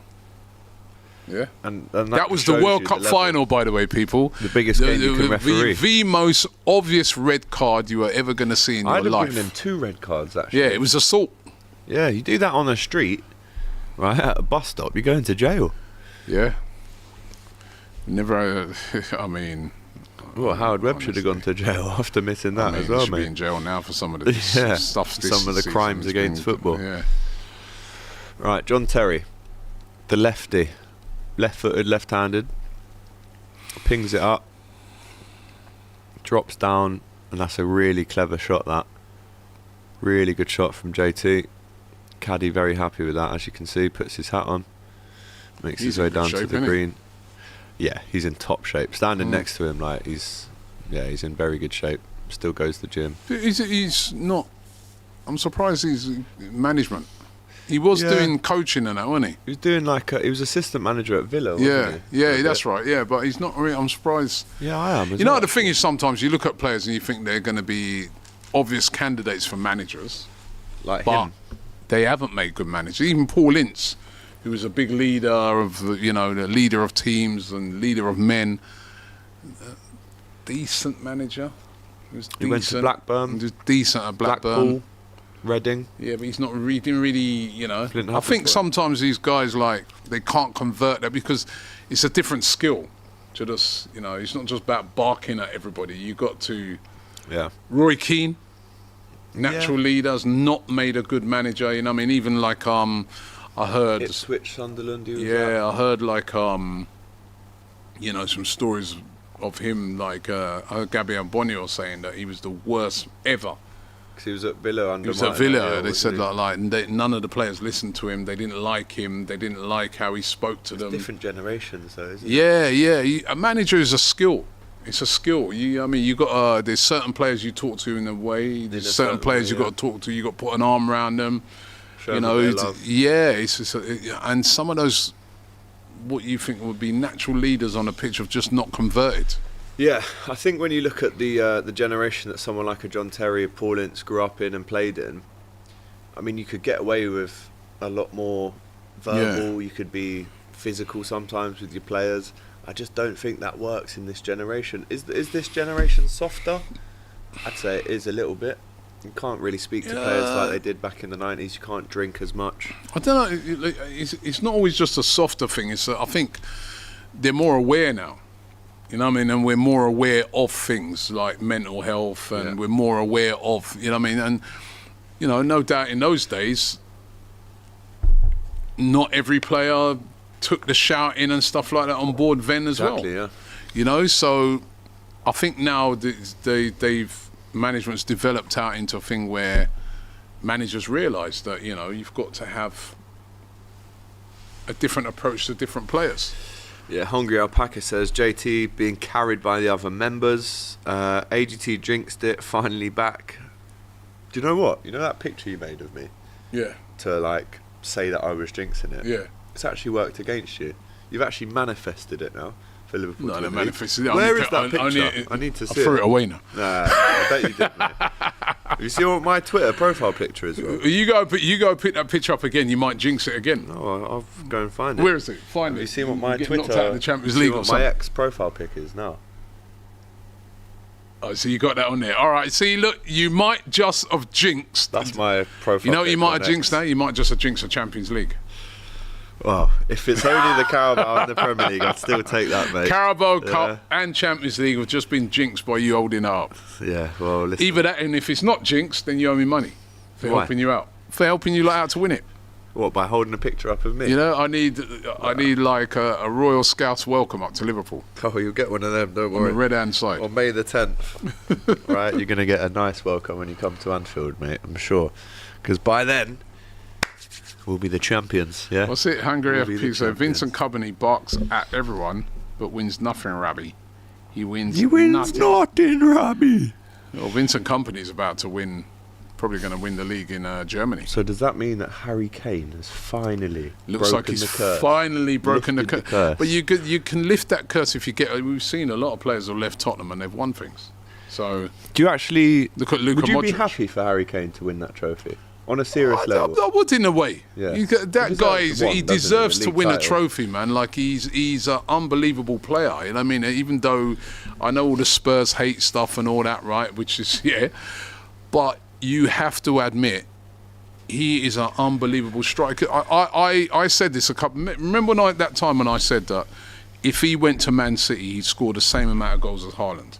Oh, I totally And people agree are like, with what are you talking about, Robbie? He's a better finisher than Haaland in my books. He's a better footballer I think than he's a better all-round yeah. striker than Haaland. I agree. Obviously, he's older now, but I think in his prime, he's a better all-round striker than Haaland. Totally agree. But he was playing at Tottenham. If he had been playing for a better team, he probably would have won titles already. If he was at Liverpool, if he was at, so... Yeah. But... Yeah, I think, listen, he deserves to win something. Just not at Tottenham. But he deserves to win something because he's been you know the thing is about him, he's been consistently, that's where you know the top strikers, yeah? He's been consistently good over the years. Like year after year after Can't year deny after year, 20 goals plus. I mean, you can't argue with it. No. And it was so Harry Kane, unfortunately for him to go to Bayern. Yeah. And won it 10 years. Tore it in a up in row. his first season. And then Dortmund And won they it. did. How Spursy is that? No, it wasn't Dortmund, it was Leverkusen. Of course. Yeah. Of course it was. Yeah, that's even more Harry Kane. It Yeah. wasn't even Dortmund that did it. It was a Yeah. team that has never won it. Leverkusen. It's a bit like us, isn't it, this year? Like, flipping City have fallen off a cliff. Yeah, yeah. This should Last be 2 yours. years have been pushing us. And then, I would like to have seen how far we'd have got without the injuries, though. Always I would. next year. I would. I'm not even Always saying that. Netflix. If you fancy next season. Netflix. Hey, you're carrying on like you lot took long, it's been a big gap since you've won it, isn't it? 5 years. You've been knocking on the door for a 5 long time years. as well. Yeah, it's not easy. Better than 20. It's not easy. No, I'm saying you've been in and around that sort of coming second for a long time, isn't it? Yeah, yeah. No, it's tough. It's so horrible finishing second, mate. It's horrible, man. Miss you AGT says Arjun. Big up Arjun, who was the man, Big up Arjun. the magic man behind Some all great the footage, content. Arjun, Big by the up. way. Well done, Arjun. Some Big great up to footage, you, mate. Been unbelievable. Did you get that interview of Vidic in the end? But or was it too sweaty? Arjun, where's my Argentina shirt, man? I know you got a shirt signed for me by Batistuta that you were supposed to send back with AGT. Where is it? I didn't receive it. You know what I mean? He left it there. So if you can send that for me when you see this message, it'd be much appreciated. I think Thank he had a couple I'll of get signed framed. United shirts, though, if you want one of them. No, you're right. Keep those. You got a village to sign that, no? What miss was that? Oh, out in top, mate. That's poor. Joe Hart says unlucky, mate. But he still beats Joe Hart. So big him up. I know there was genuinely a bit of a needle between out in top and Bullard the other day because Bullard nicked one of his clubs and didn't give it back. But Joe Hart, slim defeat there. But does he care? No, of course not. His team are well out in the front. We love JT out here in Africa, says Mohammed. We can't wait to have him visit someday. Our captain for life, the greatest captain of all time, in my opinion. Of all time's a bit of a strong one. I think he's top 3 captains in the Premier League era, though. Yeah, he's up there. Listen, remember they used to say captain. What they used to call Leader him? legend. Captain, leader, legend. Arjun says, Robbie, send me £400 for the kit. Cheers. I mean, this guy's taking a piss. 400 quid. And guess what? Hey, Arjun, what's going on, It's not man? even an official shirt. It's one of the copies from India. That's what I've baited you out there, Arjun. Right, mate. Arjun, I'll call you the police. It's one of the copies. But an actual fact, if it wasn't for me, that shirt never gets signed by Batistuta as well. Yeah, Arjun. exactly. So actually, I should have it. If anyone should have it, it's me. How can you get it signed on a dodgy shirt? Come on, you can't do that. No, mate. I don't think Batistuta knew. It was a dodgy copy from India. He told me. One of them ones bought off the corner. Yeah, literally. That's shocking. I saw so many of them shirts in I Thailand. refuse to have signed it. Bloody hell! Tell you what, Zola's beating Bullard here. Yeah, I mean, Bullard's not that it supposed to be the matters. scratch. I know what I'm on about. Bullard's winning 5-3. I thought it was. I swear they just changed the Bullard's numbers. winning 5-3. Right, Zola with the putt. Looks good. Oh, just wide from the wee man. Zola's been good, by the way. What's his handicap? I think he was about a 7. Yeah, he's played well. I mean, anything under 10 is like... I could only dream of being a single figure handicap. Bullard must play a lot then. Oh, yeah. I mean, he's on Golf Life channel with Tubes, isn't he, all the time? From Soccer AM. And they make some unbelievable content. So he should be an expert then. Yeah. To win the hole then. This is a big pot. Hurry up, son. Which they're measuring it. What's he doing there? So right now, he does this thing where he puts 2 fingers up. I don't know if he'll do it here. To read the green. Right. And it kind of tells you how far or left you need to hit it. Okay. Is that why he did that then? Yeah. Okay. So there's a method behind the madness here.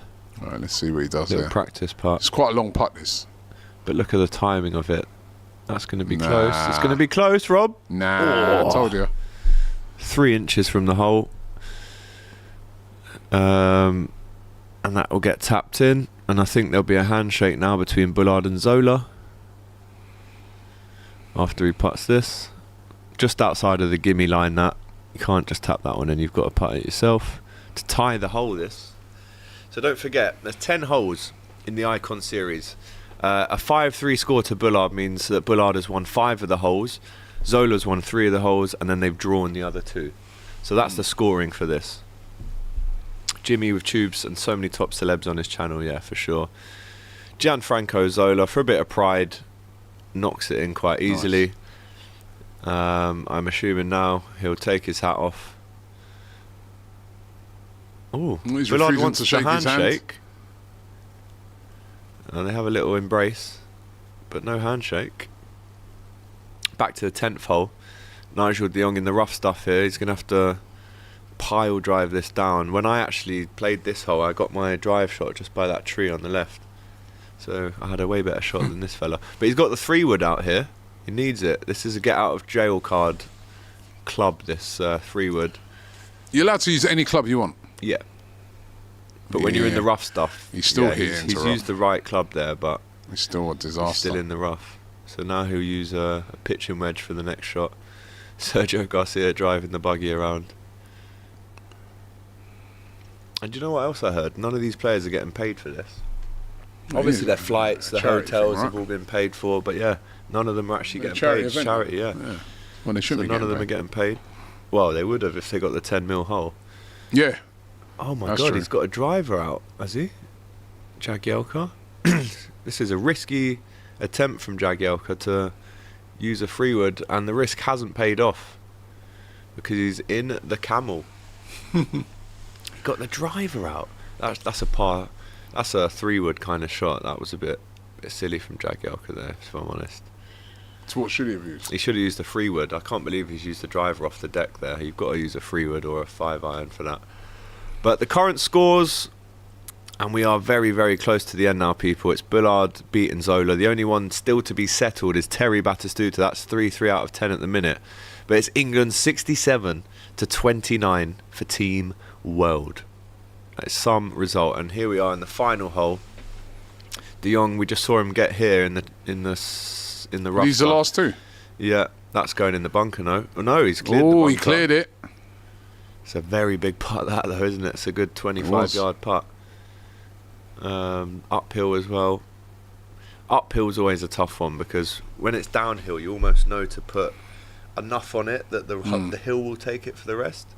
But if you're going uphill and then it kind of stops at the top of the hill, you've really got to time that. It must be really hard playing like in places like Scotland and that, because the wind and that comes into play a lot, right? Yeah, and what you'll find as well, if the wind and the rain is bad, you might hit a shot in the winter that just plugs in the floor. So imagine you've hit it 200 yards, the grass is wet, that will just stay. And sometimes you literally have to pull it out of the mud almost and place it down. Whereas if you did that shot in the summer with a hard floor, that isn't plugging, that's bouncing 20 yards on. So actually, you could play a beautiful shot in the winter that turns out to be a rubbish shot. And in the summer, that shot turns into a world-class shot. So it's all about conditions, weather, you know, how well maintained the grass is as well. What's the difference between just a regular course and a links golf course? Links is like tour courses, like what you'll find what does on that the mean, PGA, links? on the live golf tour. Yeah, but what is a links course? I don't actually know like the actual definition of it. All I've been told about links is like they're the toughest courses you can play because they're tour standard. A golf course, we could go to a golf course in Barnet and it's not a links course, because the links course that's for like scratch golfers only, really, for tour pros. Right. But yeah, Jagielka gets out of the sand there quite easily, and now he's on the green putting, taking the glove off. How comes he's taking his one first? Because he's further away. Oh, that's a poor putt from Jags. Yeah, he just whacked it. He's lost his head there. The concentration's actually quite gone. He just whacked it. He's just like, oh, you know what, final hole, let me just get into the clubhouse. He fancies a beer now. I think he's had enough. But the clubhouse is beautifully air conditioned, so they'll all be buzzing to get back into that clubhouse. Yeah, looks like he wants that AC. Yeah. So yeah, his putt was further away than De Jong, so he goes first. Now De Jong steps up. Still a very long putt, this. Joe Hart chatting there to Josh Denzel. I'm not sure about them tattoos. Them tattoos look a bit naff. Yeah. Looks like he's got bandages on his hand.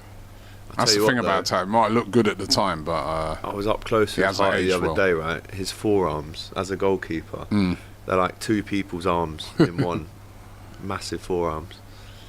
De Jong with the putt.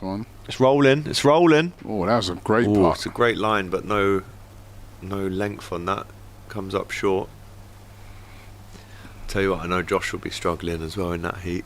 But what's the time now? It's going to be around 5:30 there now. So actually the sun is going to be setting in the next hour, so it'll be a lot cooler.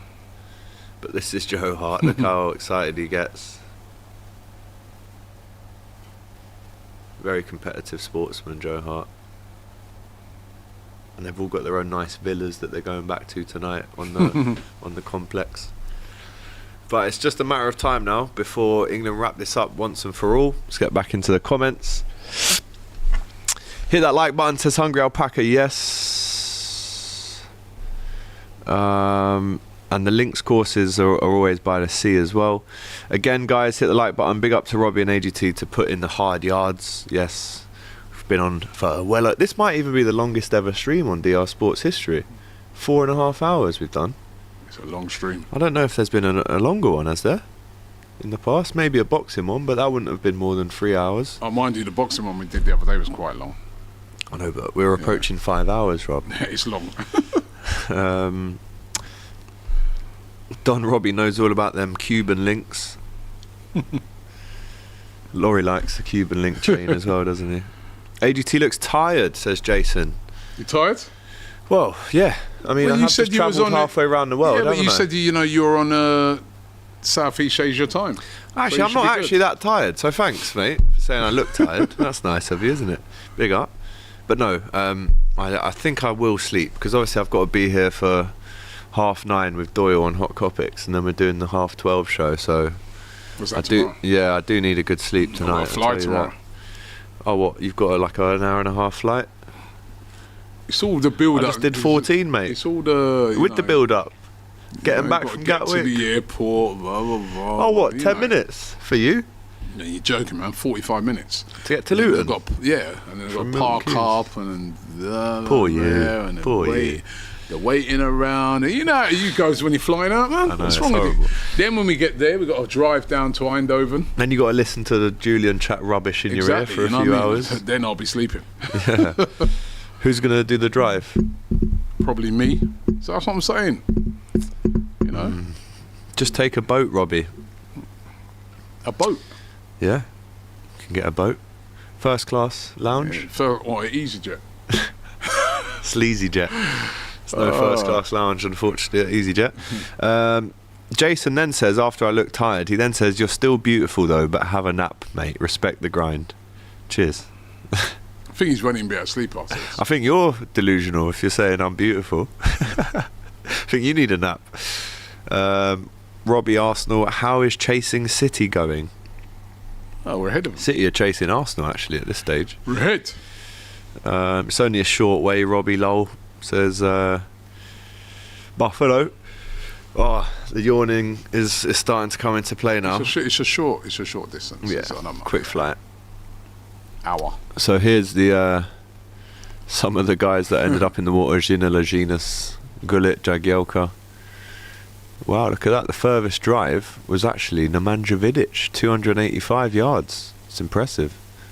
Bullard went far as well. So where Vidic is, I'm not even just saying it, that's a roundabout. Where like Sharpe and Hart is, that's a roundabout where I drove it the other day on this exact hole on the 10th. Oh. Bullard with a freewood off the deck. Always risky. But he wants a bit from the crowd. I think he's going to get a bit. Look at that. That's a good shot. 200 yards. He loves it, Bullard. There's Itchy as well. Very good golfer. She's interviewing him now. Bullard, he just... When there's a crowd there and you need someone to give you a bit of content and make it lively, Bullard is that guy. Energy, isn't he? Top man. Top man. And then this will be... I think this is the last bit now, Rob. I do think this is the last bit. We just need to see Bullard and Batistuta finish off here. But it's 67-33. Wow. So it's a whitewash. An absolute whitewash. He was happy with that. Speaking of golf content, you know, do you remember the film Happy Gilmore? Adam Sandler? Yeah. Happy Gilmore 2 is coming out this year. Oh, is it? Can't Isn't that wait about to a see caddy that. or something? Yeah, golf, yeah. Yeah. Who will have a better summer transfer window, Arsenal, City or Liverpool? So don't put us in it. Probably, well, if Arsenal don't have a great summer transfer window at some point, they need one. I don't trust these guys. I would say, I think out of those three, it should be Arsenal. Arsenal do need the best one. We need a lot of players. To be fair, I am watching this on my Nokia 3310, says Jason. Vidic is a big guy. Yes, he is, says Ammo. Jimmy, what a top man. He's on the piss up tonight. Yeah, he will be. Just going to run to the toilet if that's alright. Have we got any more clips to play? I think we got a couple more interviews there in the bank for the guys at home. I'll be back shortly. Is John Terry there smashing it? Wait, hold on a minute. What? How many? What hole's he on? Is he on the last hole?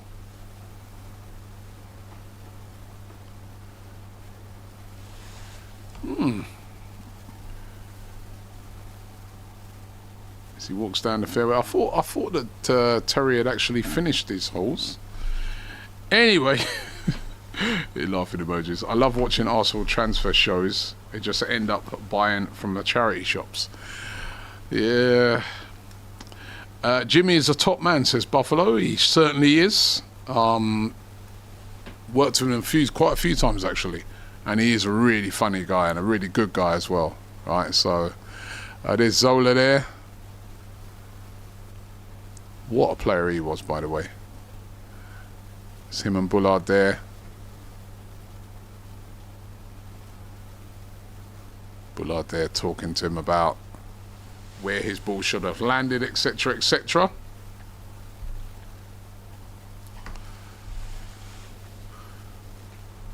Big up to everybody who's been watching, by the way. I mean, we're how many hours into this? But quite a few hours into this, and you guys are stuck with us. So big up to everybody. But we are coming towards the end now. You see Jimmy Bullard there and Zola walking towards the 10th hole. It's an amazing golf course over there in Bangkok, in Thailand, and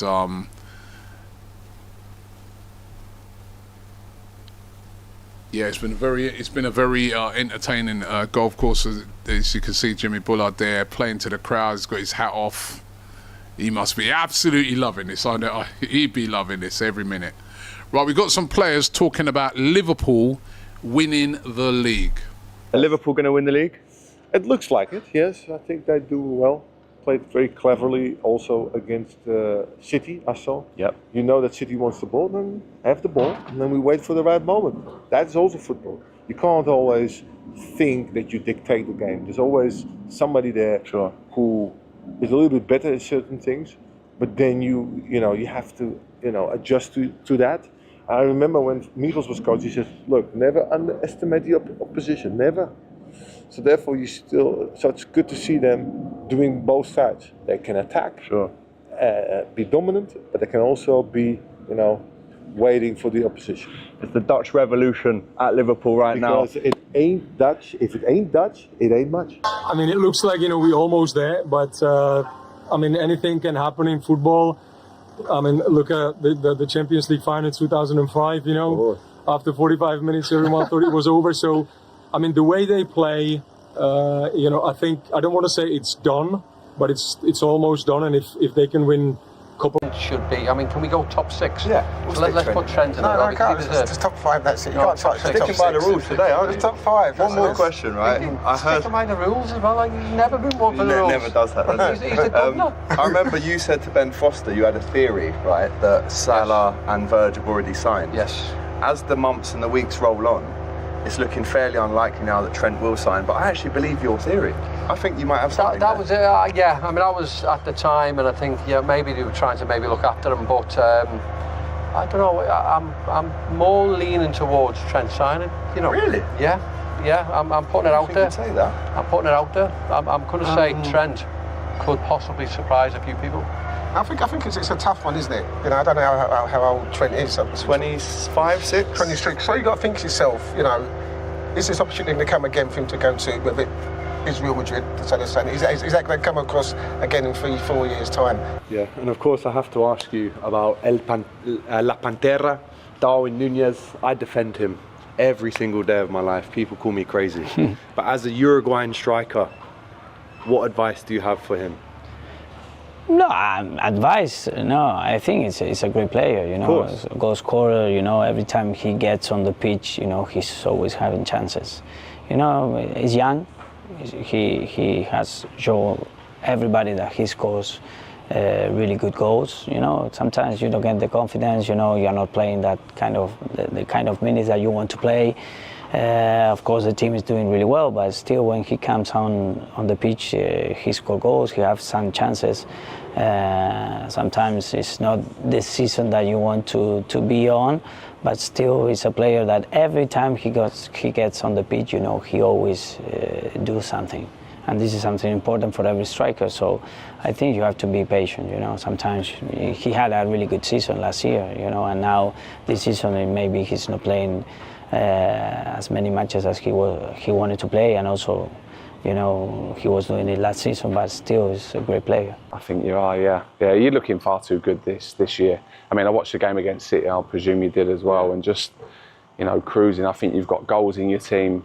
When I look the other end of the pitch, you've got a world-class goalkeeper. two monsters of centre halves. And you just got a really good spine in the team. I mean, I don't see many people getting past Konate and Van Dijk, especially with goals from Salah and Diaz. It's just pure class. I love what Liverpool have done in the last 4 or 5 years. I think it's really good to see and still to show that hunger as well to fight, because you've been close for a few years now and kind of not won it, managed to win one, then not won it for a few years and stuff, and to still have that drive is really good to see. Yeah, unbelievable. I've got to ask as well, was it over the line, John? You were there, I wasn't. You tell Absolutely. me. No, I was with Louis Garcia recently, actually, and I put it to him. He wasn't sure. He very quickly went to the back of the bus, so I was very close. I genuinely don't think it was. But we managed to win it. Yeah. Speaking of Arsenal, right, I'd like from you, if possible, the 3 areas they need to strengthen in, the 3 players that you think that they get in this summer, they go again and try to win the league finally. 3 players. The issue for me with Arsenal don't need 3 players. They only need 1 player, I'd say, and that's been well documented. And as well, and I've said it, Isak's the one that everyone wants. But if you're going to hold a gun to my head and say I need to pick 2 more, goodness me, this is off the cuff. I would probably look at getting someone like Mbeumo at Brentford. Just as a bit of a cover for Saka at times, but to put him a bit of pressure. I always think it's good as a player to have that. And as well, I would have maybe tested the waters with another forward on the left wing, because I think it's all about goals. Arsenal don't really concede many goals, to be fair, these days. Best defence in the Prem. So, I'd even look at someone like, I know this is really out of the box, but Hudson-Odoi plays off the left. Very different. Probably don't expect me to say that, but he caught me off guard. Yeah. Well, listen, is it over for Arsenal, this title race, as things stand right now? Well, not technically until the point situation, but look, what is it, 13 points, isn't it? With the game in hand, Arsenal, though.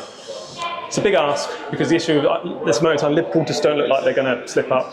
They don't look like they just outscore teams, and I think that's their biggest asset is the amount of goals they score. It doesn't matter if they concede they always score a lot of goals. And they've got that man Mo Salah, who's definitely the player of the tournament, player of the whole league and the Ballon d'Or, everything you should get. So, well, I'm a Liverpool fan, so that makes me very happy. No, you should.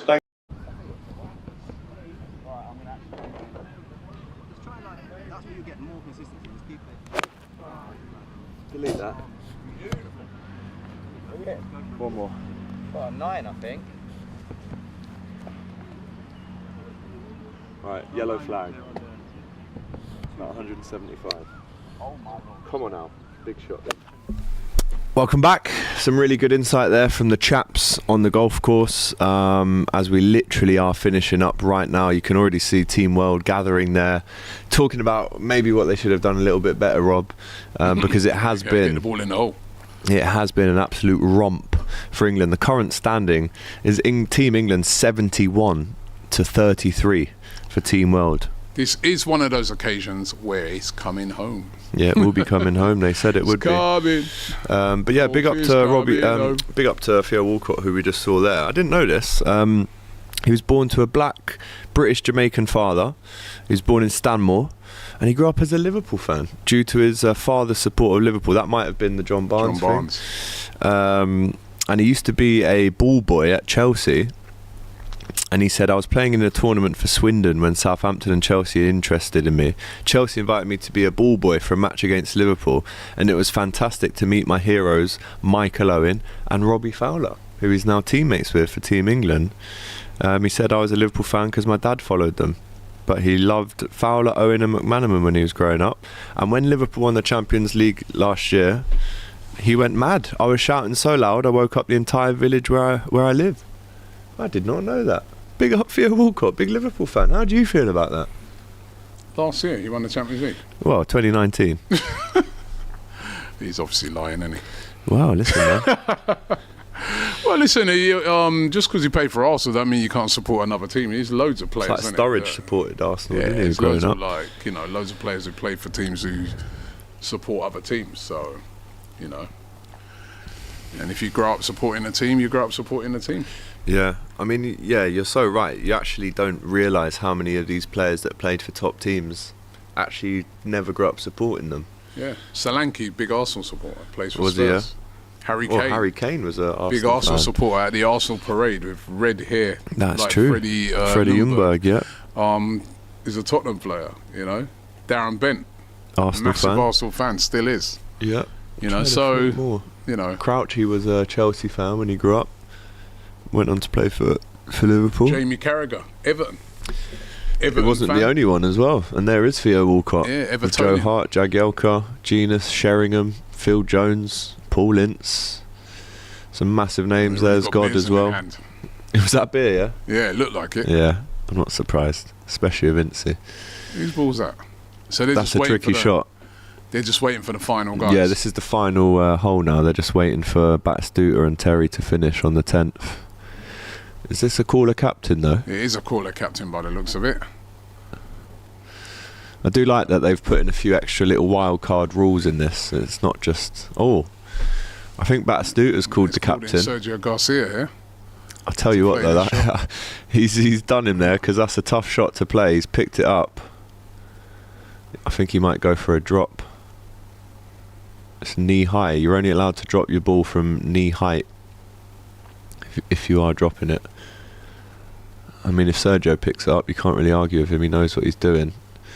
But I think at this stage, because they're so far back, he's moved it a little bit. He's taken the extra shot. But let's see what he can come up with here. He's going to go and get his club. Lee Westwood as well, I have to say, had a good chat with him about Nottingham Forest. He actually reckons that Forest don't end up in the top 4. But yes, the confirmation is called a captain. He's got 2 clubs in his hand here, Garcia. He's going to put one back now. I'd say he's going with a 7-iron for this. Be interesting if they actually showed us what clubs they were using. But he's got a straight shot here. He's got to avoid the 3 bunkers and go straight down the middle and end up on the green. Par 5 this one. I think it was around 533 yards when I played it the other day, this hole. Tough hole. But as you can see the clubhouse in the background, this means it is the last hole. But Sergio Garcia takes his practice shot and he's looking to wrap this up now with a bit of pride. He's going to have to obviously face the media after and explain to them why Team World got absolutely battered. But let's see what he's got.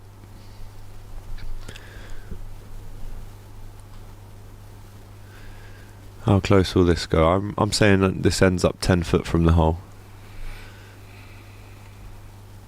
Great connection. Technique. Lovely swing. The ball drops. Ooh, I'll tell you what. He might have to call himself and get this one away. No good. I think even he's packed it in, Rob. Even the captain's had enough. He's not happy with that, is he, Sergio? Big Real Madrid fan. Yeah. Sergio Garcia, yeah. And there's Team World watching on. They're looking and thinking to themselves, look, even he's... he's messed it up. If he can't do it... Well, should have given it to Tevez. Yeah. No, Tevez. His putting was... Putting was unreal, yeah. Team England just watching on here as they are about to celebrate. I think they are on the beers. Yeah, that's the Singers. The beers are there. One of the sponsors of this tournament, Singer. The beers are out from early. Who do you reckon's on the beers the most tonight? Bullard and Terry. Bullard and Terry. Ince can knock them back and Fowler can knock them you back. can see Ince as well. Ince had one in his hand already. Never doubt a Scouser when it comes to drinking. Ince already had one in his hand. Yeah. So Terry is on the green here, back in his favourite colour of blue, not red. And here's his putt. This is the last shot, I do believe now, that Team England will play if it goes in. I asked John Terry any superstitions when you're playing golf, and he said he always has 5 teas in his pocket. PG tips. Kenko. Kenko's coffee. Yeah, it is. That's how little I know about coffee, to be honest. But yeah, he carries 5 teas in his pocket. Why? He's like the most superstitious man in football. Is he? In football, he'd wear a pair of boots for the warm-up, pair of boots for first half, and then a third pair of boots for the second half. And he'd always go left foot sock, left foot shin pad, and then he'd do the right-hand side. So he was extremely superstitious. But good, look, that's the difference. The mentality, the detail that you need, he had it. Yeah. And Batistuta, I can't lie, he's not really thanking his captain for leaving him in the sand. Yeah. Tevez is having a little something to say about it as well. And Figo. They're having a little laugh and a joke. Can he get out of here?